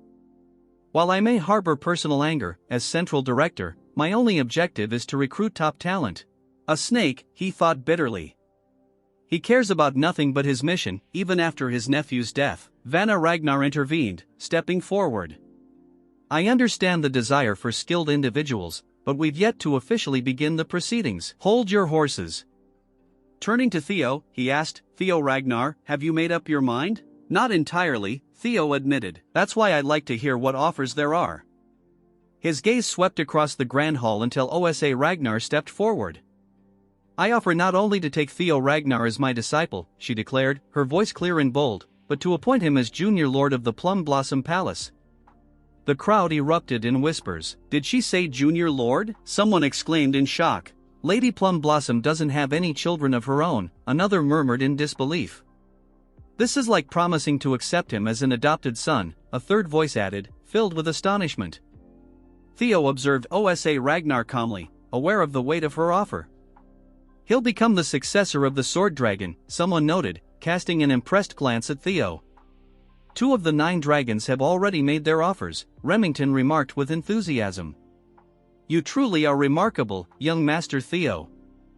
Hulkus exclaimed. "Most commanders and directors won't be able to rival these offers," Erica pointed out. Suddenly, a lone figure stood amidst the swirling clouds, a bird flying nearby. "I'd like to throw my hat in the ring as well," a powerful voice announced. A tremendous force crashed down, shaking the very foundations of the hall. With a thunderous impact, a figure descended, his form cloaked in dark energy. As the figure landed, he revealed himself as a man with long white hair and a face partially hidden by a dark mask. Gasps echoed throughout the hall. "The Black Dragon, Robert Ragnar!" someone exclaimed in shock. "Even he's getting involved?" Robert's piercing gaze settled on Theo. "Theo Ragnar, I've been watching you throughout the awakening ceremony," he declared. Theo returned his gaze with unwavering focus. "He's been observing me," Theo realized. "Come to Black Snow," Robert invited. "I'll offer you the rank of Null Snow." Null Snow, the highest rank in the Black Snow Intelligence Agency, allowed agents to maintain public personas and gain both fame and honor. Theo recalled his previous life, where attaining that rank had always been beyond his reach. To think I could obtain it so easily now. Pharaoh Ragnar cleared his throat, drawing attention. Theo Ragnar, you left a lasting impression during the third stage, he said with a warm smile. I hope you won't forget about Zenith Academy. The Zenith Dragon? Aaron, the supervisor who had once saved Theo, exclaimed in disbelief. That's 4 out of the 9 dragons, Evelyn chimed in. Let's not forget there's still one more. Our commander, Aaron whispered. The demon dragon, Evelyn added with admiration. Julius Ragnar, commander of the White Armored Dragon Cavalry, stepped forward. The White Armored Dragon Cavalry will not offer any special treatment to Theo Ragnar, Julius announced firmly. He's sticking to his principles now? Aaron exclaimed in surprise. As expected of our commander, Evelyn said proudly. Julius's expression remained resolute. Honor is earned through one's own merit. Although I wish to recruit Theo greatly, I cannot show favoritism. It wouldn't be fair to other recruits. The only promise I can make is my full support for his growth and the pride of being a dragon. His unwavering gaze settled on Theo. Standing in the center of the hall, Theo took a deep breath, his eyes briefly closing. When he opened them, a determined gleam burned within. With a confident smirk, he declared, I will choose. Suddenly, a sharp voice laced with an enigmatic power sliced through the air. You're a regressor, aren't you? Theo's eyes widened in shock as he whipped around, searching for the source. His gaze locked on a woman seated regally on a throne, Hilda, the former clan head. His throat went dry, and he swallowed hard. I have no idea what you mean, he replied, keeping his tone carefully neutral. Hilda's lips curled into a knowing smile. I don't know what kind of life you lived in your previous cycle, but your acting is impeccable, she said with amusement. Truly impressive. Cycle? What is she talking about? Is there a fixed number to regression? Theo's mind raced, trying to grasp the situation. Is something the matter? You don't look well, Vanna Ragnar asked, concern evident in his voice. Could I please have a moment to gather my thoughts? Theo requested, his voice strained. As you wish, Vanna replied with a nod. This is indeed an important decision, but don't take too long. Hilda leaned back, a smirk playing on her lips. There's no need to hide it. After all, I'm also a regressor, she revealed. Though the cycles permitted to me have now ended.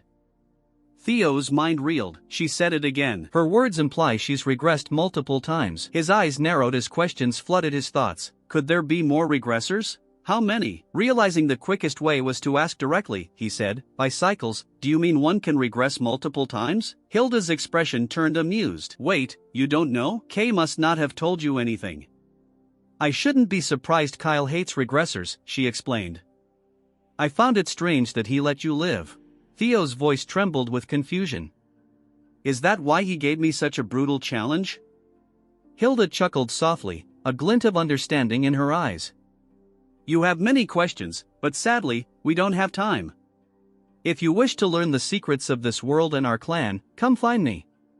Let's finish this conversation later. Theo stared at her, his thoughts in turmoil. During the third stage of the awakening ceremony, Father gave me no answers, only the heart sword. His gaze lowered as he recalled the ceremony. So Father hates regressors. But that energy Lob Brock's essence I sensed from him back then. A realization dawned. The stolen heart of Lob Brock. Was it really Father who took it? Is it because Lob Brock, as an ancient dragon, welcomes regressors? A human defeating an ancient dragon seems impossible, but perhaps not for Father, who is called a demigod. He glanced toward Kyle Ragnar, seated on his throne, watching silently. To uncover the clan's secrets about regression, I have no choice. Vanna Ragnar's voice shattered his thoughts. Now then, Theo Ragnar, has your heart decided where you will go? Theo took a deep breath, his resolve firming. Yes, I have decided, he declared confidently, raising his voice. This part starts with Theo declaring which side he will choose, but it ends keeping the suspense. Remington chooses the Zenith Academy and directly becomes the Zenith Dragon's disciple. Theo thinks that he likely made this decision because they both use the water current breathing. past life, Remington returned to his Narshio clan to grow stronger. And he eventually started a rebellion against the Ragnar clan. But this time he did not leave the Ragnar clan. Theo is certain that this is another chance brought on by him. The buddies shake hands with each other, as Theo tells Remington to do their best and meet again once they are stronger. Remington tells him that he is looking forward to their reunion as they face each other with respect. As Theo had expected, Rey returned to the Daffodil Palace, where her mother the Ice Dragon is at, and it is the most suited place for her. Theo's minions also wanted to join him, but their grades were insufficient. He thinks that it is a shame that he had to part with his friends. As such, the ceremony ends and Theo looks up to the sky hoping that everyone will do their best. That's when a voice grabs his attention. It's Hulkus, as he didn't expect that they would choose the same unit. He is accompanied by our muscle waifu as they come towards him. Theo is glad that he has made new friends, telling them that it's nice to see them here, thanking them for helping him back at the second stage. Erika Shai tells him that he owes her one, thinking to herself that strong guys are the best. But like a sibling, Hulkus also thinks that strong guys are the best. As they bicker, Theo thinks to himself, why they are into him all of a sudden. A supervisor tells them to pay attention as the commander is coming, but regardless, Theo thinks that he has achieved his goals joining the most honorable group. It is the perfect place for him to start his plans to become the clan head. It is the White Armored Dragon Cavalry, as the commander congratulates them on becoming a member of the White Armored Dragon Cavalry. Theo thinks that he will see Hilda later and clear his queries as we move on to the commander. He asks them to say their declaration as fresh recruits. Hulkus the Dumb tells everyone that he wants to become an awesome dragon. A turd shouts, telling everyone that he wants his name to be known far and wide. Erika tells everyone that she wants to become the strongest of her generation. As more people speak, every single person present looks towards our Chad waiting for his speech. Our Chad, before saying anything, thinks about how he has to prepare for the great war that comes 5 years from now. With resolve, he tells them that he will become the commander of the White Armored Dragon Cavalry within 5 years. The supervisor thinks that he has guts to say this on the commander's face. The muscle turd laughs like crazy, telling Theo that dreams should be grand and he has come to the right place. He tells everyone that whatever reason they may have for choosing this cavalry, there is only one thing they need to remember. Every drop of blood and sweat they spill will be immortalized in legend within the history of Ragnar. He says that today's hardship will become tomorrow's pride. Their shield does not break and sword does not yield. Their comrades will always have their back, and in return, they will always have their backs. He finishes with a smirk that waiting at the end of the road forged in blood and sweat is glory. He congratulates them on becoming part of the White Armored Dragon family. As his speech ends, a huge dragon lands behind him, destroying the field in an instant. This is a flying dragon and the commander's partner. Muscle Turd tells them that this is his partner, Gullah. And he is a flying dragon, the symbol of us dragoons. From the sky, multiple dragons fall from the sky, as an old man tells them to get on their senior dragons. He gets on his dragon, telling them that he will start the admittance test. And it's time for them to obtain their own partner, but Theo already has Ladbrok. Looking at the flying dragons, he thinks that it is amazing and wonders if he will have one of his own. Then a voice grabs his attention and he gets surprised.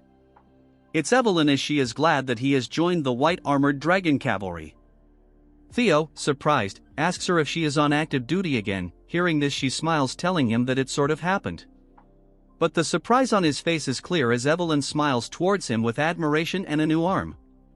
Guess now he can wife her up, which is a must as she continues to smile towards him. This part starts with a flashback. Mommy, accompanied by her mother, visits Evelyn, thanking her. Seeing her, she gets shocked and greets her. She elaborates that if it isn't about Theo, even if he didn't take help from her, he would have blossomed because of his immense talent. Mommy tells her that it might be the case, but she is someone who trusts her Chad and cares for him, and one who will want to help him without any return, clearly stating that she is one of the most important people to our Chad.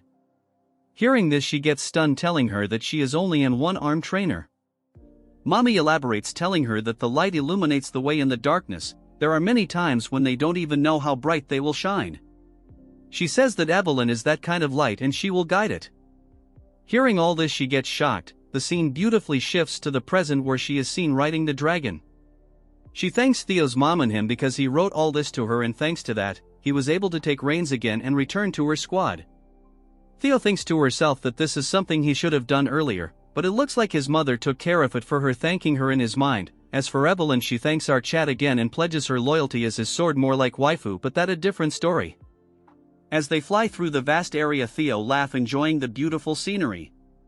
They stop at a certain place and tells him that this is the White Dragon's nest, where the flying dragon wyverns live. She explains that the White Dragon unit carries out operation using wyverns. The introduction ceremony is being held here.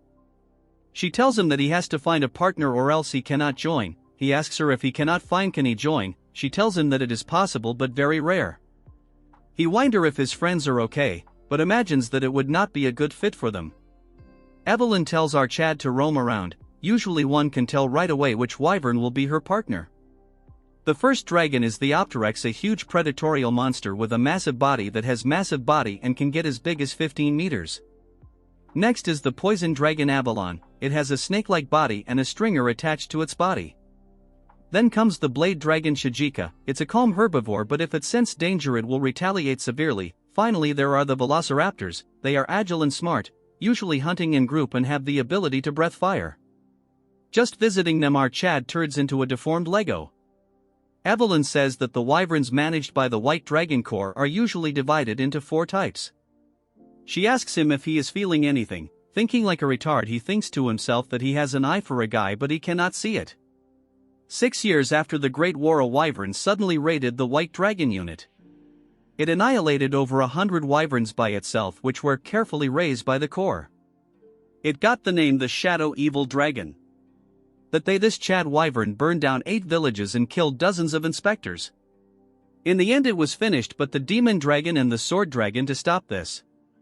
The nickname Lurker was given to it because of its ability to hide in the shadows.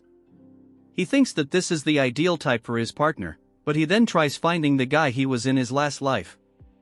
That's when he finds it surrounded by multiple wyverns. As the muscle head was resting, a voice grabs his attention, telling him that he looks happy. He tells her that it would be dumb to be happy because a dragon has joined his group. She tells him that it is great, and curiously asks him he is thinking of making Theo the next captain of his unit. She finds it impressive that he is careful with his word. Like a Chad, he tells her that because the mouth is the source of all trouble. She thinks he is drawing a bigger picture than she has thought, but he is confused. He tells her that Theo has joined the unit, and cannot just give him to her.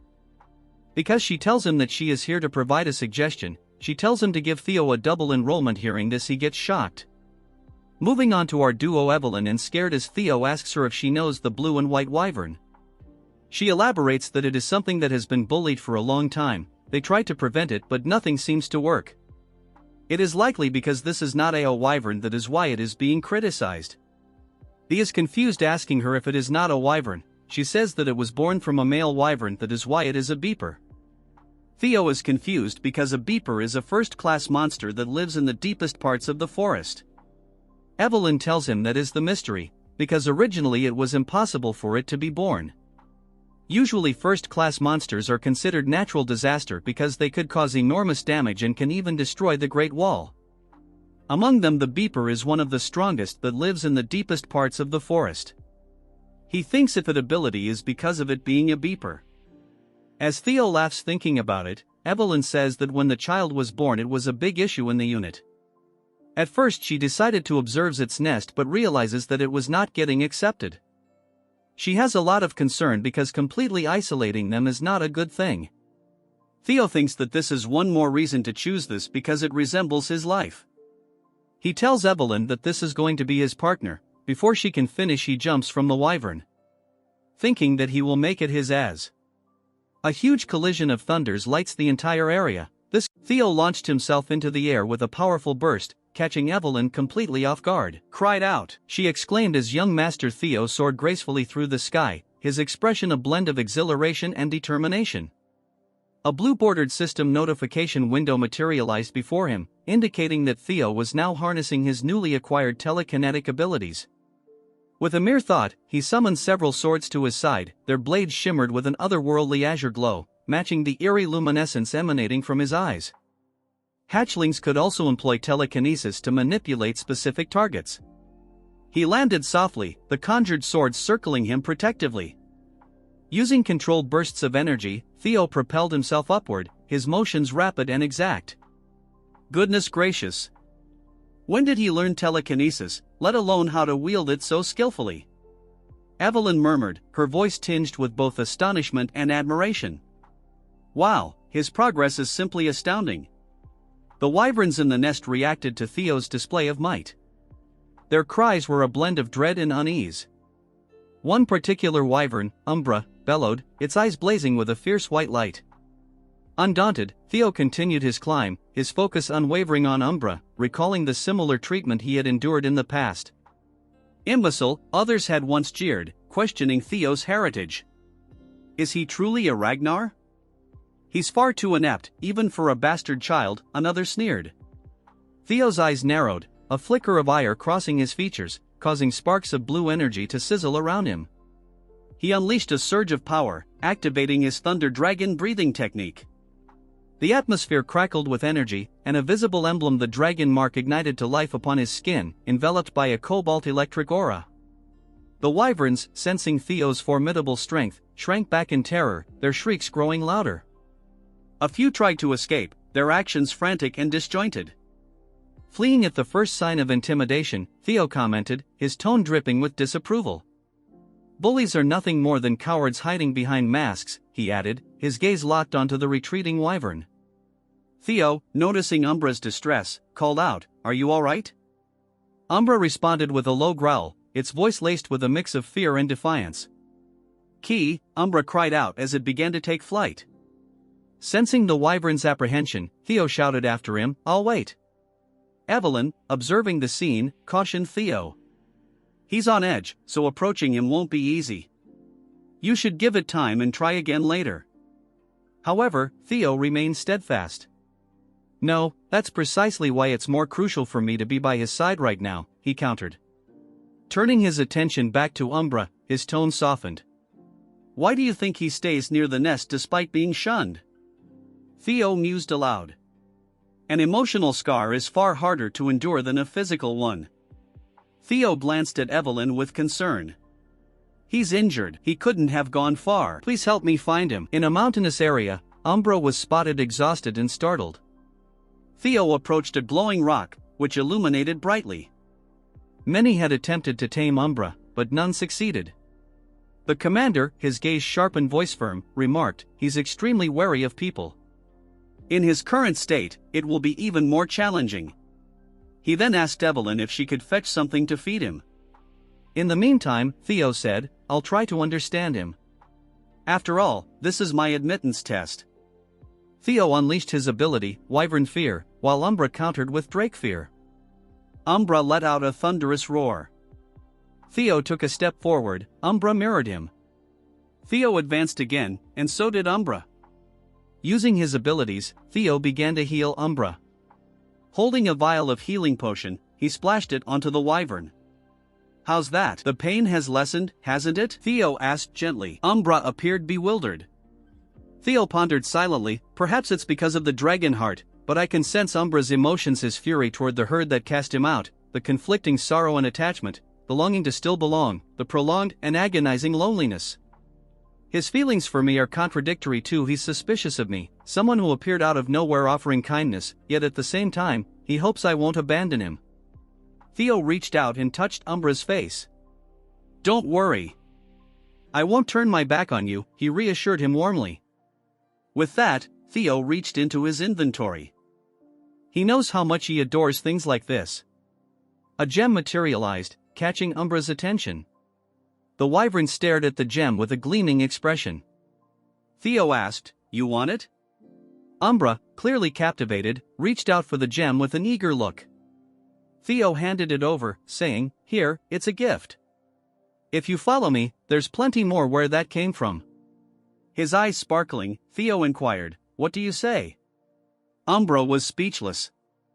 Theo extended his hand to Umbra. "I'll have to go raid some from Grandma Curson," he muttered, shivering at the thought. He couldn't shake the feeling that he was about to lose a fortune. Back with Theo and Umbra, Umbra responded with a thunderous roar and a firm nod. A blue system notification window appeared before Theo. New skill acquired: Wyvern Taming, rank C. Mastery, 1% higher. Mastery increases a tamed dragon's trust when mounted and grants a 10% power boost to both rider and mount. With that, Theo soared into the sky on Umbra's back. Evelyn, who had been watching, stood bewildered, dragging a couple of bulls behind her. Confused, she questioned, "Huh? How did you do that? It's never opened up to anyone before." A smirking Theo and a content Umbra returned. Evelyn remarked, "It's nice seeing him eat so well," as Umbra devoured the food she had brought. Theo thanked her, saying, "Thanks for the meal, Evelyn." Flustered, Evelyn pressed further, "Seriously, how did you manage it?" Theo replied casually, "He simply tended to the wound in his heart." Once his emotions were wavering, the gift sealed the deal. Evelyn was left speechless. Jokingly, Theo teased, "Haha, you want him to eat that?" Evelyn, still puzzled by the unfamiliar food served to her, thought to herself, "That's so like young Master Theo.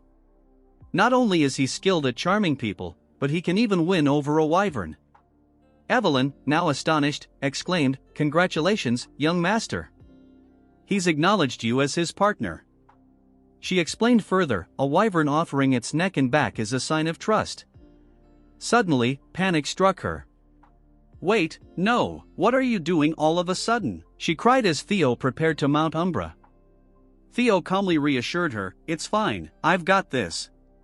Evelyn interjected, "Even if he's accepted you as his partner, you haven't received any flight training yet. Riding a dragon without reins and a saddle is extremely dangerous." Her expression turned frantic as she shouted, "Taking off like that is a one-way ticket to disaster." Theo, with a confident grin, assured her, "Relax, I've got plenty of tricks up my sleeve." A system window popped up, activating skill, Wyvern Taming to compensate for insufficient riding skills. With that, Theo and Umbra took to the skies. Evelyn watched in shock and concern as they flew gracefully. Theo, smiling, mused aloud, "I get it, he wants to show me something, right? Let's go together." As Umbra continued to glide through the air, Theo's thoughts drifted. Something's not right. How did a pure-hearted dragon like him turn into such a fearsome demon, earning the title Evil Shadow Dragon? The scene shifted to a waterfall, where black liquid seeped into the water below. A surge of pure energy radiated outward, a visible sign of the ancient ritual underway: purification and rebirth. The process removes impurities from the body and enhances one's ability to gather mana more efficiently. It is an ancient secret technique requiring multiple strong mana users and days of intense suffering to complete. The scene shifted to Theo, his body glowing with power, though it was noted that this method had only been effective on children under 5 years old. A sense of impossibility lingered in the air as a close-up revealed Theo's face, now marked by the swirling dark energy of the phantom dragon. This purification happening to Theo was the result of countless perfect coincidences. First, the deadly core poison that invaded his body, a skeletal figure with burning red eyes lunged at him, its chain form representing the poison. Second, the concentrated mana gathered from decades of consuming ghost shade, symbolized by ominous purplish-black flowers. Umbra, who had mastered neutralizing the poison, was shown alongside images of crystals, flowers, and leaves. Everything balanced precariously, depicted by a spectral image of Theo's body where light and dark energies intertwined.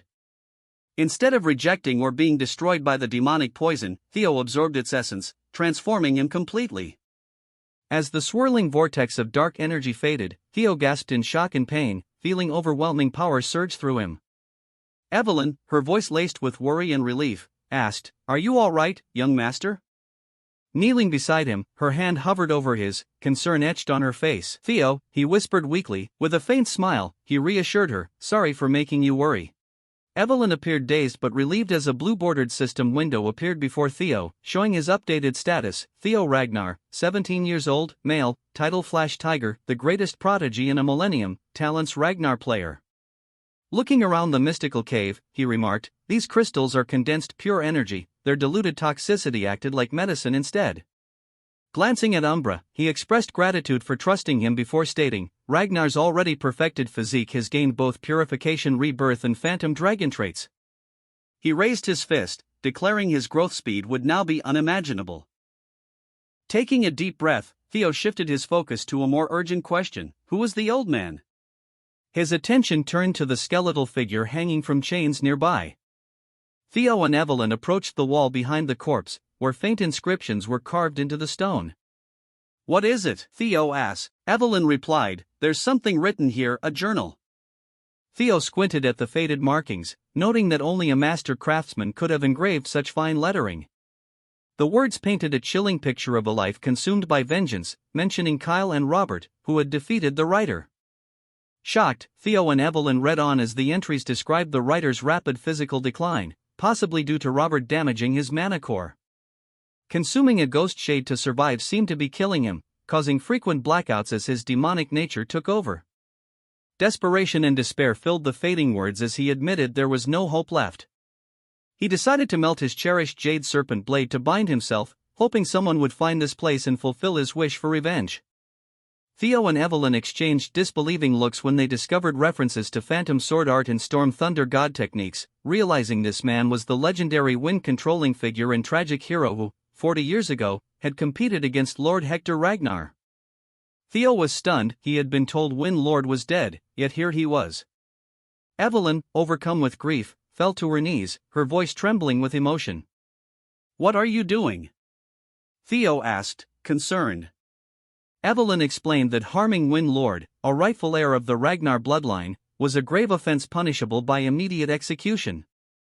"Stop spouting nonsense," Theo said with a stoic expression. "The one you killed wasn't Ragnar, it was a madman." "It was to save his life." "Was there any other choice but the rules?" Evelyn argued that everything that happened here would remain a secret. Theo reached out to Evelyn. "If it still bothers you, take Wind Lord's secret techniques," he said. Evelyn was surprised. Wind Lord's secret techniques rivaled even the Nine Dragons' techniques. She questioned, "Why are you giving them to me?"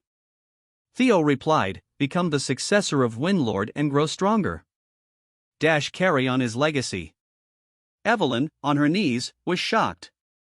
Theo said, "Now that you are his disciple, Wind Lord can finally rest in peace." "No one can call a crime." Evelyn was confused. "Didn't you say you would become his sword?" she asked. Evelyn realized what was happening. Evelyn, the senior swordsman of Ragnar, pledged his loyalty to Lord Theo as his vassal. He humbly asked his great and noble lord to accept the oath of his humble vassal. Theo smiled at this and said, "You truly are a rigid rule follower." Theo extended his hand towards Evelyn. "Theo Ragnar accepts Nerville's oath, engraving it upon his heart and soul. For our long journey ahead, he vows to make you his first sword." Theo smiled to Evelyn. Suddenly, the sounds of wind rushing and whistling filled the air. The scene shifted as the camera panned across a vast, bustling training yard. It was the headquarters of the White-Armored Dragon Corps, a place of rigorous discipline and relentless training. Hulkus, his voice booming with characteristic enthusiasm, shouted, "Huh? That Theo still hasn't arrived yet. Maybe he is actually the most talented in the White-Armored Dragon Corps." He grinned and flexed his considerable muscles. Suddenly, he froze. His eyes widened in disbelief as he spotted a familiar figure approaching, accompanied by an even more familiar and terrifying dragon. He stammered, his bravado instantly vanishing. "Theo grounds, and he tells our Chad what he brought with him." Evelyn walked by his side, and the other recruits were equally stunned, exchanging bewildered glances. One exclaimed, "Don't tell me, is that Umbra? How did he manage to make that unruly beast his partner?" "So, this is what makes him the greatest prodigy in 1,000 years. Wow, even this is talent. What the hell, senior swordsman, Evelyn, and junior swordsman, Theo Ragnar? We have completed the aptitude test and returned.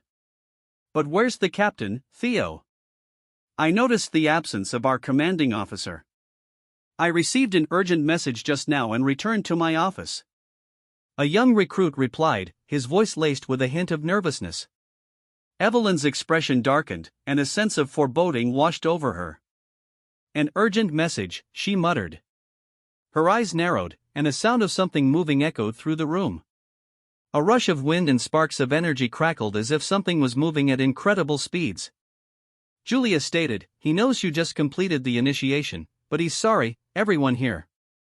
You will all be deployed to 2 Blanky Fortress. Theo, Evelyn, and others reacted with shock to this announcement. Actual combat deployment. So, it does finally come, he said. The series Merchant Guild hostage crisis at Blanky Fortress. An image appeared on the screen. It showed the dragon-slaying sword Galong, its blade embedded in the jaws of a monstrous, fiery dragon. The incident involved an attempt to steal the dragon-slaying sword Galong for rebellion. A scheme orchestrated by A wave of murmurs spread as the recruits exchanged uneasy glances.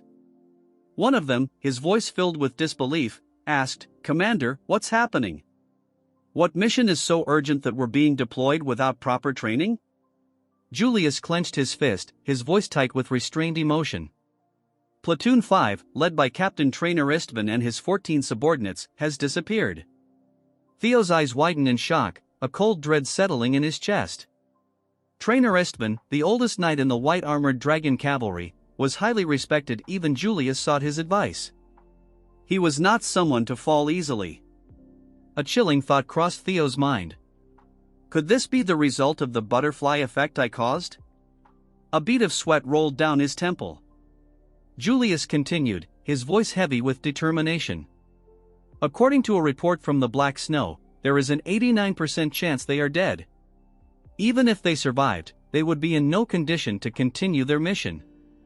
The available troops will form a new temporary Platoon 5 and take over their task. He scanned the recruits before delivering the final order. Evelyn will be the captain of the temporary Platoon 5. Deployment is in 3 days. Complete all basic training by then. Julius tightened his fists. I refuse to believe they are gone. The next day, gazing at the distant horizon, he declared, but we must still avenge them, before leaving the arena with practiced confidence. The narrator then revealed the hidden truth. The Black Skull Bandits' attack on the Sirius Merchant Guild had seemed like a tragic but straightforward incident. Thanks to the white-armored dragon cavalry's efforts, there had been no casualties, or so people believed. But beneath the surface, a darker scheme had been at play.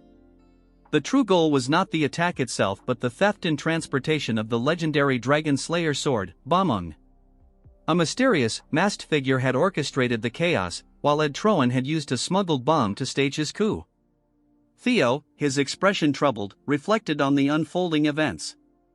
Things are happening differently from my previous life. A chilling thought gripped him as a single drop of sweat ran down his face. If this is my fault, I need to witness it myself. Suddenly, a blue, translucent system window appeared before him, displaying an ominous message: hidden quest obtained, the Dragon Slayer sword, Bamung. 3 days later, the recruits, wrapped in thick furs against the biting cold, stood before the towering walls of Fort Blanky. It's freezing. I can't get used to this weather, one of them complained, their breath misting in the frigid air. Why does the moon look so strange? Another muttered, staring at the oddly distorted celestial body. Suddenly, a chorus of shouts rang out. It's the white-armored dragon cavalry. A sentry perched high atop the fortress walls shouted a warning, sound the alarms. It's the white, but before he could finish, a barrage of dark, magic-infused projectiles struck the tower, silencing him in a violent explosion. Evelyn, her voice sharp with command, cried out, "Bombs away!" The recruits, their expressions set with determination, unleashed a relentless volley of explosive attacks as the air roared with the cries of their dragons and the deafening blasts of impact. The ground trembled under the onslaught, a chaotic symphony of destruction. Take cover inside the castle. Don't waste your life. A desperate voice urged amidst the chaos, while warriors clashed in a deadly storm of steel and fury, blood splattering onto the snow, painting a gruesome scene. Theo and his comrades moved with precision, cutting through enemy forces with lethal intent. Kill them all. Show them the price of crossing the white-armored dragon cavalry. Evelyn shouted, her rage fueling every strike. The once mighty fortress, a beacon of strength and security, was now engulfed in flames, its walls collapsing under the merciless attack. Amid the destruction, a soldier, his face grim yet satisfied, muttered, "I would have been dead if I left even a minute later." Wiping the sweat from his brow, a smug grin spread across his face. Whatever. As long as I deliver this, my mission's done. All that's left is to sit back and enjoy. His words were cut short as a dark, cloaked figure suddenly materialized before him, crimson eyes glowing ominously in the dim light. The figure asked, his voice a chilling growl. The soldier stammered, handing over a long, carefully wrapped package. Good. It's the right item, the figure confirmed, his tone devoid of emotion. We have what we came for. Prepare for the next phase of the plan, he ordered, his voice echoing across the snowy battlefield. Yes, sir, came the synchronized response of multiple voices. The figure surveyed the battlefield with grim satisfaction as his subordinates obeyed without hesitation. All that's left, he muttered, his gaze shifting to a group of individuals operating strange mechanical devices with precise coordination. Subjugation complete, Theo remarked, grinning. That was easy, he laughed confidently. Evelyn, however, responded with a hint of doubt. You're right, it was too easy. Theo frowned, deep in thought. How could the original Platoon 5 be wiped out so easily? Activating Hatchling Synchro, he accessed the memories of fallen enemies. This guy knows they stole Bomon, but he hasn't actually seen it, he muttered, brows furrowed. That's expected from low-rank soldiers, but even their top officers don't know its location. Am I missing something? Theo, is something wrong? She asked. No, just lost in thought, he replied, shaking his head. Nearby, Sword smirked. You may be the Flash Tiger, but a newbie is still a newbie. Just admit you were nervous for your first mission, Aaron teased. We've rescued the hostages, so let's regroup with the platoon. Theo sighed. Yeah, as you wish, I just want to go home. As Sword walked past, Theo suddenly wrinkled his nose. Gunpowder, he muttered, eyes darkening. Without hesitation, he leaped into action, his movements fluid and precise, his sword flashing in the dim light. What's up with him? Amused. Maybe he just hates how you smell, Aaron joked. Theo sprang forward again, throwing projectiles that struck with deadly accuracy. I knew it, he muttered, unease creeping into his voice. What's wrong, Theo? Aaron demanded, her eyes widening in horror as she spotted barrels filled with volatile explosives. Those turds were planning to take us down with them. She gasped.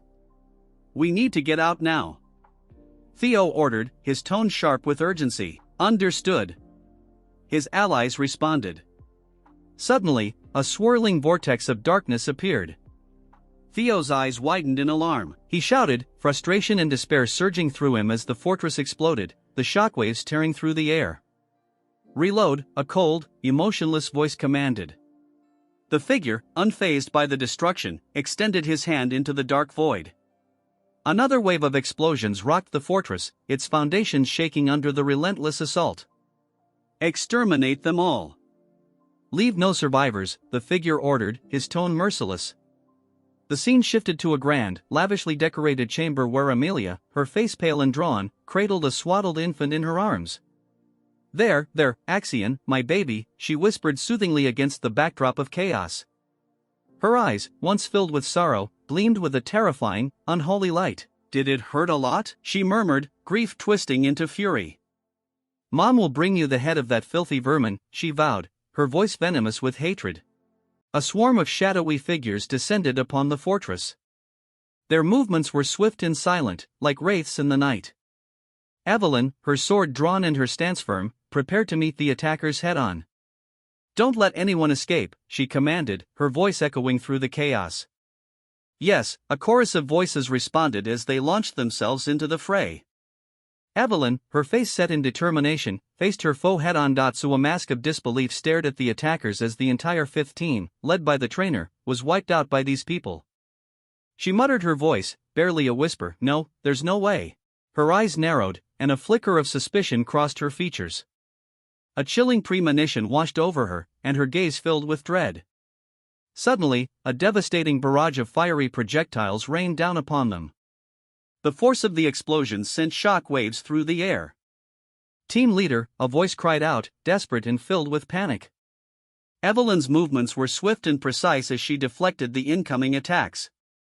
She cursed under her breath and scanned the battlefield for the source of the assault. It was an ambush. She shouted, her voice ringing with urgency. Everyone, take cover. A soldier caught in the blast screamed in agony as he was thrown through the air, his body engulfed in flames, her face contorted with pain and desperation. She reached out towards the falling soldier, her hand outstretched as if to grasp him from the jaws of death. The soldier's screams were cut short as he crashed to the ground, his body broken and lifeless. Theo and the others dashed to get cover. Team leader shouted, "Everyone's here. It's an ambush. We must leave this place quickly." Theo looked at the situation. "All right, let's head to the opposite direction of the ambush." A blue system window popped out. Mind gate opened, and the cognitive limits had been lifted. Theo's eyes glowed. His thinking speed and sensory abilities were enhanced. Theo proceeded to calculate and find the best route. He returned to normal. Evelyn shouted, "Why are you just standing there? You must leave here right now, so, get a hold of yourself." Theo grabbed Evelyn's hand. Evelyn panicked. "What are you doing there? There's no time. We must get inside the fortress." Evelyn stared at Theo. Theo continued to pull Evelyn as the castle began to crumble. "I can't believe we have to go back to that place that was almost fried. The lives of 21 people depend on you," Theo continued. "If we run outside, we'll only be attacked with bombs or ambushed. It's a trap."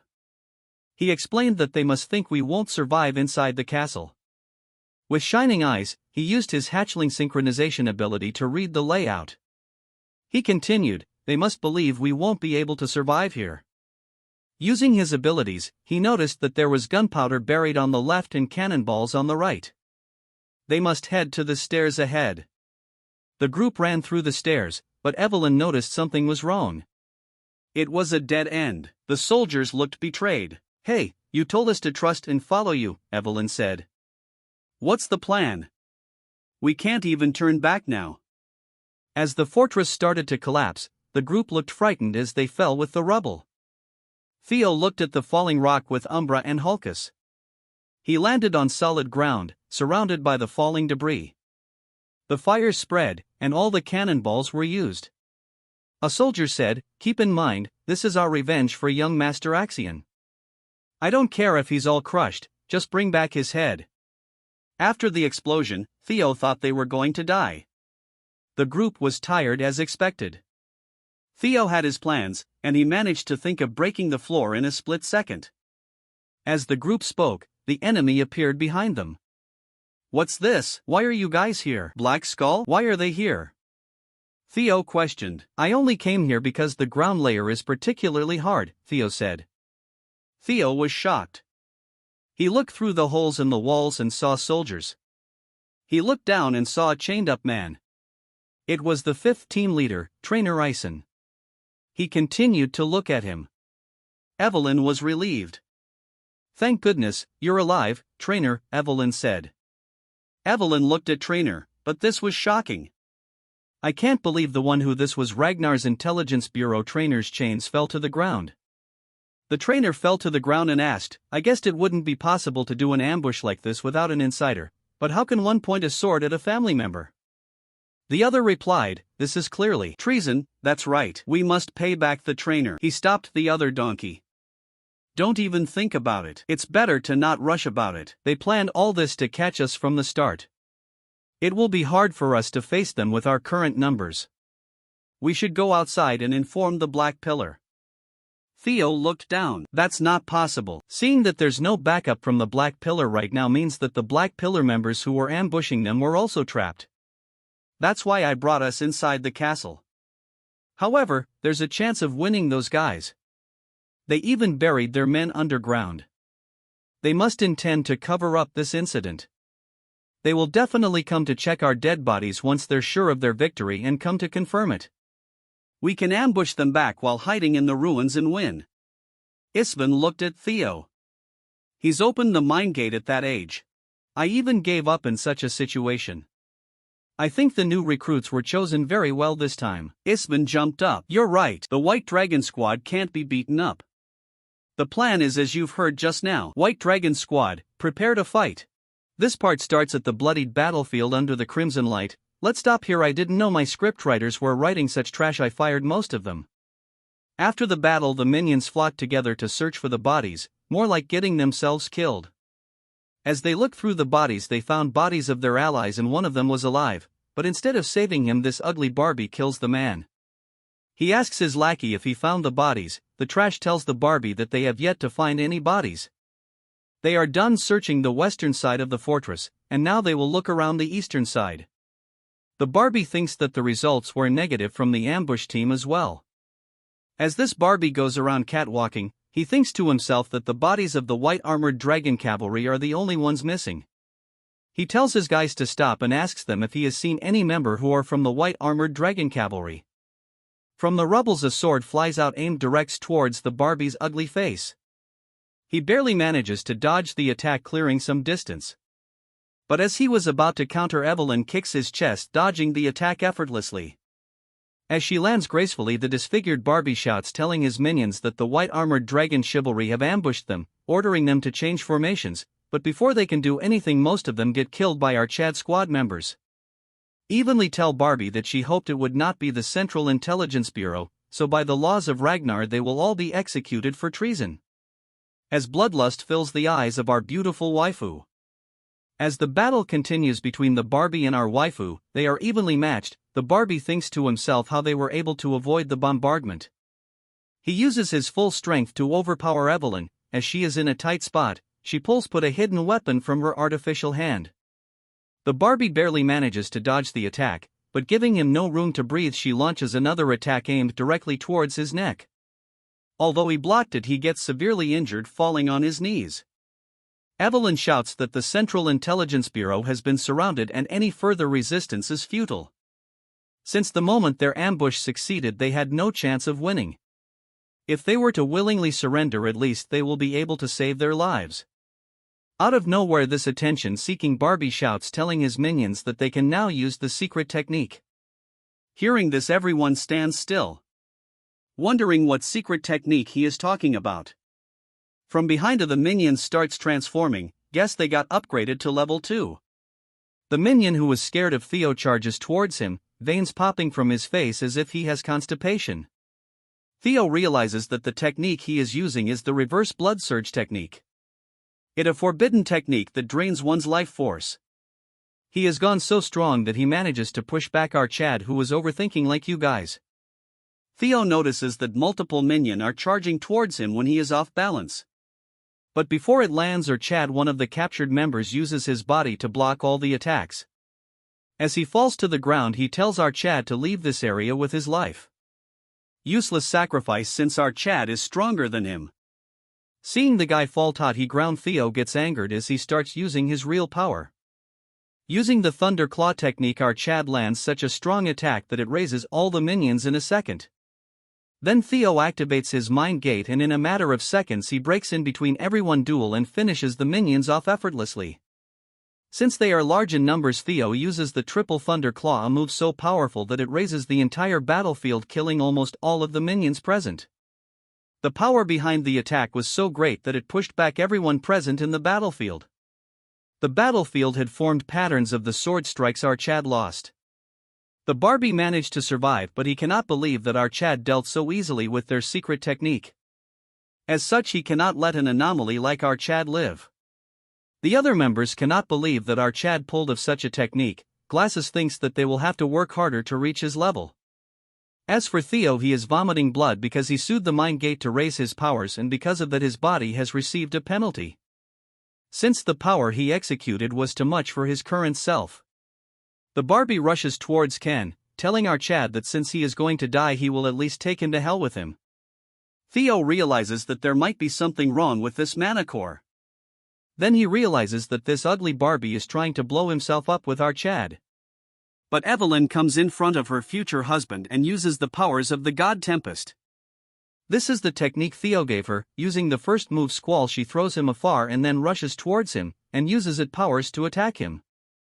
Wait a minute, where are you looking, perverts? Anyways, the technique Maelstrom directly hits his mana core. Theo is shocked to see that the mana hall explosion has been stopped. The attack was so strong that he gets shocked into the ground, causing a huge eruption of energy. The attack was so strong that the Barbie won't last another chapter. Rest in peace, you will not be remembered. A voice call for Theo. as Hulkus shouts that he was right to choose Theo as the Lord and he is certainly his first sword. Bad luck man Evelyn already took that place. They thank our Chad for saving them, seeing their earnest gratitude our Chad laughs, and he gets up with their help. The other asks our Chad and Evelyn where they managed to learn skills of this caliber. Theo tells him that knowing will only hurt them as his partners jump on him to celebrate. The old man looks at the sky telling everyone that a long night has passed and a bright new dawn has greeted them. The new part starts at the Rose Palace, where the ugly turd is on the ground foaming. Look at her, she looks like she has consumed some kind of poison, if you know you know. In reality is Ed choking her using his strength. Then he throws this turd on the ground, barking at her like a dog. Telling her that where she got the guts to pull something like this without knowing her place. The stewards tell him to calm down, while he cannot understand that she used his seal, and ordered his private army to go kill Theo Ragnar and the White Dragon Armor Unit. As he throws the paper on the ground, he says that she has meddled into the grand plan of the Troibans. Since this chick has gone crazy, she acts weirdly, then starts sobbing, telling her brother that she just wanted the head of Theo who killed her son. Then says that everyone who was affiliated with as well. She wants to tear them apart and burn them to satisfy her rage, to soothe her son's soul. Hearing all this rubbish, he clenches his fists, telling her that she forgot her role just because a trash like him died. All while punching the dead body of Axion. As blood splatters on her face, he tells her that she has lost the Dragon Slayer sword, the key to their entire plan. From this moment onwards she is expelled from the family. She gets all scared because the look in his eyes right now is the one that his father has. As he tells his men to lock her away where no one can see her, to get rid of any worms connected to her so information leaks out. Realizing that she has messed up, she tells him to reconsider at once and spare her. He leaves the room unable to hold back his anger. Thinking to himself that the rebellion plan he has worked so hard has gone up in smokes. All of this because of one person, that is Theo Ragnar. He swears to himself that he will kill our Chad by himself. Next we move on to our Chad as he pulls out the great sword. A status window pops up showing that this sword is sealed, and will only unlock under certain conditions. Theo inspects the sword and infuses his aura. Only to see the sword react vigorously as it flies out of his hand.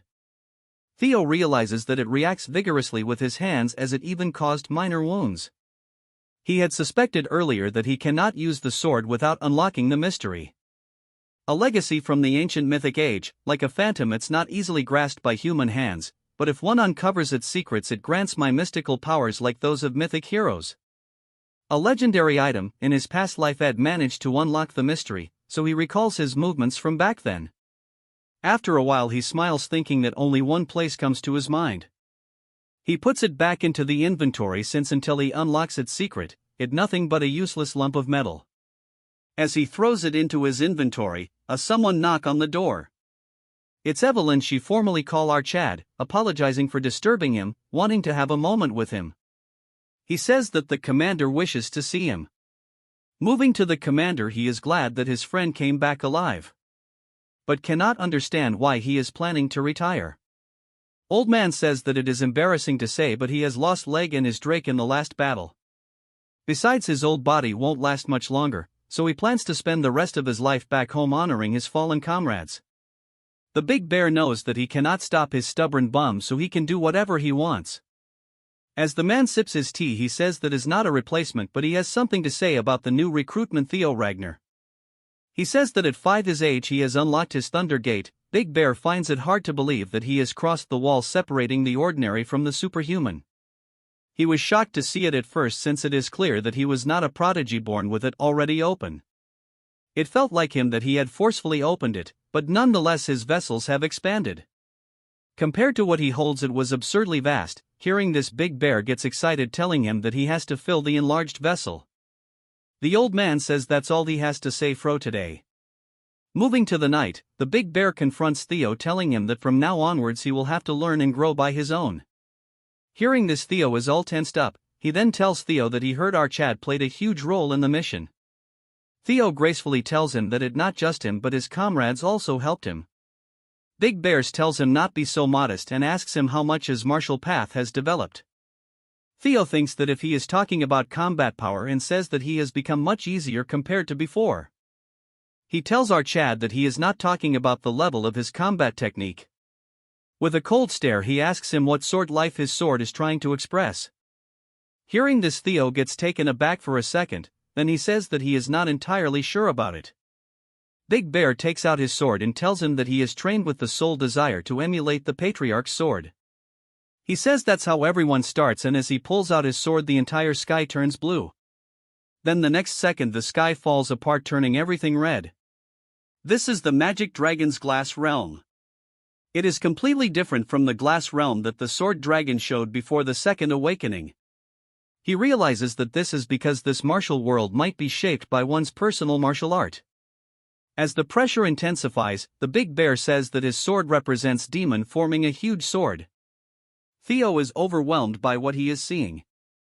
As the Big Bear performs his martial moves, it creates a huge rift, forming a huge waves large enough to crush thousands. Waving his sword down, the waves become stagnant. He asks Theo if he saw the magic dragon's martial path. With a nervous look, he says that he saw power and destruction, but why does he look like a girl? Big Bear says that Theo is on point, and it is the very essence of demon, intuitive and direct. Even if it eventually breaks, it's a straight line that pierces and destroys everything it touches. Violence, destruction and strength, that is the very foundation of swordsmanship itself, or more like death itself. He asks Theo what he thinks about the Plum Blossom Palace Lord's sword. Theo says that it was beautiful and elegant. The Big Bears think about it being beautiful and says that the Plum Blossom Palace Lord's sword contains the essence of life, so it makes sense. It's like a seed sprouting, growing and blooming into a flower that represents life itself. It's slow yet gentle and ever-changing, yet it never stops growing outwards. Theo thinks that this is the martial path, and wonders that even among the 9 dragons, the interpretations of the sword differs greatly. Big Bears laughs and asks Theo if he thinks that life and death are completely opposite. Theo asks him if that's not the case, but Big Man won't answer, as he stops his martial realm. Then hands Theo a book. He asks what this is, and it shocks him. It's a dialogue between him and the Plum Lord about the truth of the sword.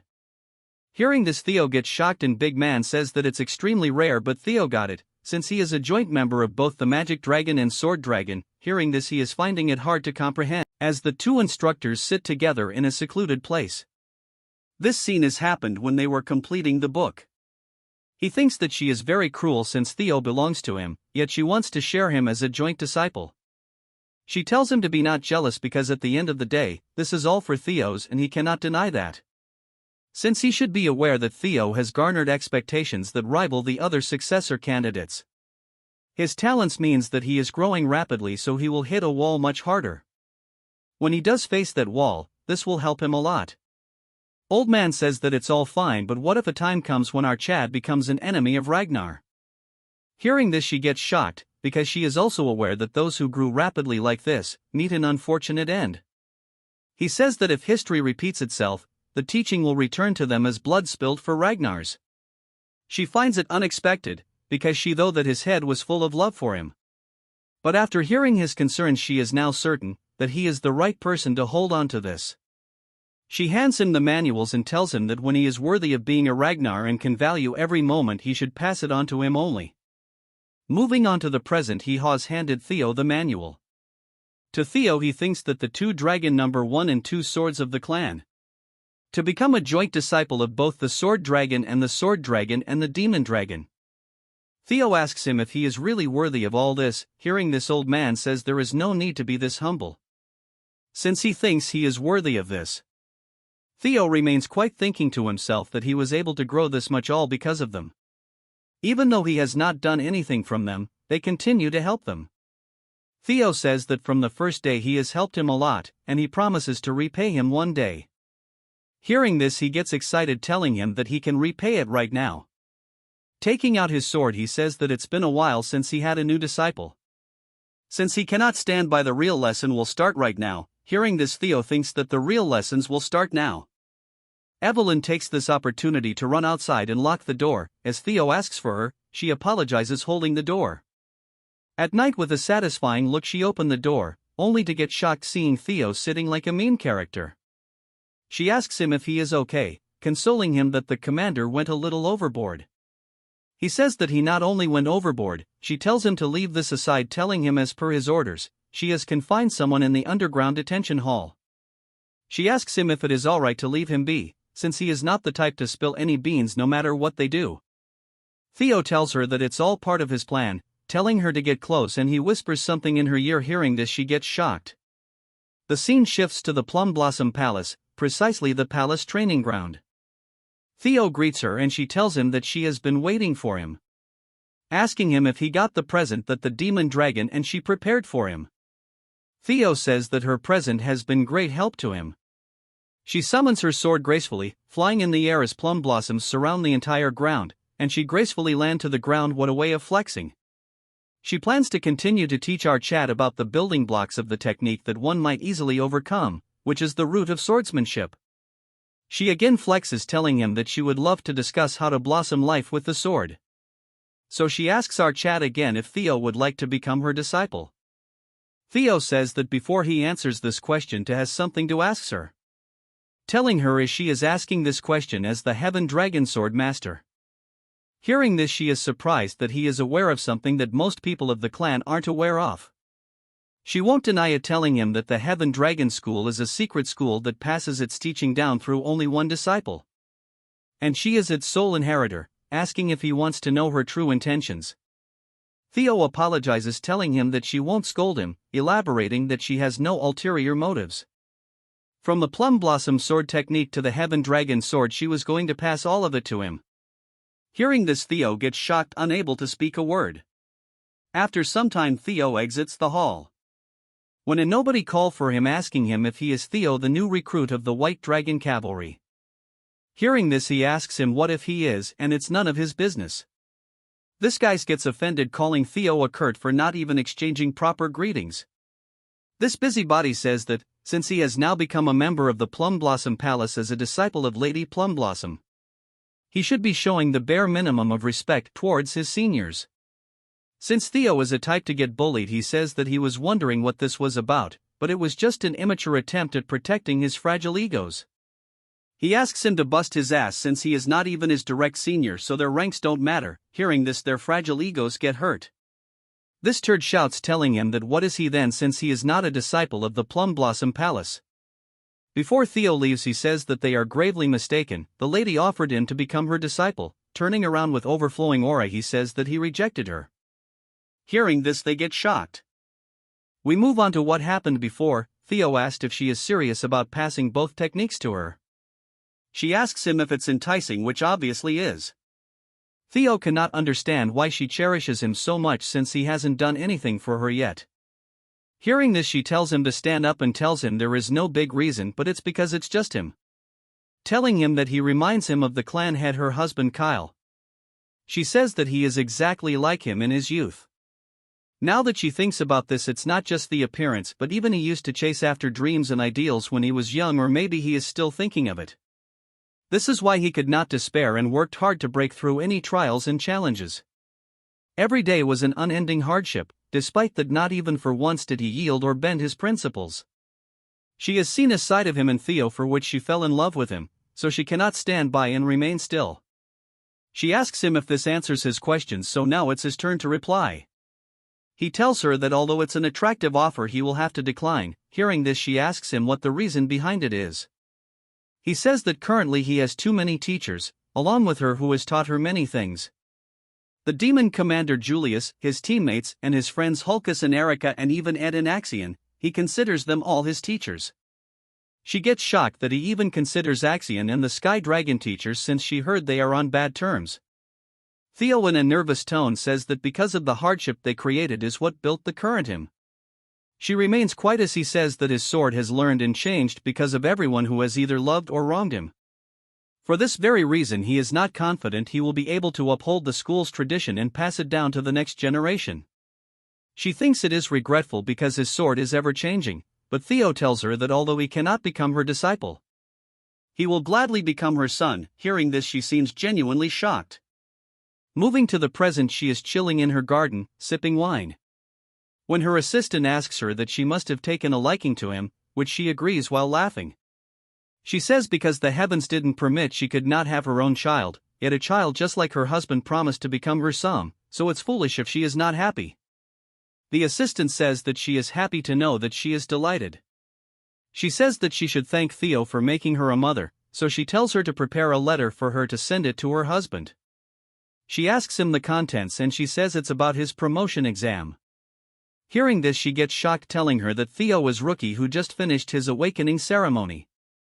If he garners too much attention at such a young age, she should better know what might happen than anyone else. She says that's why she must hurry, before dangers befall the Ragnar clan. She wants to give Theo the entirety of the clan. Moving to the prison, there is the cripple who acted cocky. He tells a mysterious figure that he is finally here. This clown tells him to not resent him since this is all going according to his will. This loyal turd says he never doubts it, telling him to finish him off. As he throws the daggers, before they hit his neck, a mysterious power blocks them. Seeing this, the clown gets shocked. Evelyn breaks through the ceiling. Seeing her, this clown realizes that he has entered a trap. Evelyn instantly starts attacking him, easily overpowering him. Seeing her attacks, he cannot believe that she was this skilled. He thinks it's unfortunate that he cannot take him out. It would be better for him to escape than get caught. She says that she won't just stand by as she uses the wind god's technique, instantly subduing him. He thinks getting caught won't do, so he tries to erase evidence. Fortunately, Evelyn gets close, attacking his gut, instantly knocking him out. Moving to the White Dragon headquarters. They are discussing that Evelyn managed to catch an assassin alive. This assassin has been confirmed to be from Serpent Season. Serpent Season is a sub-organization of the Eastern Elite Clan, the Trovian clan. This shows they are connected to the Sky Dragon. Julius says that this pretty much confirms their suspicion of having a mole in their midst. They are holding this meeting in this remote place to avoid information getting leaked. According to their information, the Serpent Season is currently based out of an ancient castle in the Calhelm region. Within 3 hours from now, they will consider the mission a failure, burn any evidence, and run away. They need to ambush their base before they round up all their members and extract information that is the crux of this joint mission. This baddie says that her name is Null Snow, and this concludes her report. Theo is wondering why he personally getting to meet an agent with the rank of Null Snow. Julius says there is one more thing to add. This mission will serve as a promotion exam for Theo Ragnar. Theo, getting shocked, asks him if he has been qualified for a promotion. Big Man says that that's the case, but it's not roses and daisies. Since the difficulty of the test has gone up, as one rises through the ranks, it's normal for the difficulty of the exam to escalate. However, what is not normal is assigning a mission that can lead to a civil war for a mid-rank swordsman promotion exam. He heard that Theo ordered Evelyn to stake out the cells because he knew an assassin would come. Since he started this, he must see through it.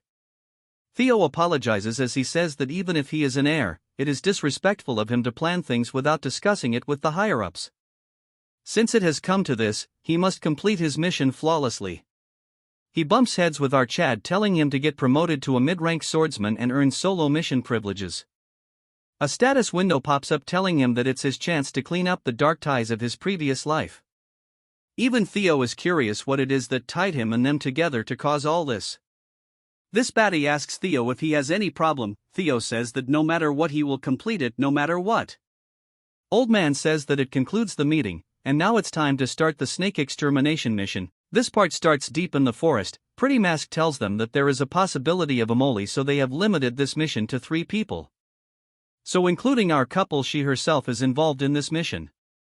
She says that their target is an assassin organization. As swordsmen, they should have the advantage in direct confrontation. However, there because disadvantages when it comes to numbers. She tells them that whatever is the case, they should never let his guard down, and Theo agrees, ready to follow his orders. Moving to the office of Joker, 2 turds are discussing that they have taken care of the documents. They will leave as soon as someone they are expecting will return. One of them asks them how long this person has been out for. He says that it's been over 2 hours, so he should be back by now. A small ball enters the room and releases an immense amount of smoke. Due to this, the entire area is filled with smoke, blinding their visibility. Before they could even react, these turds get instantly killed. Just look at their faces for once. As they throws them around like ragdolls, she says that Evelyn and her will take care of them, and Theo should take them to the basement. Theo is amazed that in an instant she took care of 3 people. Theo rushes towards the basement, all while thinking to himself that the blueprints they got during the mission briefing are accurate. Then according to it right up ahead will be the stairs to the basement. That's when Theo notices that he has stepped into a trap. Instantly an arrow is aimed towards his head, which our Chad barely manages to dodge. Then he uses his sword to stop multiple strikes in a matter of a second. Afterwards he uses his skill to read the area's information. Getting to see a detailed outline, Theo sees that not only are there traps, but there are men lying in wait for an ambush. Theo uses a dark white energy to levitate sword. The technique he uses is the thunder dragon breathing. As he launches the attack, the blades fly through the traps at blazing speed, cutting through all the traps. Moreover, it finishes the turds who were waiting for an ambush. As Theo gets down, he thinks to himself that if the security is this tight, there must be something in the basement. As he reaches the basement, he gets shocked. In front is someone who says that the stench of an impurity is reaching him all the way here. He says that to interrupt sacred prayer with slaughter, our Chad is an impatient follower. If I let the roasting go to the other side, this looks sick. Seeing this figure, he gets shocked because this turd is from the Holy Demon Church. These twisted turds believe that with a doctrine that says that the apocalypse is soon coming to the world, and that a savior will descend from the heaven. These people are a cult that have captured the ignorant masses. They are also the culprit behind the great war that will collapse the empire. The bald Barbie tells Theo that he seems to know exactly who he is. Theo uses hatchling synchronization to read the surrounding flow of mana. Looking at his mana flow, our Chad is shocked because he cannot believe a mysterious mana that doesn't follow the basic rules of mana is flowing from his broken open mind gate. Theo wonders if this is the grace referred to by the blood priests. This turd says that it seems that he is still a non-believer, which is alright, because this delusional Barbie is giving him the honor of becoming a sacrifice for the one and only God. As he rushes towards our Chad, he says that he should not reject the grace of their God. Although Theo managed to block his attack, it's as unbelievable that his hand is this hard. As the exchange moves, Theo gets pushed back.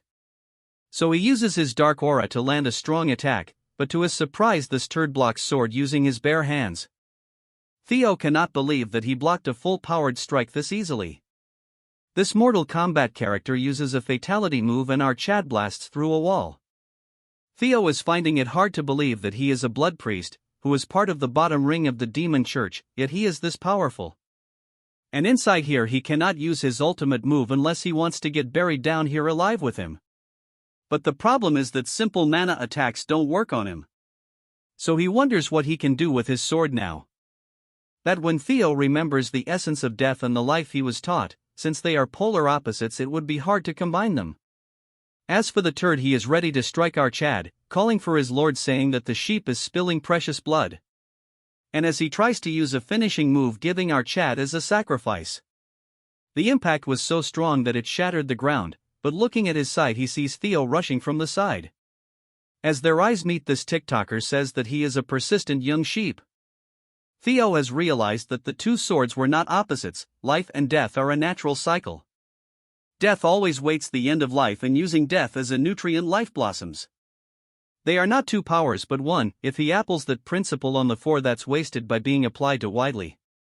And gather all of the power in one strike, the turd tries to act as if he can block it. As Theo lands his new move Dragon Flash, the impact was colossal, but the turd blocks, saying that although it's louder, it's not any different from before, but blood spills from his hands, which shocked him. He realizes that the attack feels alive. In an instant he gets thrown to the wall, severely injured. The injured Barbie says that to attain knowledge during slaughter he is a seed of evil. But he cannot allow him to sully the Lord's world any longer. Theo grabs onto his head using the system to read his memories. Theo thinks that he needs to use this chance to figure it out, because he needs to know the source of this strange power that the Holy Demon Church uses. By some reason the space distorts and Theo is in some place.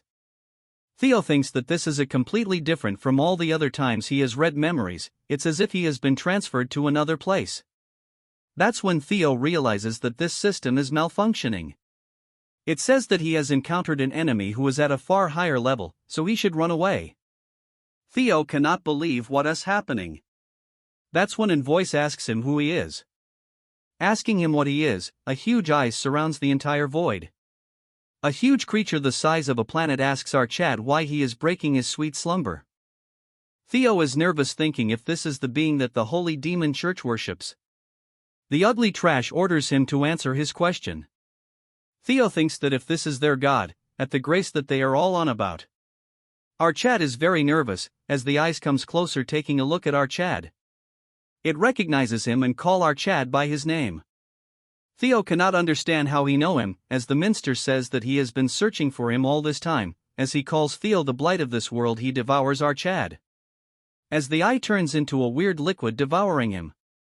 From the huge moldy yellow light is released. The cheap copy of Venom gets blasted when a dragon breaks through. It's none other than Lodbrok. Seeing her, our Chad gets shocked. She tells Theo that the overweight Venom is not something he can face yet. It's a being so strong that even if he reaches the ancestors' level will not be suffice to get a certain victory. She tells him to leave this place to her as she pushes his out. The next second he wakes up from his slumber. As Theo is vomiting blood, he cannot believe that Lodbrok has been standing up against a thing like that all by herself. Then he notices the priest going crazy because a non-believer sought his lord, yet he who has dedicated his entire life didn't get a glimpse. As he goes crazy, Theo takes this opportunity to finish him off, telling him that a god like that is not something even he wants. But Theo is surprised to know that the god the demonic church worship is the nameless sovereign that Lodbrok spoke about. She had told him that for the past 1,000 years she has remained here, bound by the duty to protect the world from it. But because she has lost her heart, she won't last longer than 3 years. In 5 years, during the Great War breakout, which is centered around the demon church, the death of the guardian dragon and the rise of the holy demon church, the rebellion started by Ed Trovan. There is no way all this happened at the same time, so they all must be connected. Before Theo was about to faint, Evelyn grabs onto him, telling him that he has done a great job. Mommy Assassin thinks to herself that they hurried because one of the targets was a blood priest. But it's very surprising that our Chad managed to take one down by himself. She praised our Chad, saying that by defeating a blood priest alone he has proven himself. Moving back to base, she says she has collected the documents. All the evidence are circumstantial evidence, and nothing works as a smoking gun. Theo takes out a box and tells her to check it out. He discovered the box from the basement. Seeing the box, Evelyn is shocked because it is the object she has collected on behalf of Theo before the awakening ceremony. It is the secret trade logs between the Ceres Merchant Guild and the Trovian clan. She was wondering why he hadn't used it, but now she realizes that he has saw this far out. As she reads through the logs, it belongs to the Ceres Merchant Guild. There is even a trade logo with the Trovians' official seal. She is impressed, saying that he has done great work. With this they can prove that it was Ed Trovan planning the treason. And also the involvement of the Holy Demon Church. They now have sufficient information, and after submitting a quick report they will immediately strike the Ceres Guild. Theo thinks to himself the time for Ed to pay is knocking on the door. The scene moves to Big Man all angry on Ed, cursing him by saying that he knew he would betray one day. The masked man says that they cannot say for certain, though there are circumstantial evidence, so he is still a suspect. Julius says that he is not a fool. The fact that the mighty black dragon is sharing this information means that this has gone beyond suspicion. In response, he says him to not make any unnecessary assumptions.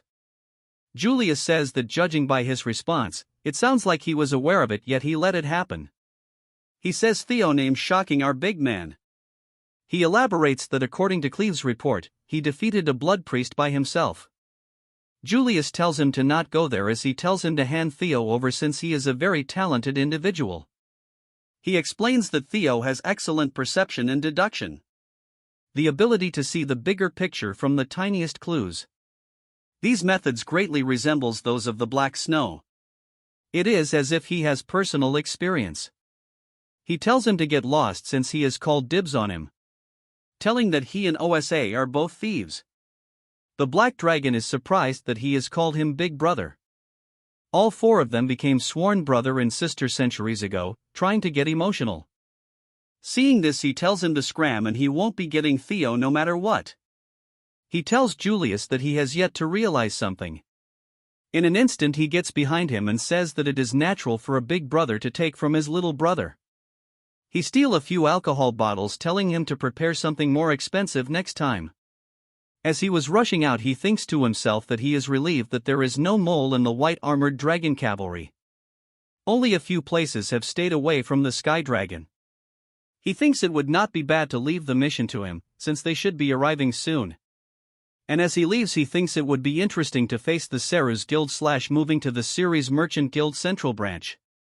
A nobody introduces himself as if I have time today it. Anyway, an overweight baldy, which is the guild master, says that he is formally requesting a betrothal between the two clans. He will be entangled with the fourth daughter of their clan. From now onwards, the Ceres family and the Bacchus clan will be connected by blood. As the fat turd thinks to himself that it is within his grasp, they have entangled themselves with Ignoble.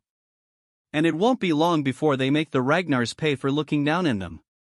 Just look at that smile, and he should brush his teeth. As this part continues, the leader is very pissed because a mere merchant mentioned his family name before the Bacchus family, which is one of the 6 pillars. But he is holding himself because he can save his family with the dowry from this marriage. Since it doesn't matter what's going to happen to an illegitimate child. Moving to this Naven dude, he says that he can easily tell his thoughts. As he looks at the fat turd, he wonders if this merchants have any intention of truly helping them. But they are not aware that their store is used as collateral, so they won't live for long anyway. Because he must see his cursed family go down as he kneels greeting his bride. He promises to treat her well as their son-in-law and her husband. Hearing this, she shocks him, saying he can prove it. He tells her that it looked to him that she wants something, but his family is bankrupt right now. So much so that even he is being sold right now. The old man gets shocked when he says that as his bride wants something, he can give her his family seal. As for the old man, he continues to curse him. As she starts taking her overcoat off, she goes crazy, telling him to bring the head of Theo Ragnar, since he is the one who cut off one of her arms. Naven thinks that since she is openly telling him to assassinate a family heir, she is not a normal woman. Hearing this, everyone is talking among themselves. Fatso calms her down, telling her not to say such things in public. That's when his voice gains their attention, as this turd says that since his bride wants it, he will bring his head over. Outside, the public are seeing wyverns flying in the sky, as 3 figures jump from the sky. They get shocked when they see the Ragnar insignia. Assassin waifu tells them that from now on, with Ragnar's name, they will enforce justice. They have discovered that the one who attacked Ragnar has close ties to the Ceres merchant group. She elaborates that they have discovered that the one who attacked Ragnar has close ties to the Ceres merchant group. With that, they will search to analyze the traces of treason. If anyone dares to interfere or stops them, they will be judged to be taking part in treason, thus killed on spot. She shouts, saying that if they are innocent, they should allow the investigation by the Ragnars. The fatso is stuck because they have been caught. He tells himself that he must remain strong right now. The old man asks him just what is he saying. Pretty Mask asks him to come out right now, as the fatso is burning fat, as his subordinate asks him not to mess around. He barks, telling her not to mess around since a small piece of paper can be fabricated easily. And it's very clear that someone is trying to frame them, so no matter what, they are playing dirty. This turd says that the Ceres family will prove their loyalty to Ragnar. So he orders his soldier to exterminate the ones that are looking down on Ragnar. The old man says that what he is saying is that he won't cooperate with their investigation. So this marriage won't be happening. The fatso says that he is not going down alone, and he is going to go down with them, since the crime is treason. As a member of the 6 pillars, he should be aware what treason means. If they really had concrete evidence, not just them but an entire army would cover the sky. This concludes that they are not sure about the evidence, so if they stop them this once, they can pass through this. Naven interrupts him, saying that it's useless telling it to a man who struggles to go to the washroom alone. He mocks the old man, then proceeds to say that this is a better way since he got a chance to bring a wedding present to his bride. The old man gets shocked when he realizes that he stole his sword without him noticing. As this turd jumps around towards our Chad, the old man curses his since the moment they picked up the sword they have become accomplices. Since they are stuck, he orders his people to help the Ceres family. As they point their blades towards our Chad, she tells them that this is their last warning. If they don't move, they will kill him on spot for treason. As the soldier are in a tough situation, a mysterious figure gets in between them. It's that Naven dude, as he tells them that people from the Ragnar people really like executing people. Theo and Evelyn couldn't detect him, but I am pretty sure assassin waifu detected him. A single attack from him pushes them away. He greets them saying, especially Theo, since he never thought he would be saying this on their first meeting. As for Theo, he cannot believe that he is meeting this dude here. During the Great War, this guy along with the series Merchant and Trovian caused great damages. The ghost sword Naven, as he points his sword, he launches multiple attacks pushing our Chad. If he were to use the information from the past, this can become a chance for him to get tremendous power. Theo tells them that he will handle him alone. Hearing this, Evelyn says that he is way too strong. Masked waifu tells her to have trust on him, since the others are destroying evidence, so they cannot wait for him to finish. As they continue to battle, he says that it's good for him if they don't interfere. Asking Theo if he will be alright, elaborating that although he looks like this, he is pretty strong. Theo says he feels similar, saying if he can ask him something. With a straight tone, he says that pointing a sword towards Ragnar is an act of treason, making him one. So he is doing this to ruin his family as a revenge for his mother. Hearing this, he says that our Chad is bringing up one annoying memory. Because of this, he has gotten one more reason to take his head. Theo tells him to wait and let him finish, as he will help him with the Bacchus family. As a hidden quest pops up telling him to recruit the ghost sword Naven as his ally. Naven Bacchus is the family's unofficial strongest sword, the reason why he didn't receive recognition from his family. Despite having abilities comparable to Thorkel is because he's an illegitimate child born from the brothel. Because of this exceptional talent, his mother was killed as he cried in deep agony. Because of that, he must also have the intention of taking his revenge against the Bacchus family. If he can make use of this information, he can come to his side. Theo says he will help him with his revenge and the downfall of the Bacchus family. He holds his head, telling Theo that he is not aware where he got this information about his mom. But one thing is certain, that, in that instant, he launches an extremely strong attack which Theo blocks. As Naven says that he has no reason to accept his offer / even without working with Theo, the Bacchus family is going to fall because of treason. Theo says that he is right, that without his help the Bacchus family is going to disappear together with him, that is. This lazy-ass size telling him that there is no need to worry since he doesn't have any regrets in life anyways. So he doesn't mind disappearing with that useless family. He remains quite the second. Theo says that it is because of the ether fever. An illness he got because his young body couldn't bear his talent. If he received intensive treatment in the early stages, it's curable. But if one misses the time, it becomes an incurable disease and dramatically shortens his lifespan. The Bacchus family didn't treat his illness on time, so his remaining life expectancy. Naven says that he has 5 years at max and elaborates that, as expected from a young master of a noble clan, he must have done a dirty investigation on his background. As he gets ready to attack our Chad, saying that nothing is going to change anyway since the Bacchus clan will disappear today and he will meet his demise. Theo blocks his sword, smirking and telling him that he can cure his disease, but Naven cannot accept. Theo pushes him back, thinking to himself that in his past life the cure was found just after his death. So now only he knows the cure for the disease. Theo assures him that the cure can be cured 100%, hearing this he instantly loses his composure. Theo says, just like he said, that the Bacchus family will disappear even without him working with our boy. But if he takes his side even after the Bacchus family disappears, he can live as a hero that helped the Ragnar family. Telling him to trust our Chad this once. Moving to the series guild main building, they are throwing cannons at our pretty waifus, but they are easily deflecting them. Evelyn thinks they are very annoying. Cleve agrees but wonders if Theo is done. Looking at them from far, they are rather having in conversation. Cleve throws aside the spear and thinks it too much for her and wonders if she should kill everyone. In a flashback, we see the Black Dragon ordering her to not act up, since their priority is to analyze his potential and they should recruit him soon. She asks him if what he means is for her observe him. He agrees, saying that although he caught the priest, she didn't witness it directly. She agrees and he says that is why they will have to confirm it. The mission of the Black Pillar is to accurately analyze the individuals who will lead the future of Ragnar's. She should keep that in mind. Securing additional evidence is Theo's mission in this operation. So she should focus on assessing in Theo's capabilities.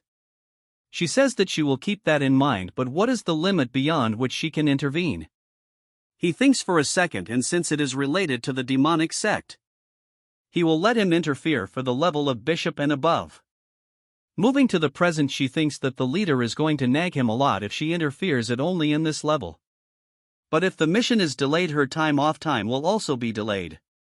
That's when a figure rushes forward at blazing speeds, it none other than Naven Bacchus.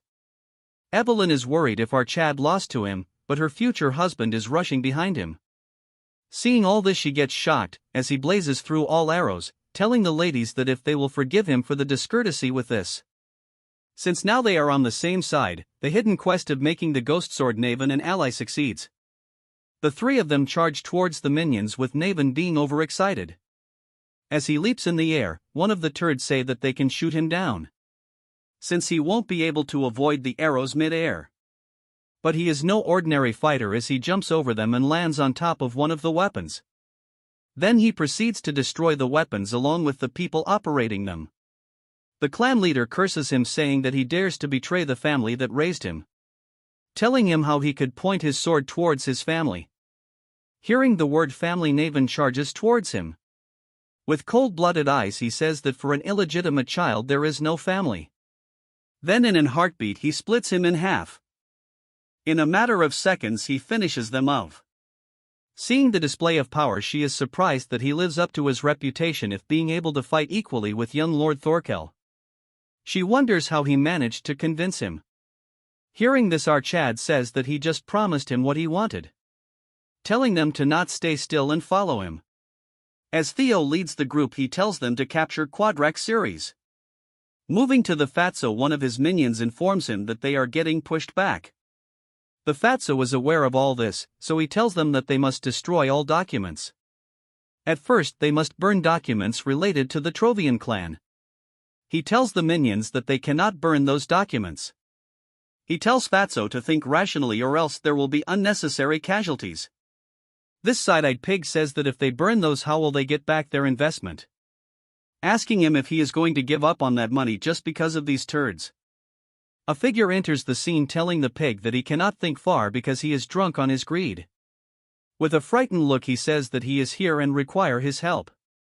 There are two shadowy figures. As for Theo, he is charging straight towards the castle. In an instant he neutralizes the minions guarding the door. But the door opened by itself, and a huge figure followed by his minions say that it is time for his believers to rejoice. This part starts with a turd chanting religious terms, saying that the sentient beings have been blinded by greed and failed to see the bigger picture. The Fatso says that currently he requires his help right now. As the two cosplaying TikToker walks towards him, he says that they came 80 the perfect time. As fat rapidly burns from his body, he says that the universe wouldn't let him die in vain, telling them to think the Holy Demon Church sent their bishop, since they came a bit of help would suffice. This blabbering dog says that since they are in the same bed with the Trovian clan, since they are all in the same boat, he is sincerely asking for Theo's help. One of the cosplaying turds says that they will be needing him on the day of the judgment, so they will lend a hand. But before all that, they want all the documents related to Trovian. He asks them why they are looking for it. He has hidden them since they are his cash cow. He blabbers about money, but before he could finish, this cosplaying turd grabs the Fatso by his mouth, calling him another fool. He called this Fatso worthless non-believer, asking him if he is trying to defile the Great Lord's grand plan. The bishop tells his minion to just kill him, since they have people standing in queues to fund them anyways. As Fatty was getting crushed, he apologizes, telling him that he has committed a great sin by showing discourtesy. He says that if he dies now, Trovian will continue to be under suspicion. He tells him to stop, so the mini cosplayer throws him to the side. He tells Fatso to burn all documents related to Trovian right away. This turd then warns him, telling him to not even think about running away, which will be the best for him, because their lord is watching everything. Moving back to Theo, he breaks through the armed forces. As the door opens, the bishop is leading his huge force. Seeing Theo is red, as if he was waiting for this moment, the bishop of the demon church.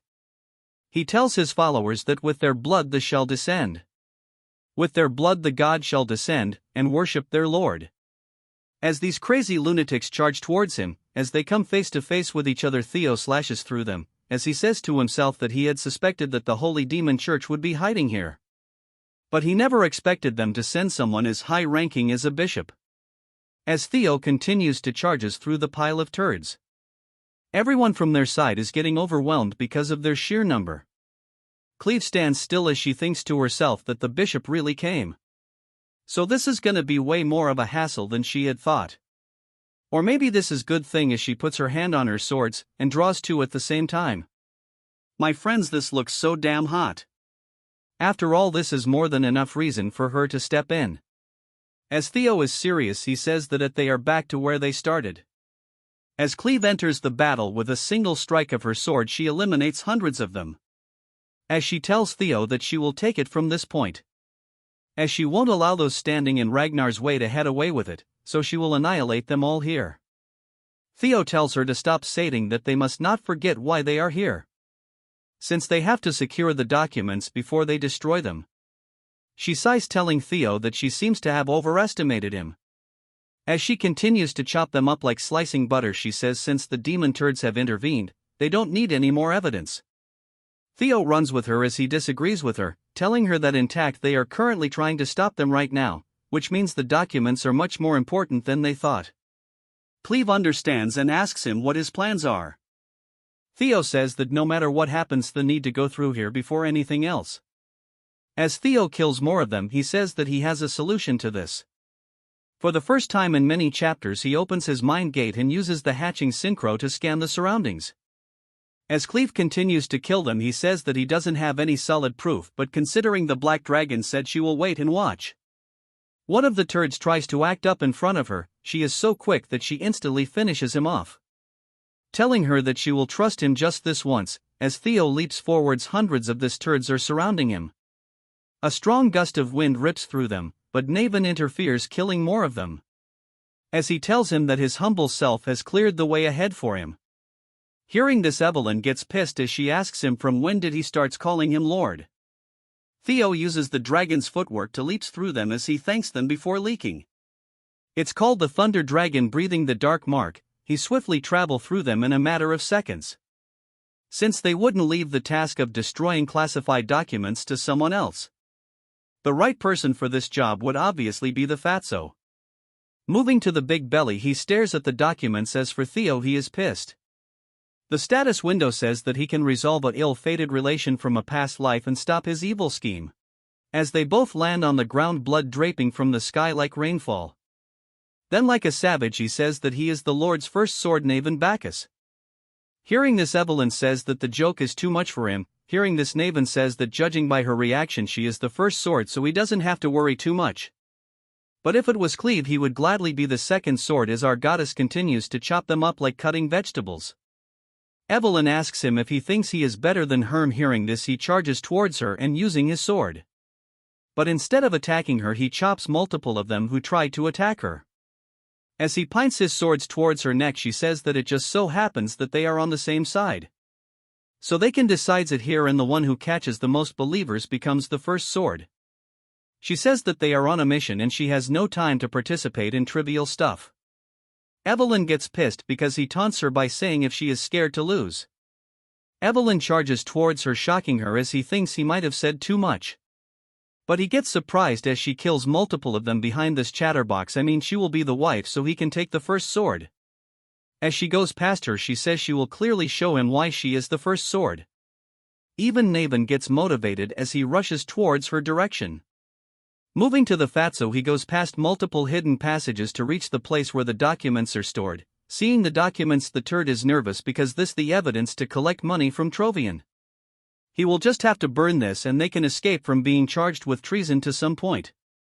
As Fats burns fast from his body, he says that he really needs to burn this, since all of this is worth so much and it will not be easy to recover this. Furthermore, if he counts the business they have given to the Sky Dragon, he must get it back no matter what. As he lets go of the torch, thinking he has no other choice. But before it could land, Theo barges into the room, grabbing onto the lamp in the last moment. Fatsos asks our chat how he managed to reach here. Theo tells him that it seems his fourth daughters were not enough, as the fatty leaks blood. He apologizes, telling him that he will do anything to if he spares him. Without any hesitation, Theo uses a simple strike, finishing him off instantly, saying that a traitor of Ragnar must be executed. As Theo is done with the task, the control panel says that the fourth quest has been completed. Theo wonders if this is really worth mobilizing the demon forces. The secret ledger given to Cleve itself is more than enough to take down him, but with this they can take down the Trovian clan. Since the Sky Dragon is just a tale, but he must go for the Trovian itself. With the documents presented, all ties to them. Each and every document is an important evidence, so he is not sure what to take first. As he looks around, he finds the Rose Palace investigation report. Theo gets shocked as he sees that, opening that it warns about the Black Dragon's surveillance when trying to acquire relics. It is Ed Trovian's handwritten document, and they have acquired 2 relics so far. It says he has found 2 relics and the rest are in the Rose Palace. Theo gets pissed as he realizes that it means that the discrimination, false accusation and miserable ending happened for no reason in his past life. As such, Theo and his mom shall be removed. All this just because a relic might exist. He tears the paper and says that nothing will change even if he opens it. He will need to slowly take revenge, and as a first step he will take away the relics he has acquired with effort. A system information pops up saying that he has discovered 2 relics of the ancient. It's already night and the duo is fighting non-stop. Evelyn says that he remembers him now. As they continue to charge towards him, they continue their attacks. Evelyn says that he is the heretic who passed the awakening ceremony 7 years ago as the runner-up and vanished afterwards. As he continues to kill them, he says that he is honored that she remembers someone like him. As he continues his assault, he asks her if she has time for this, since at this rate he is going to take her place as the first sword. But he gets shocked when a strong wind forms a tornado. Evelyn used the God Tempest secret manual Squall Tug, instantly killing hundreds of them, telling him that it's a tie now, and he has no choice but to agree on this. A huge Temu Hulk tries to attack him, but he manages to dodges the attack. Moving back to the Temu Hulk, he says that our duo are a bunch of insolent for interfering with the god's plan. Naven tells Evelyn to end the comet with this guy, and Evelyn agrees, telling him to settle this wager with this guy. As they both charge towards him with full power, a figure appears behind him, instantly crushing him to death. It's Evelyn's subordinate as he asks her how his performance was, telling her that he showed up at the perfect time. But both of them are extremely pissed, asking him why he touched him. As for him, he is turned into a donkey, thinking what they are talking about. Soon enough, hundreds of drakes surround the place. As 1F, the squad leader orders the platoon to annihilate the Ceres Merchant Guild and Holy Demon forces. As their battle continues, from inside the church a voice echoes. It's the bishop, as he says that he deeply yearns as the blood sky herald a new sun that never draws its end. And their faith shall not falter. And their sacred guide should bring in peace. As for Cleve, she is exhausted after her battle. She sighs, saying that being calculative doesn't sit right with her, as she went all out for this battle. As for the bishop, he has been turned into a pile driver, as she says that it feels like weight has been lifted off her chest. After battle, Evelyn sits with townspeople and tells them to show their trade association ID and they are free to go. She orders them damage control people to move over to another desk. As for the guy helping her, he has gone mad, telling her why she even needs this information. Everyone has gone crazy as rumors mention that someone ate Flying Dragon's cargo horse. Another turd asks if they will get special allowance for this commission. Their voice flood our waifu's ears as she cannot control her temper. As she loses her control, she throws them away, telling them to figure it out themselves, since she sucks at paperwork herself. She then starts looking for Black Snow since they dumped their work onto them and ran away. Theo reports that the files he has submitted are the ones they tried to destroy. It contains evidence of stealing property and intel from Ragnar and even a detailed treason plot. Cleve shocks Theo as she praises him, calling him mid-rank swordsman. She says that he works well like someone who has been with Black Snow, so it might not be bad to accept the Black Dragon's offer. Theo acts like a turd, so she says that she was only acting joking, so there is no need to get flustered. He tells he cannot figure it out if he is joking. She tells him that she has good news for him. The Sky Dragon operation is underway, as the ledger from last time was enough to prove their treason after all. She says that Black Snow's elite arrest team is on the way. They are likely taking them to the capital, that when another masked dude enters the scenes telling them that Ed Trovian has been hiding his power all this time. As he slaughters them, only a fool reveal all his cards. As he is done with the elite force, he congratulates our Chad, saying that he has destroyed everything he has worked hard to build and he is tearing it all this time. As he laughs like crazy, saying that he will go crazy if that is what he wants. Because the Trovian's plan is still in motion. Although they might have lost the Dragon Slayer sword, but he got his hands on this, which is more than enough. He says to his father that the time is coming and he will need to call him forth. This part starts at the Camellia Palace, which is filled with people and everyone is busy making clothes. And it seems that they are serving customers. Elf Mommy is surprised because this place is getting busier as days pass by. Cecilia greets her mother as she asks her what is it with the tailors. With enthusiasm she says that they are starting a new business, a high-end brand dealing with luxury fabrics and accessories. How did she get prettier then? Before moving to her mother she gets shocked by her preposition. She laughs, telling herself that it has been ages since she saw her smile like that. Just look at her, man, never mind, I should stop simping on her, as they keep glazing her and lets her collect aura points. She tells her mother that she does not have to worry about payment anymore. Before she could say anything she tells her that she must be here for money, and Elf Mommy tells herself that she catches on way too fast. She agrees, but that is not the only reason she is here. Hearing this, Cecilia asks what news it is about. But hearing that it is about the Rose Palace, fear struck her face. With a worried look she asks her if anything has gone wrong with her son. Then says if that wicked wench Emil did something to hurt him again. Looking at her face she wonders how worried her daughter has been all this while. She holds her head, telling her to calm down, since it's the opposite of what she is wondering. She tells Cecilia to not be surprised, but her information shocks her to the core. Back at the Rose Palace everyone is shocked to the core since what they are witnessing is her at the top of the gates. Just the sight of this is enough to shock everyone present. Back at the place she falls to the ground, saying that she had though about all this and her legs gave out. She continues to cry, telling her mother if it really happened, and she tells her that if she has ever seen a lying elf. As she cries she tells her that all this time she didn't let it show, since she felt like she was walking on a blade's edge. There has been constant plots, false accusation and even assassination attempts. She has never told anyone, but she almost died many times, and every time she prayed and begged that her son would be spared. As tears pour down her eyes she asks her if all this is really over. Elf Mommy gets shocked by her answers, so she calms her down, saying that it's all over and she has endured a lot on her own all this time. Moving to Naven, he tells Theo that he has turned into quite the celebrity. As for our Chad, he is making tea, telling him that it took him long enough. Asking him if he has wrapped things up, Naven says that he told Black Snows not to let it out, but he already knows about it. He says that the Bacchus clan will be dissolved, from the head of the clan to anyone who has signed the merchant receipts. They will all be stripped of their titles at least. He laughs, saying that they are reaping what they have sown. With this the Bacchus clan will be totally done for. Theo asks him if this is enough. Hearing this, Naven cannot figure this out, so Theo proposes something to him.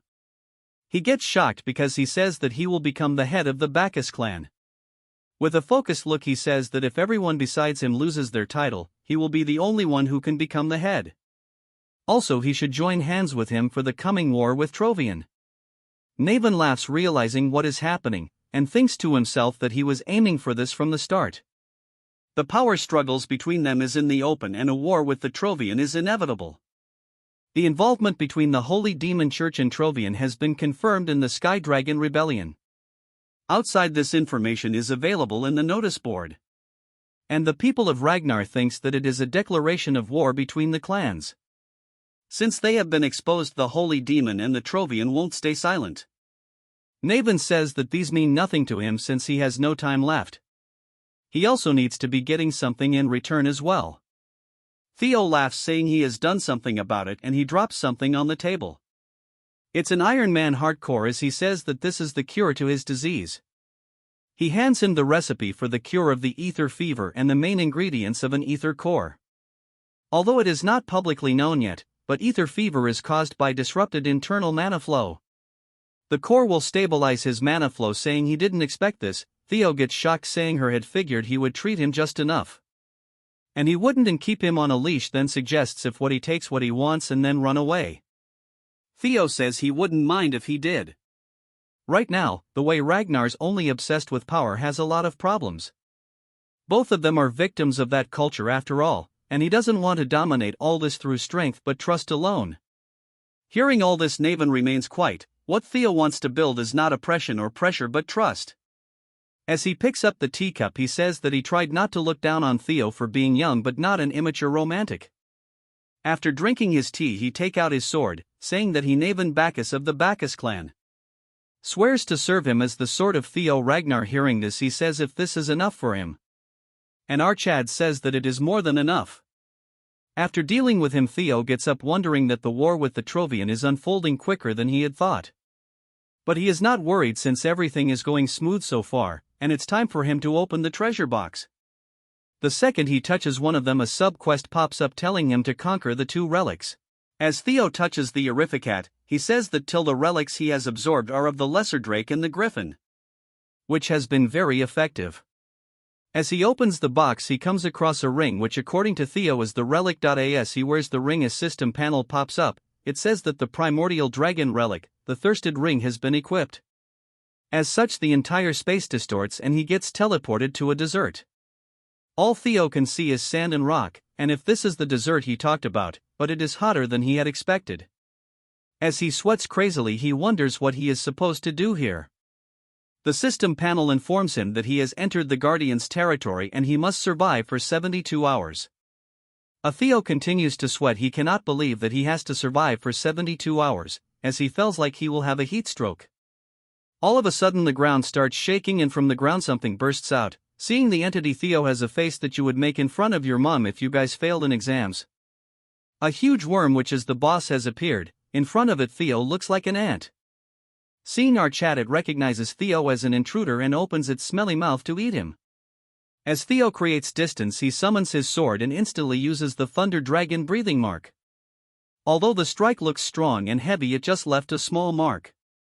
Theo is shocked that his dragon mark did nothing to it. That when an attack shocks Archad, turning him into a white face turd. Huge waves of thunder is emitting from it, as Theo realizes it's a thunder worm. His earlier attack was not effective because they possess the same element. This ugly worm continues to blabber. Intruder die as it spams its thunder attack. Although it is stupid, it knocks the mount in front of Theo, blocking his escape route. And then opens his ugly mouth and tries to eat our Theo, but he manages to escape in the nick of time. He was so fast that he used his footwork to create some spaces. Theo check his timer just to see that all of this happened in a span of 5 minutes, and with the time left he cannot survive. This worm travels underground, so it is hard to attack this as it blasts out again from the ground, releasing immense thunder, and since they are from the same element, it's ineffective. Moreover, even the terrain is on its side. Thinking about this, he generates an idea, putting a smile on his face. He then takes something out from his inventory, and it's another relic he got from his last mission. As he continues to barely dodge this ugly worm, he gambles and equips the beautiful earring, since it might be worth a try. The system window pops saying that he has equipped the primordial butterfly, saying that Theo is about to enter the 3rd dungeon. An error occurs and the system says that he is currently in the middle of another mission, so he may not enter another mission. Theo already expected this, but to his surprise the space starts cracking, ripping open, and from it extreme amount of cold is released. The system pop says that the 2 dungeons are attempting to invade each other from the portal, and I observing them, and it says that the ice bloom. As the huge creature arrives, it has a unique design as it is a dragon with butterfly wings. As it tells Theo that it has been a while since he saw a chosen one, this guardian is the fairy dragon. As it starts raining ice shards, it says that Theo has to pay for his arrogance. Theo manages to save himself in the nick of time, saying that this is not what he had expected. Theo realized that from both sides he has been surrounded and he has no way to escape. So for the next 72 hours all he can do is defend himself. So he should survive on his own, getting ready to kill them. That when a huge wave of energy ignores Theo and instead is aimed towards the dragon, which had managed to block by curling itself into a ball. He asks the guardian and it says what this worm is doing, and the response is intruder die. The dragon agrees, saying there cannot be 2 guardian. Seeing all this, Theo is flabbergasted. Meanwhile, a huge fight between the 2 turds start. The system window pops saying that two Guardian are fighting for priority. As the two colossal Guardians turned their rage upon each other, their temporary truce shattered in an instant. Theo watched the unfolding chaos from a safe distance, the sheer power on display sending a shiver down his spine and making his own weapon tremble. The spirit of the white moonlight blade, the griffin, was itching for a fight. Theo smirked, patting the blade and telling it to hold on a little longer. He had a feeling this glorious mess would be over soon. The battlefield became a storm of elemental fury as lightning met ice. The fairy dragon's crystalline form was battered by the worm's electrical assault, while the worm writhed in pain from the dragon's frost attacks. The fairy dragon pierced the worm's hide with a shard of ice, but the worm simply coiled around its foe, its massive jaw preparing to crush the elegant beast. The fairy dragon retaliated, unleashing a beam of pure frost that froze a section of the worm's body. The ground was littered with shattered ice and scorched sand. The worm howled as its flesh was torn by the dragon's ice. The two beasts mauled each other relentlessly, a flurry of scales and teeth. The worm chomped down hard, its teeth scraping against the dragon's icy armor. The impact sent the fairy dragon reeling. Though both were bloodied and bruised, the fairy dragon found an opening, tearing at the worm's side with a furious counterattack. It ripped and clawed, finally managing to tear one of the worm's limbs clean off. Seeing his opportunity, Theo decided it was time to crash the party. This was much better than paying for a ringside seat. He shot forward like a dark arrow, spinning his blade as it glowed with power.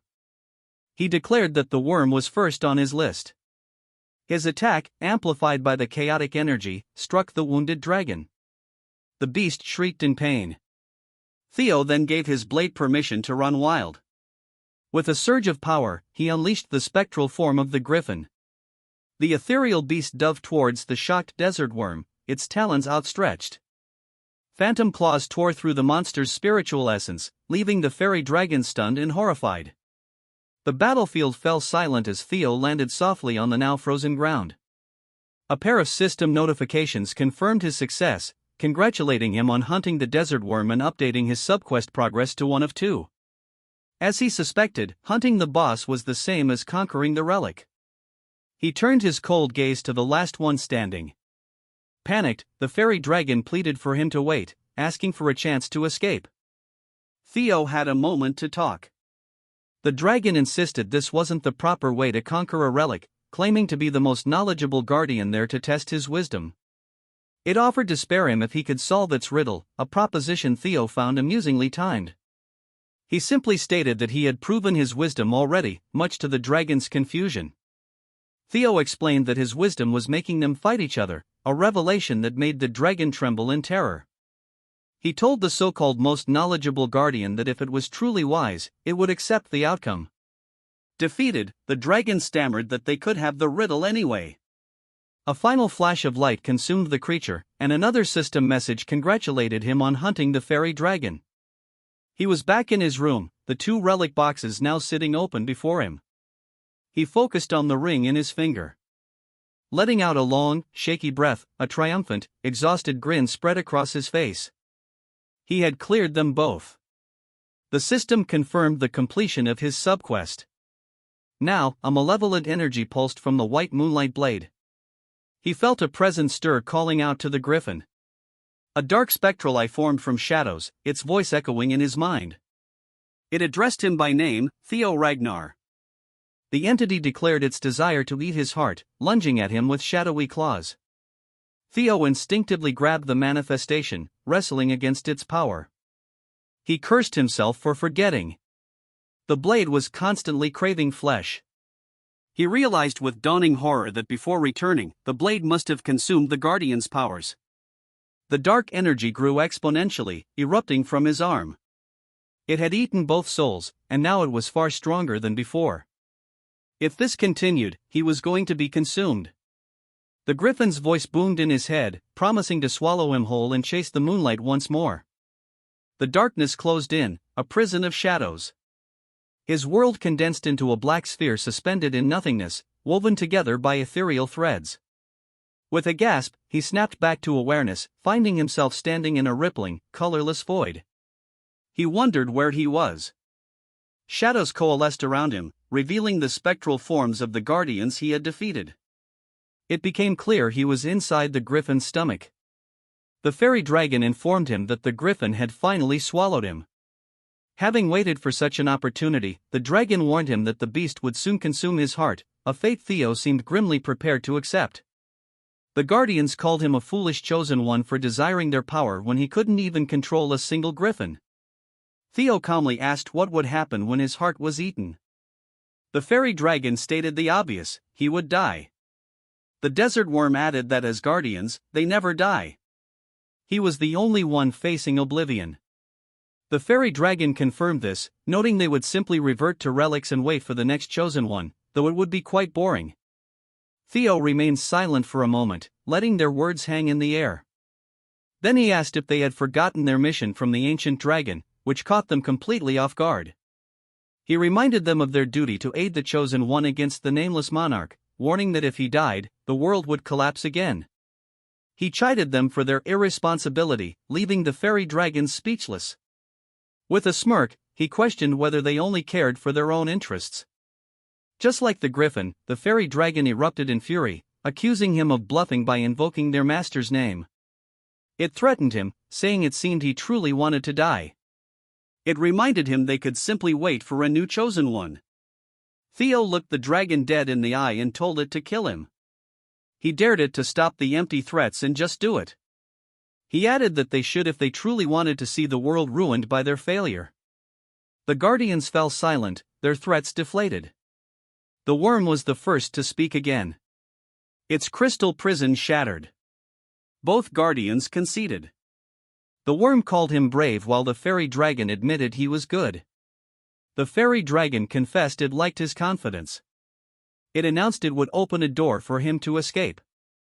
The worm declared it was opening the way as well. A portal began to swirl into existence before him. They explained opening the door was all they could do. The rest was up to him. They urged him to get in. Theo didn't hesitate. He leapt toward the portal. He vowed to teach the griffin a lesson once he was out. He shot through the swirling void, emerging into a different part of the internal space. The griffin's spirit had finally found his core consciousness. It prepared to swallow the orb of light. Certain that Theo's body would soon be its, the griffin suddenly let out a choked cry. Theo burst out from within, impaling the spirit with his own essence. The griffin writhed in agony as Theo stood over it victorious, having escaped. The griffin's physical form collapsed, stunned at how he had gotten out of its stomach. It looked around wildly, accusing the other guardians of helping him and having no pride. Theo promptly grabbed its beak, shutting it up. He reminded the talkative creature that they had first met through subjugation, not discussion. The griffin stammered, asking to be let go so they could talk. Theo stated he wasn't expecting cooperation, pointing out that if they all kept fighting for dominance, they would just exhaust each other. The guardians considered this.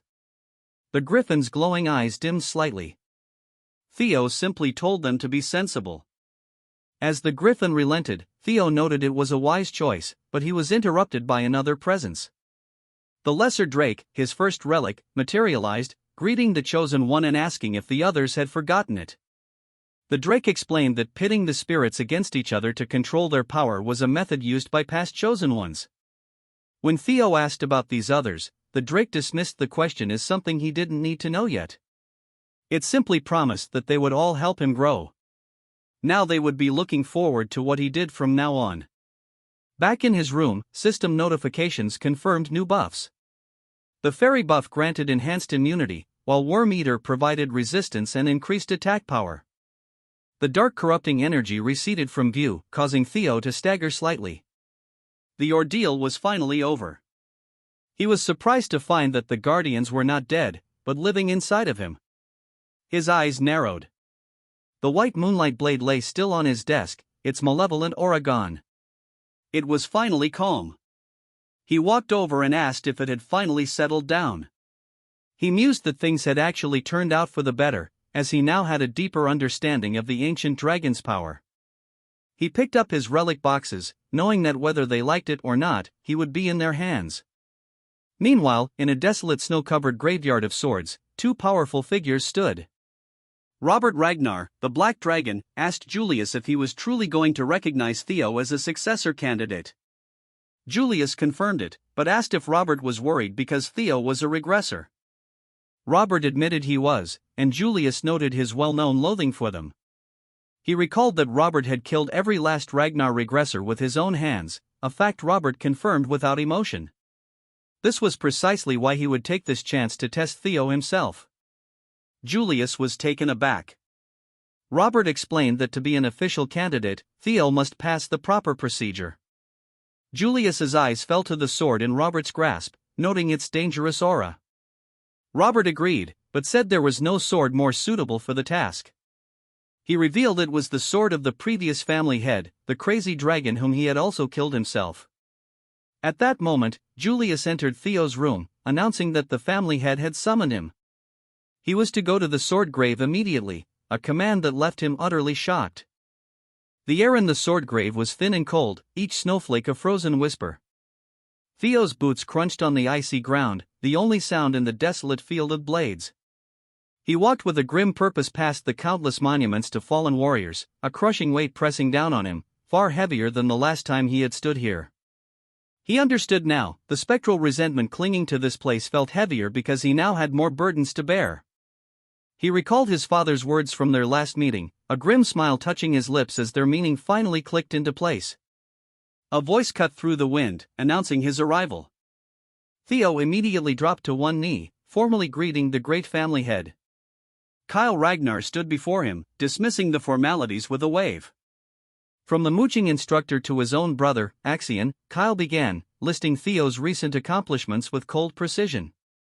Then came the master of the Rose Palace, whose execution was a direct result of your actions. Julius continued, stating that wasn't all. The Ceres merchant group was exterminated, and the Central Intelligence Bureau was mostly executed. He finished by saying he had heard they all cried Theo's name in their final moments. A statement that struck Theo with the force of a physical blow. Before Theo could stammer out an explanation, Julius commanded him not to make excuses. A family head, he explained, must carry such weight silently. With that lesson delivered, he presented Theo with a massive, wicked-looking greatsword, the Crazy Dragon Sword. Theo stared in shock, recognizing the name of a tyrannical former family head who had massacred thousands, an enemy the current head himself had killed. Kyle noted his reaction, seeing that he knew something. Theo chose his words carefully, stating he was only aware of the name, knowing all information on the man was confidential. Kay was silent for a moment. Then, Julius asked if Theo's past life lacked information about the crazy dragon, a question that shattered his composure. He had been found out. Julius's eyes glowed with an intensity that promised death, and an immense pressure washed over Theo. The family had admitted he loathed regressors, greedy and foolish individuals who could change the world at will, treating it like a chessboard they could flip over at any time. That's why he had resolved to kill any he discovered personally. Theo felt the pure, undiluted killing intent. This wasn't a test, it was an execution. He was stunned by the sheer power emanating from his father, who wasn't even a regressor. Kyle ordered him to wield the sword, telling him if he could stand against its resentment, he would be acknowledged. However, Julius would only admit the human Theo Ragnar and completely erase the regressor from existence. Theo asked what that meant, his voice tight. Kyle explained that everyone he met, saved, or earned through his regression would cease to exist. Theo clenched his fist, the shadow of his past life's failure looming over him. He would refuse such conditions, but he informed him he couldn't. He repeated his vow to kill every regressor. Theo had two choices: die for rejecting the offer or survive as the sixth successor after cleansing himself of his past. The choice was his. Theo admitted he wanted his father's acknowledgement, but if he had to earn it that way, then he would refuse with every fiber of his being. Julius attacked, asking if Theo took this position so lightly. Did he think he could reach this point without sacrifice, without determination? The blow sent Theo flying, the world painted in crimson. The gap in their power was still immense. Kyle declared that by being swayed by emotion, Theo was no different from the other aggressors. He struck him down again, asking if Theo thought he could just regress again and escape. Theo pushed himself up, telling Kyle not to misunderstand. The reason he had come this far was to take responsibility and protect everything that was ruined because of him. If he had to throw everything away to be acknowledged, he would do it right now. The swords in the grave began to resonate with his power. He vowed to surpass his father. He launched himself forward in a desperate assault. Kyle effortlessly blocked the attack, his own power flaring. The sky itself seemed to crack under the pressure of their combined might. Kay caught Theo's arm, but Theo used his new guardian's powers to maneuver through the storm of blades, landing a shallow but meaningful cut on his father. As the dust settled, Theo stood before a silent colossal dragon spirit. But cord flew at him, piercing him. He grunted, the impact rattling him to the bone. He landed on the ground, battered but standing. He was alive. His will had not broken. Julius admitted he hadn't expected Theo to fight back as Ragnar appeared beside him. Kyle noted that Theo was unique. Every other regressor they had fought used others as disposable tools. Kyle agreed this one was different. A faint smile appeared on his face. A regressor who wielded his sword to protect. He admitted that he was interested in Theo's way. He then formally acknowledged regressor Theo Ragnar. He declared Theo the sixth successor. As a token, he bestowed upon him the crazy dragon sword, which had belonged to his own father, a regressor like Theo. He remarked that they were both regressors, but walked different paths. He was eager to see how different Theo's path would be. A brilliant light enveloped Theo. He was absorbed into a pillar of energy. He found himself in darkness, wondering where he was. The darkness gave way to a modern cityscape at night. He saw people at a bus stop, a completely alien sight. The view was utterly unfamiliar. He reached out of hand, touching a glass window. His reflection stared back, the face of his pathetic past self. Now he thought with dawning horror. Everything was truly over. He woke with a start, sunlight streaming into a lavish room. He sat up, groaning, wondering what that vision had been. A familiar voice asked if he was awake. It was his mother smiling warmly at him. She noted he must have been tired waking up so late. She asked if he was all right, a question he felt he should be asking her. She explained that Julius had carried him in unconscious last night, which had shocked her immensely. Theo realized with a jolt that the entire ordeal, the life or death ultimatum, had been a test. Just then, Evelyn entered the room asking if the young master was awake. Captain Julius was with her and he congratulated Theo on passing the family heads test. Theo was still processing it all when Evelyn cheerfully informed him that everyone outside was talking about him. Indeed, newsboys were shouting the headlines. Ragnar's sixth official successor had been announced. The news sent ripples through the other successor candidates. One pair found a new competition to be fun. Another, a woman standing atop a roof against a full moon, seemed intrigued. A shadowy figure in a wide-brimmed hat crumpled the news in her hand. In another snowy wasteland, a warrior in a tattered cloak stood alone. His subordinate Ian ran up to him, crying that the punk Theo had become the next successor. She lamented that she should have brought him to the Black Iron Cavalry. Her captain, Thorkel, told her not to blame herself. His gaze was fixed on the horizon as he spoke Theo's name. The Black Iron Cavalry captain, Thorkel Ragnar, decided it was time he met this newcomer. Welcome back to the new season of this manhwa. This season starts with a skeleton on a staff. Guess it's going to be fire. As Trovian failed to make an appeal within the set period, war was declared. At the Nine Dragon Chamber, one of them says that it looks like the Trovian lot has been preparing for a while, since the warlord of the north has been moving suspiciously. As the flurry of conversation carry on, of them says that one of them is making jokes even though a seat is now empty. A voice says that although the family head is keeping silent now, they cannot delay the discussion of the succession forever. And the old turd says that it is too soon to discuss here. It was the Sky Dragon, as he says that it is the perfect time. If a conflict were to break out among the heirs right before war, it would be disastrous to them. But the old turd, along with a few of his minions, has complains about it. That's when a voice tells them to be quiet, telling them that a proper gathering of all concerned is needed. All that reminds him is a suitable event coming up, and they will decide after witnessing it firsthand. Moving to another place which looks like Lodbrok's, inside our Chad is practicing pure swordsmanship without using any mana. As he does so, a voice echoes his mind about a woman called Yora and how he should kill everything, destroy everyone, and steal whatever he desires. As he cuts the flames with his sword, he halts since he is exhausted, gasping all while flexing his god-tier body. That's when a voice tells him that something is still weighing on him, that is the lingering grudge of the Mad Dragon Emperor. It none other than our dragon waifu. As she gracefully falls to the ground, Theo says that even though a lot of time has passed since his father bestowed him the half-sword, the grudge still tries to interfere with him. It still doesn't bother him much, but the fact that it belongs to the Mad Dragon still bothers him. But thanks to this he was able to take a glimpse of the Mad Dragon Emperor's realm. As Lodbrok holds a candle, she burns it in front of Theo and says that she can never forget the Mad Emperor since he is the one that stole her heart. Not gonna like this scene looks so fire, that's why Theo is more conflicted why she entrusted the sword to him. As she continues to aura farm, she tells him not be impatient and rush too much ahead, or he will face something beyond his ability like last time. She then changes the topic and says if his severed arm has healed, and Theo says that because the high priest treated him immediately. As she checks on the wound, Theo wonders if she is worried about him. She says that it seems he has healed but asks him why he is staring at him.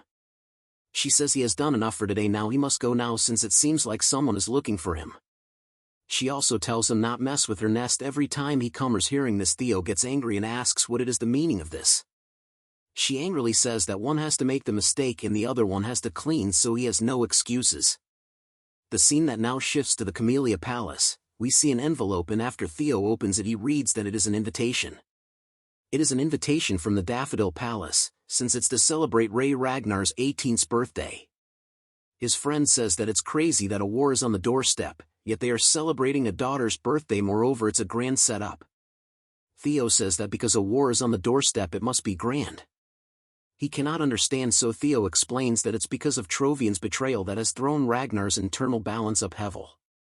Hearing Theo's explanation, the squad member gets excited and praises Theo for his foresight. With excitement, the squad member asks Theo, so, is he going to attend? Theo says if they are eager to see him, he must attend. The scene shifts to the Daffodil Palace. At the grand banquet hall, murmurs can be heard among the guests. So, he has arrived at last.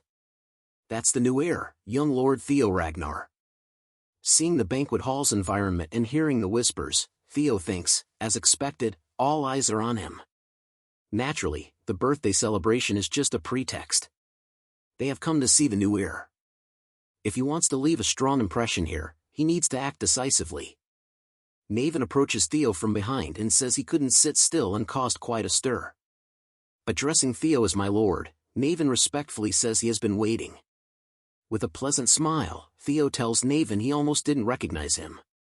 Even at the wedding, he didn't shave that beard. Hearing that, Naven gets flustered and says that day was simply too hectic. Seeing Naven and Theo conversing, the banquet guests start murmuring. Isn't that the one who survived the Baku's family purge alone? It seems he has become family head now. Another one says, even if they collapsed once, they are still one of the 6 pillars. And now the head of the Baki's family calls the 6th successor Lord. Hearing the murmurs, Naven says all the talk is about them thanks to Theo's timely appearance. Theo says it seems like they have set the mood. Theo tells Naven. Now comes the important part. At that moment someone approaches them saying so he is Theo Ragnar. Hearing that, Theo and Naven both get very surprised. The man says he believes this is their first meeting. He then says he is the 5th successor. Hearing that, Theo thinks as expected he approached sooner than Theo thought. The 5th successor introduces himself as Thorkel Ragnar, commander of the Black Iron Cavalry. Thorkel then extends his hand to Theo. The people at the banquet say at last they meet the former leading heir and the newly risen successor. Thorkel tells Theo no need to be so guarded. He only came to see with his own eyes the one chosen as the 6th heir, and he is glad it's not that childish Axion. Hearing that, Theo thinks, as they say, Thorkel's impression is good, exemplary. But in Ragnar, where only the strong are respected, can they truly welcome a rival with joy? Theo then shakes Thorkel's hand and says, It's an honor to meet him, commander of the Black Iron Cavalry, Ragnar. Theo introduces himself as Theo Ragnar of the White Dragon Squad. Hearing that, Thorkel laughs and releases his oppressive aura and asks Theo. So he draws the line that way. While Thorkel's oppressive aura almost makes Theo kneel, he says, so their youngest cares much for formality. There's no need for such etiquette. With an eerie laugh, he tells Theo to be at ease and to call him brother. Theo thinks this is truly more like a Ragnar. Then Theo also releases his aura, which surprises Thorkel. Theo then regains his footing and gets up, and with a devilish smile Theo tells Thorkel since he says to call him comfortably, then Theo shall call him brother. Thus begins the power play between the two brothers and the two successors. The Lank siblings come to the banquet. Touching his collar, the brother says it's so uncomfortable he wants to take it off. The sister tells him to just bear with it. He is the reason people keep saying their Lank clan is full of savages. From behind them, someone says, looks like everyone's here already. Seeing Reincarnator, the siblings get very happy. Remy asks them, how have they all been? One of the Lank siblings calls Remy the famous nerd from the West. He heard Reincarnator is as good as the Zenith Dragon. Remy laughs and says, rumors tend to be exaggerated. Looking around, he asks, by the way, did they see Theo? He wanted to ask him about the white armored dragon cavalry. Ragnar appears behind Remy and asks, is he asking about Theo? Hearing her, Remy gets flustered and shocked. He apologizes to Ray, saying, how could he look for someone else in front of the star of the banquet? Ray says, it's fine. She knows what kind of event this is. Ree first notices her wine glass is shaking. Then they notice the confrontation between the two brothers. One of the Len siblings asks, is that Theo? Remy says, to pull something like that in a place like this, who else could it be? The power play continues between the two heirs for some time. Then Thorkel gives up, saying he can't keep up, and he surrenders. While laughing, Theo asks Thorkel, what is he saying? Addressing Thor's brother, Theo tells him he let Theo win. Thorkel says he won't deny it. Too much humility can come off as mockery, but he meant what he said. If he were to go back in time when he was Theo's age, he would have lost to the present Theo. No questions. Theo tells Thorkel he flatters him. Thorkel says to the crowd, seeing his impressive younger brother fills him with joy, which surprises Theo. Thorkel continues, now let's raise our glasses to the new era of Ragnar. He then raises his glasses, saying to Ragnar. All the other guests also toast, raising their glasses and saying to Ragnar. Thorkel tells Theo, quite the success as a debut stage for the new heir candidate. Theo thanks his brother. Theo thinks he was wondering why Thor was praising him. So this is what he was after. Thorkel showed off his strength to solidify his position while publicly acknowledging his rival to win over the crowd. Because of that, the mood Naven helped Theo set has now shifted in Thorkel's favor. Theo decides Thor Ragnar, he is not someone to take lightly based on his sociable looks. One of the Lank siblings asks Theo, he hasn't forgotten his vow to become Theo's sword, has he? Behind Theo, the banquet's guests murmur, how did he reach that level at such a young age? Someone asks, he is not engaged yet, right? He wants to introduce his daughter to Theo. The scene shifts to the second floor where we see the elder dragon get angry and think he was going to criticize that half-breed's actions and get him thrown out of here. Addressing Thorkel Ragnar as a clueless brat, the elder dragon says he had to butt in. How dare that bastard stir up the family like it's his playground? It's infuriating. Then the elder dragon notices someone outside the banquet hall. He sees it's Evelyn. He gets angry and says, how dare she come here? Addressing Evelyn as platoon leader, Aaron tells Evelyn she looks amazing. Evelyn can't believe her and asks, really? While excited, Aaron asks, has she ever said anything she didn't mean? Aaron tells Evelyn she looks absolutely beautiful and adorable right now. Hearing that, Evelyn starts blushing. Then she tries to leave, saying she can't take it. She is going to change into her uniform, but Aaron stops her, saying she can't wear the uniform to a banquet. Aaron is not letting her go, so she can just come with her.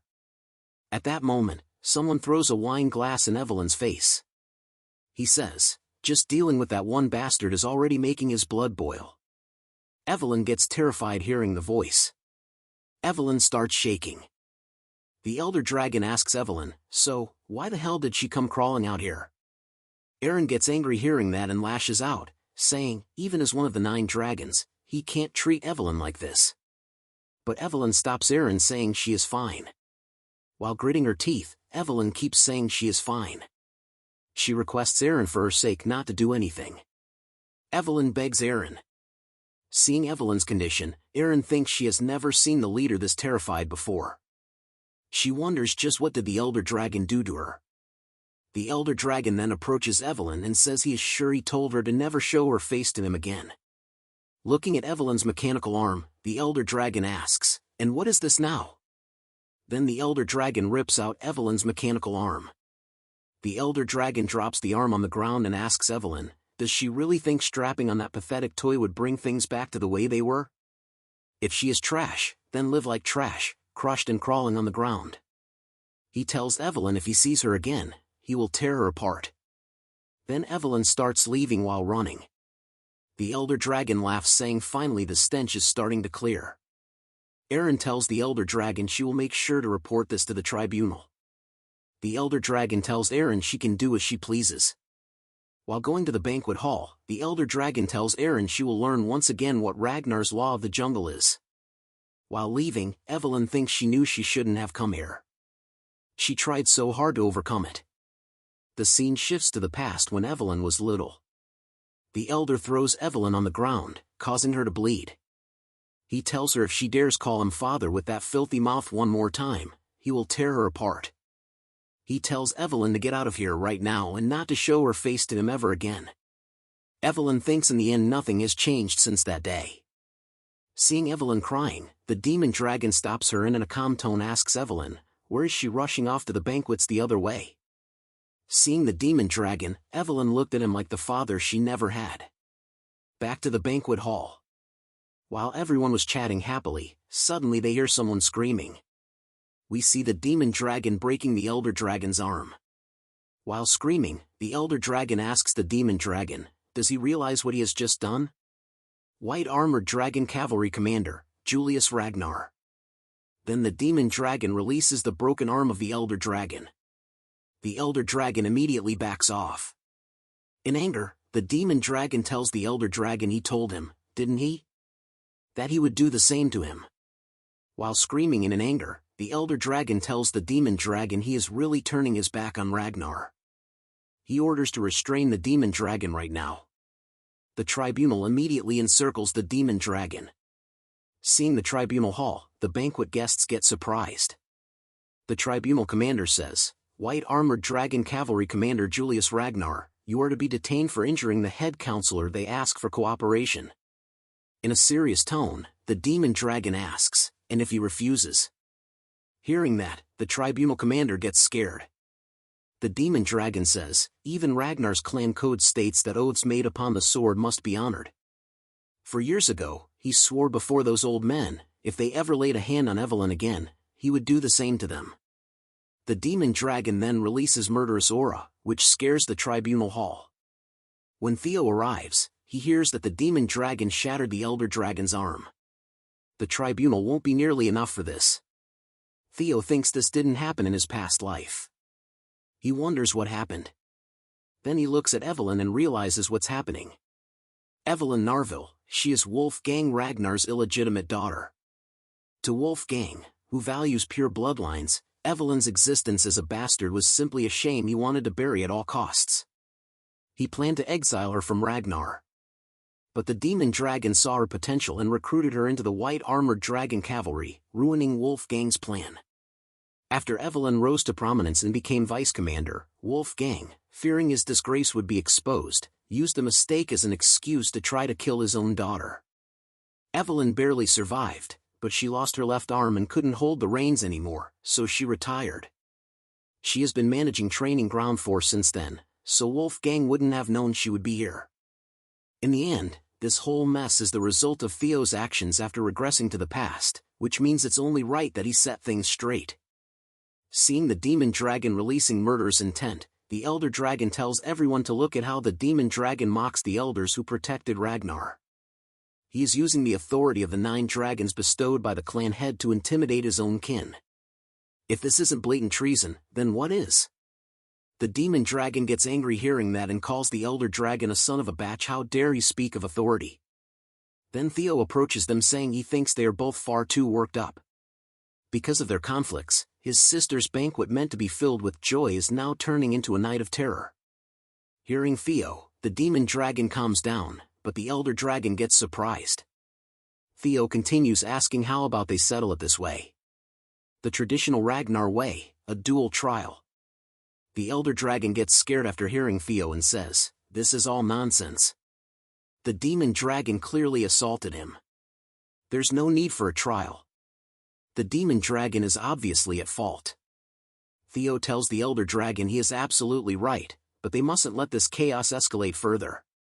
Respectfully addressing Lady Daffodil, Theo asks her, wouldn't she agree?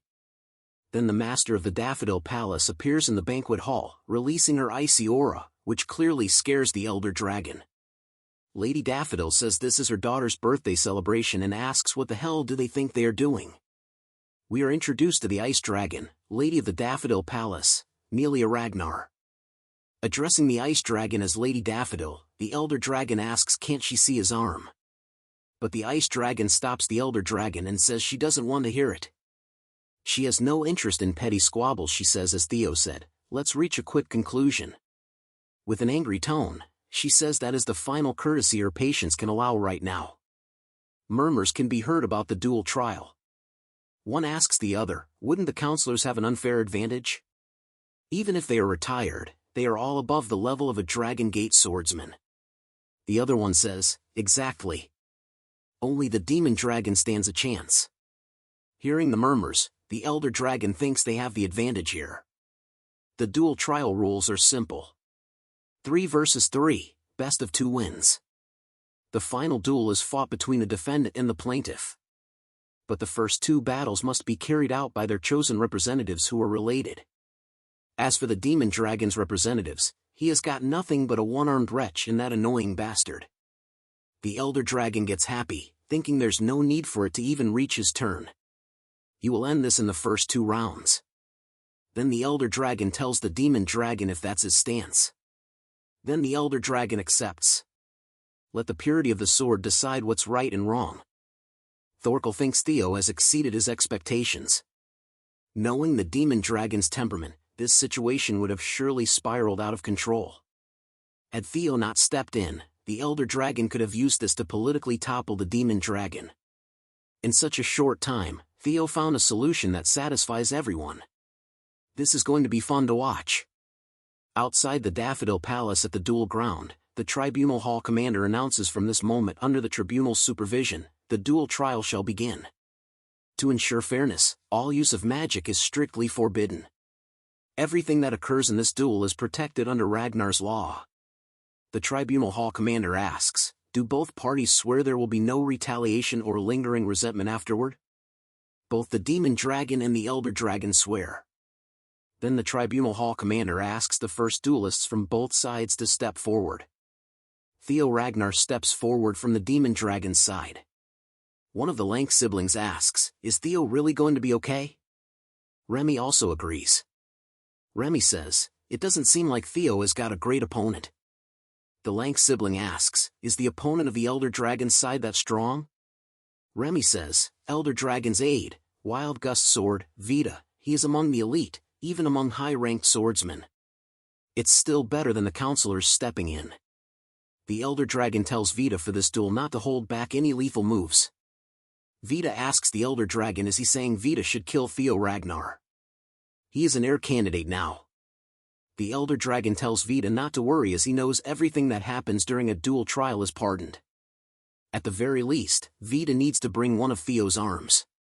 The demon dragon wonders, is Theo really going to be okay? A moment before the demon dragon apologizes to Theo. His reckless actions dragged Theo into this. But is Theo really sure? Theo says, of course, and he asks them to trust him. Through this duel, Theo will make sure to resolve their long-standing grudge. Theo then gets ready in his fighting stance for the duel. The first battle of the duel trial commenced. The scene shifted back to the duel ground, where the first round of the trial was about to erupt.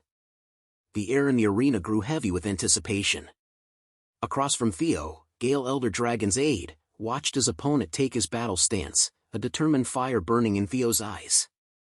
Gale responded in kind, his blade rising into an offensive guard, his aura bristling with confidence. The tribunal commander's whistle split the silence like a gunshot. At that instant, Theo exploded forward, feet digging into the dirt as he charged headlong with frightening speed. Gale did not retreat, gripping his sword tightly with both hands and surging toward Theo. Steel screamed as their swords collided, sending a shock wave across the arena. The sheer force of their clash sent both men staggering back, boots carving trenches into the ground. But Gale was no ordinary opponent. His form blurred, one moment he was in front of Theo, the next he was gone. With terrifying speed, he reappeared at Theo's flank, blade arcing downward in a massive swing designed to split him apart. Theo barely managed to raise his sword, parrying the strike with his reflexes. Gale's eyes narrowed, his thoughts sharp and cutting. He thought even after this, Theo was not collapsing. Even in simple exchanges, he held his ground, wondering if this was the difference of a successor. The dust from their blows thickened, clouding the arena. In that instant, Gale subtly kicked a small stone across the ground, sending it flicking upward toward Theo's eye. Instinctively, Theo raised his arm to shield his face. The tiniest lapse in his guard exposed. From the haze, Gale lunged like a predator, his eyes glowing red, blade poised for the kill. His thoughts dripped with contempt. The successor still lacked real combat experience. This ends now. His sword sliced through Theo's coat, skimming close to his neck. With mocking confidence, Gale spoke. For the dignity of a successor, I'll make it quick. Consider this a painless send-off. But Theo Ragnar was not a man who bowed at the edge of defeat. At the very last heartbeat, a smirk tugged at his lips. He snapped his head back, narrowly dodging the blade. Then, ducking low, he slid into a crouch, ready to strike the opening left before him. Gale's teeth clenched, wondering if he had left himself open on purpose. But nothing came. Theo remained crouched, motionless, his sword lowered. The absence of an attack startled Gale. Seeing a chance, Gale leapt backward, widening the distance between them. If he had followed through, Gale realized grimly, he would already be dead. Why did he stop? Theo's body answered the question. His hand clutched the side of his head, his posture trembling. From him radiated a dark, ominous energy that sent chills through the arena. Inside Theo's mind, the voices roared again, relentless and poisonous. His eyes glowed with a hellish red. Kill them! Kill them all! The ones who mocked you. The ones who abandoned us. Take everything. Burn it all to ash. Theo gritted his teeth, enduring the storm. His fingers dug into his temple as if to claw the voices out. The presence of the mad dragon emperor pressed against his soul. From the distance, Gale observed with narrowed eyes. He was wide open again. Was he trying that same trick twice?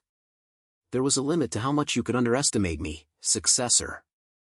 With a roar, Gale charged, his blade raised high. You think I'll fall for that again? I'll cut through you and turn your counter against you. His sword descended, a brutal arc aimed for Theo's neck. But this time, the steel did not find flesh. With a sudden surge, Theo's blade rose and caught Gale's strike.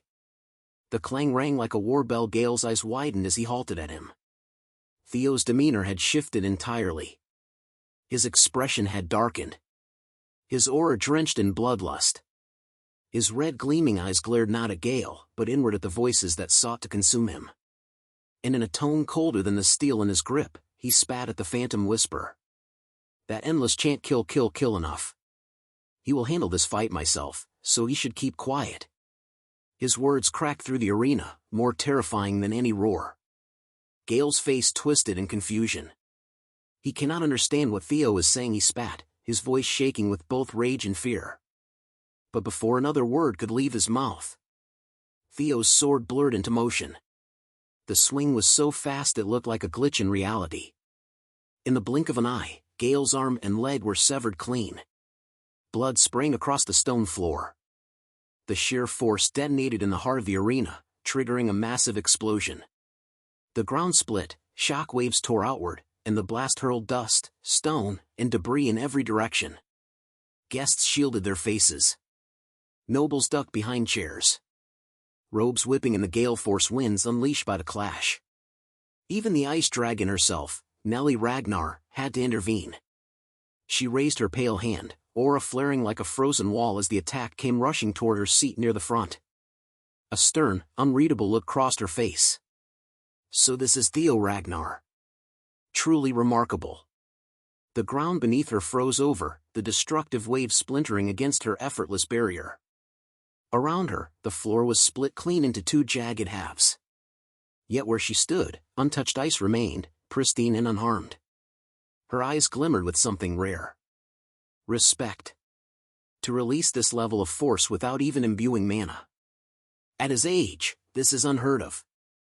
He's already eclipsing standards most heirs never reach. As the dust finally settled, the destruction revealed its price. Gale's broken body lay sprawled on the ground, battered beyond recognition, limbs mangled, his consciousness slipping away. The tribunal commander raised his hand, his voice booming across the silent arena. Dual trial, first round victor, Theo Ragnar. The hall erupted with gasps, shock, and hurried whispers, but Theo wasn't basking in their awe. His eyes still glowed faintly, laced with a sinister aura. And in his mind, he turned over the moment again and again. What was that sensation just now? That didn't feel like the grudges that usually claw at me. This was different. His breath slowed, his eyes dimming back to normal. It was strange. It felt like something else was guiding me, pushing me to strike. He thought back to the moment, recalling the attack that split the arena in two.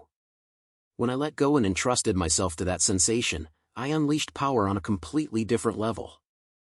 A quiet chuckle escaped him, bitter and curious at once, entrusting myself to grudges. Dangerous. Very dangerous.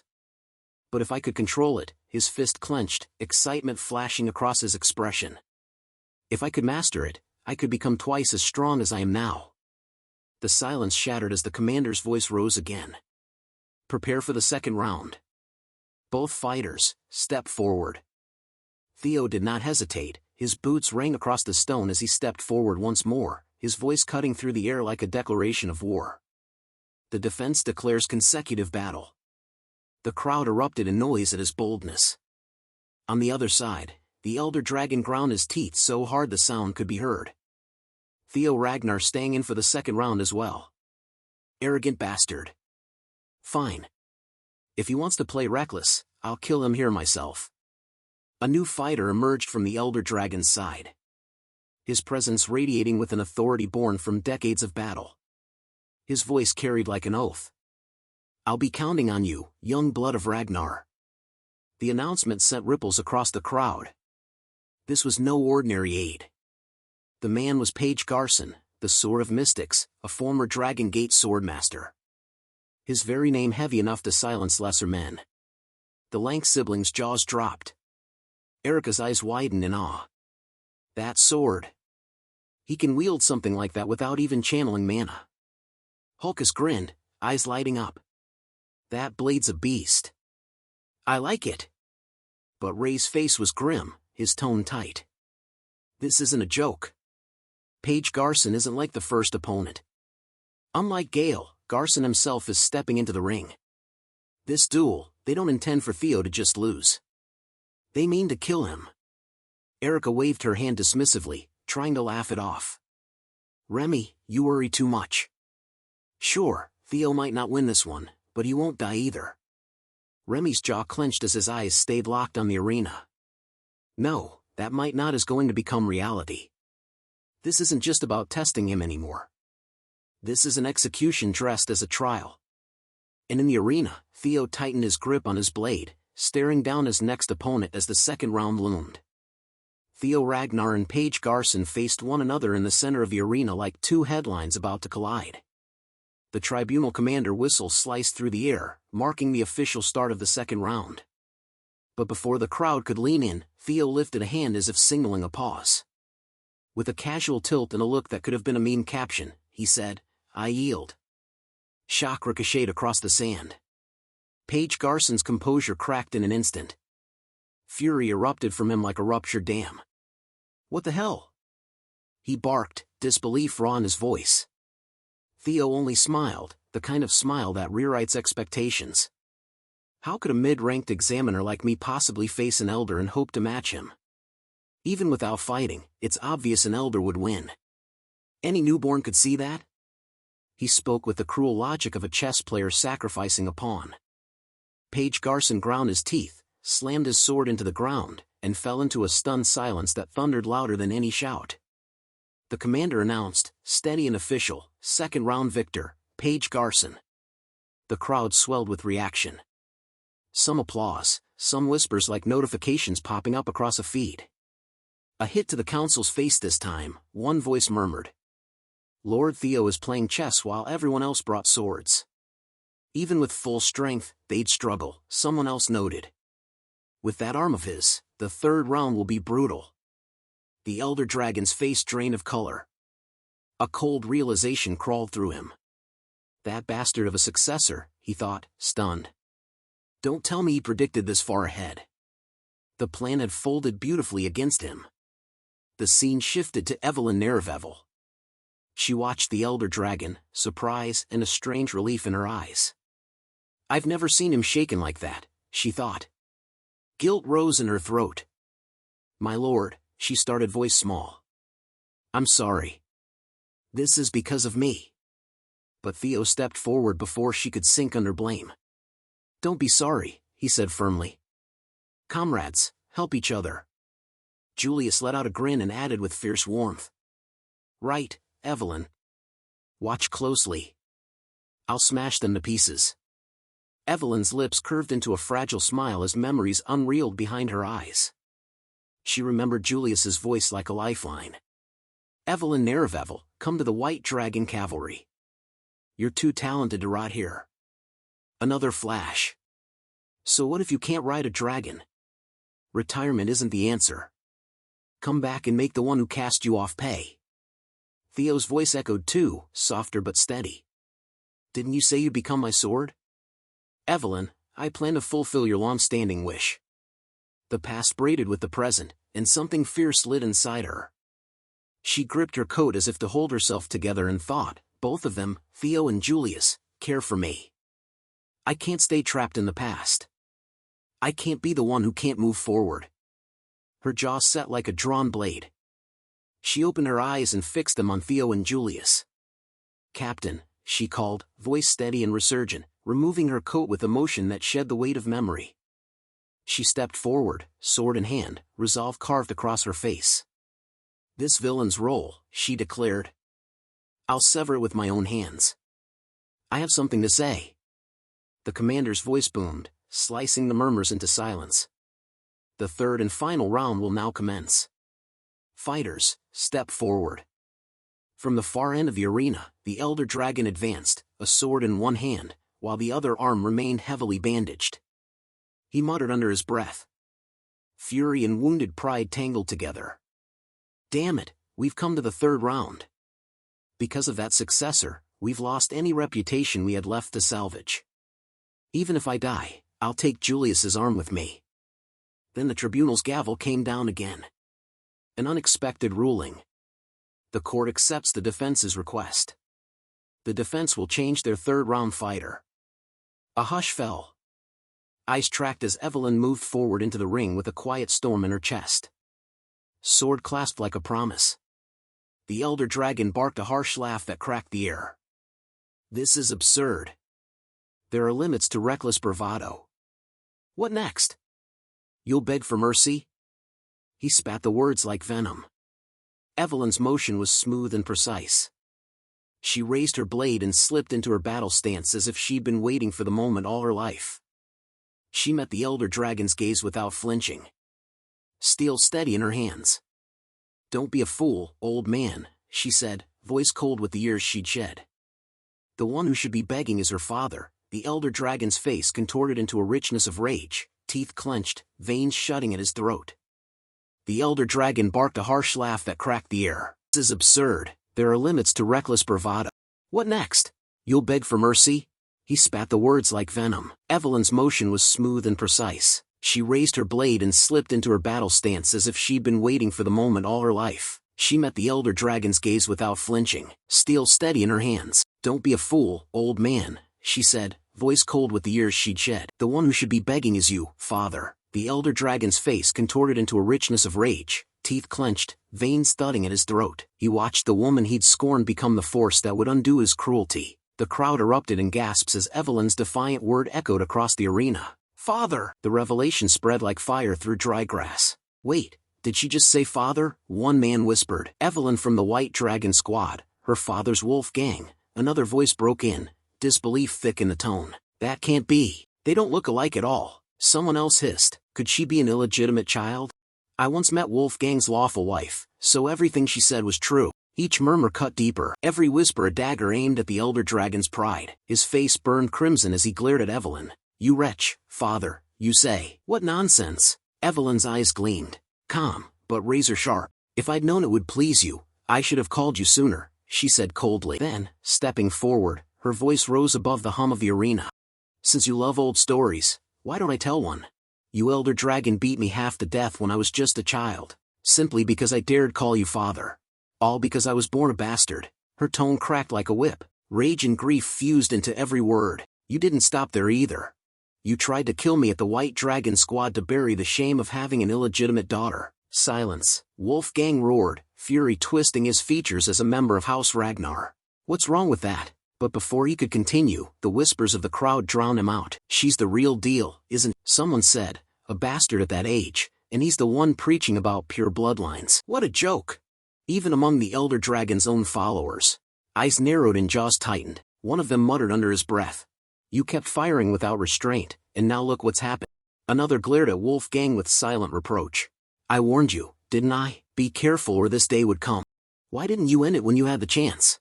Wolfgang's rage trembled into desperation. Damn it, he growled through clenched teeth as Evelyn's confession hung heavy in the air.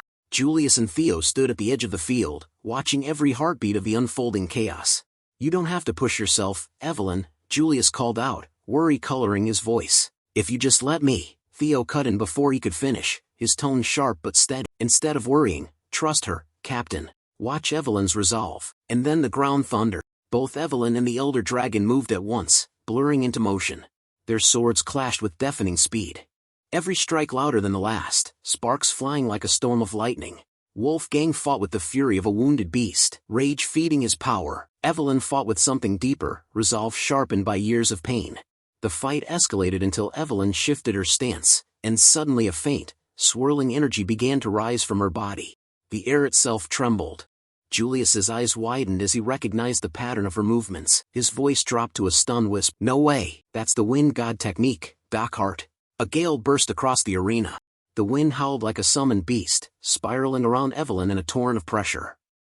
The gusts grew stronger with each heartbeat, whipping through the stadium. Wolfgang staggered, his footing slipping under the weight of her unleashed force. High above, the senior members of the Elder Dragon's faction exchanged shocked glances. Wind, that's the sword of Windstorm, one muttered, barely audible over the wind. Another frowned, disbelief etched on his face. How can she possibly wield a lost technique of Windstorm? That skill was erased from Ragnar's archives generations ago. But Evelyn stood unshaken at the center of the tempest, her expression fierce and unrelenting. Her sword gleamed in the flickering light, every motion precise, her will burning brighter than the wind surrounding her. Down among the spectators, the astonishment only grew. She's not just blocking Wolfgang's sword. She's pressing him back, one said, almost laughing in disbelief. Unbelievable, another added. How did she even learn a Windstorm technique? She's outmatching one of Ragnar's top swordsmen. Theo, watching from the stands, couldn't help but smile faintly. His thoughts moved in measured calm. No surprise there. His eyes followed the rhythm of their blades. The dual trial forbids mana. Only pure swordsmanship counts. And without magic, the difference is laid bare. He folded his arms, a quiet chuckle escaping him. Wolfgang's entire power rested on his bloodline. Without that crutch, he's nothing but a relic of pride and fear. He never built the foundation of a true swordsman. In the arena, Evelyn's storm surged once more. the wind howling like a god's breath as father and daughter stood locked in a battle that would decide not just victory, but legacy itself. The arena trembled as the elder dragon's disbelief curdled into fury, his face a mask of humiliation as his own daughter forced him backward with each strike. He could not fathom how she was pushing him, how her blade met his with equal ferocity. Snapped from him like live wire. "I'll kill you," he roared, voice raw. "How dare you, you little bastard." Evelyn's jaw tightened, her eyes narrowed into slits of ice and fire. She tracked every twitch, every winded breath. As Wolfgang launched himself into the air above her, sword poised to crush her, he drove his blade downward in a brutal arc meant to finish the duel in a single decisive stroke. Evelyn met it head-on, her steel clanged, sparks blooming like shattered stars. Wolfgang's grin twisted into something cruel and sinister. "You wretch," he hissed, "think carefully. Do you really believe you can slip from my grasp? I will beat you until you beg for mercy, until your mind snaps and you come to your senses." Enough had been enough. Evelyn's teeth ground together. She answered the elder dragon's swagger, not with pleading, but with defiance. With a collision that sounded like thunder, her sword struck his, and the blow shocked even Wolfgang. She stared into his face, voice steady and sharpened by years of hurt and resolve. "Go on, try me, father." For a heartbeat, Wolfgang's arrogance faltered. How is this even possible, he thought, shock cracking through his pride. Evelyn's eyes burned with a fierce hunger, and her words tumbled out hot and raw. "When I was small, you were my whole world. I feared you for that reason, but I'm done being afraid. Things have changed. I have people who believe in me, people who care and won't abandon me. I am no longer your weak child." Wolfgang staggered under the weight of her proclamation. He was unprepared for the woman born of his cruelty and forged by survival. In that split second of hesitation, Evelyn lunged, her movement pure resolve, full force driving steel through momentum and purpose. Her blade found its mark. The elder dragon was hurled backward as if struck by a battering ram. Blood sprayed and his body crashed onto the ground with a sickening thud. He howled in pain, the sound ripping through the stunned silence of the crowd. And Evelyn, eyes narrowed like a blad's edge, shouted back, "I am no longer your weak child." Wolfgang's sword flew from his hand and skittered across the arena floor, embedding in stone. The crowd inhaled as one, shock and disbelief suspended in the air. Julius and Theo could not hide their grins, pride and vindication flaring across their faces. The elder dragon lay sprawled across the shattered arena floor, clutching the stump of his severed hand as blood pooled beneath him. His breathing came in ragged growls, and his teeth ground together until they threatened to crack. Fury burned in his eyes. Humiliation twisted deeper than the wound itself. With a roar of pure rage, he slammed his remaining hand into the ground, forcing his body upright. "Don't make me laugh," he bellowed, voice shaking the air. "This duel isn't over yet." In an instant, frost spread outward, encasing the arena tiles in glittering white. His hand froze mid-motion, locked in a sheath of translucent ice. Wolfgang's eyes darted downward, and the realization struck before the chill reached his bones. It was her. From the far end of the platform, the ice dragon stepped forward, her presence turning the air brittle and thin. "Truly one of the 9 dragons," she said, her words cutting like shards of frozen glass. "Then stop disgracing yourself and accept the result." The elder dragon's defiance faltered. The commander's voice hammered down like a verdict. "Third duel trial victor, Evelyn Narville." The roar of approval crashed through the stands. The tribunal's judgment followed. The duel's verdict. Evelyn turned on quick, sure feet and walked straight to Julius. Her smile when it came was unguarded and warm. Evelyn Narville reporting back. Julius's chest swelled, his voice proud and full. "You did well, Evelyn." She closed her eyes for a heartbeat, cheeks tinged pink, and offered the most innocent smile she had left. "I am not alone," she thought. "It's because of them." Quiet gratitude lifted her words. "It's all thanks to you." Around the ring, members of the Elder Dragon's faction scrambled to salvage dignity. One helper urged the fallen leader, "Are you all right, Elder Council Head?" Another handed him his sword. "I've recovered your blade, Elder." A third urged practical care. "You're badly injured. Let us get you medical aid first." But fury, deep and rolling, would not be calmed. Wolfgang shoved away those who reached for him, rising with a murderous aura coating his skin. He advanced, eyes blazing, voice with wrath as he called out, every syllable a venomous challenge. Evelyn, Theo, and Julius turned, expecting perhaps a hissing retreat. Instead, the elder dragon charged, single-minded and feral, bloodlust carved into his face. He swung his sword in a broad arc, fury erupting from him. "Evelyn Narville, you wretched girl. I'll kill you myself right now." Before the elder dragon's blade could complete its arc, a massive hand clamped down on his wrist and stopped the strike dead in mid-swing. The hand belonged to Julius himself, commander of the white armored dragon cavalry, who stood between father and daughter like a living barrier. Julius's eyes burned a furious red, and his aura rolled outward like a storm front. He met Wolfgang's glare without flinching, and voice low and loaded with menace, asked, "Do you want me to tear off your remaining arm, too?" Wolfgang's jaw tightened. He knew with the battered limb and the wound open earlier, he was no match for Julius now. With a rasp of resentment, he slacked his grip on the sword. "Why is it always you getting in the way?" he spat before the confrontation could escalate further. A messenger dashed into the arena, chest heaving, voice raw with alarm. "Invasion! The Trovan family, Trovan, has launched their attack. Everyone, return to your posts at once." The name hit like ice. Julius made a frustrated sound and pivoted, leaving the elder dragon grasping at air. In a voice that broke no argument, he barked, "Theo Evelyn, this is wartime. Return to the White Dragon squad immediately." Both of them answered in unison, crisp and unwavering. "Yes, sir." Wolfgang's face contorted into a snarl. "Those bastards, how dare they look down on me?" he roared as he lunged back into fury. "Stop," I said. "Stop this instant. The duel isn't over. Stand where you are." But before he could summon another command, the ice dragon moved. Nellie Ragnar Tun stepped forward from the shadows, her presence chilling the air. Her eyes flashed like fractured glaciers as she addressed Wolfgang with a cold, cutting tone. "Lord Wolfgang." At her word, hundreds of slender blades of ice materialized in the air around the elder dragon. Her voice was flat and unforgiving. "I'll say this just once. Do not bring shame upon the 9 dragons again."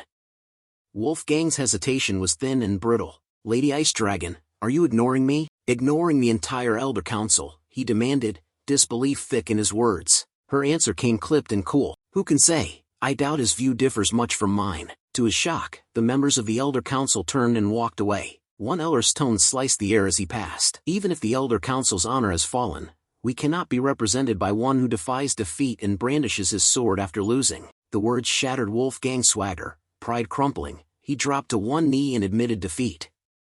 Publicly humiliated beneath the very banner he once commanded, Julius watched the old man's collapse with a small, grim satisfaction. As he and the others mounted their wyverns and took to the sky toward the White Dragon squad, his voice carried back across the arena. "It's finally over. A pitiful spectacle. A greedy old man reduced to a farce." The scene snapped away to the Trovan headquarters where Ed Trovan sat on a warlike throne, his face carved into a mask of cold intent. One of his generals reported in precise and expectant, "With this move, we have taken the central plateau. Castle Harmon will fall soon as well." Ed's gaze sharpened. "And Ragnar's forces?" he asked, measuring the threat like a chess master. The general returned the report without flinching. "Their lord's cavalry and the private troops of the 6 pillars appear to be converging on the central plateau." A manic chuckle bubbled up from Ed as he placed his hand to his brow and laughed. Not from joy, but from the thrill of a plan unfolding. "Foolish Ragnars," he breathed, the words cold as a blade. "They move exactly as expected." His fingers tightened. "I'll make them realize this war is only one piece of a much larger design. While they focus everything on the central plateau, our feast will be served right here." This concludes this video. Make sure to like and subscribe for another part.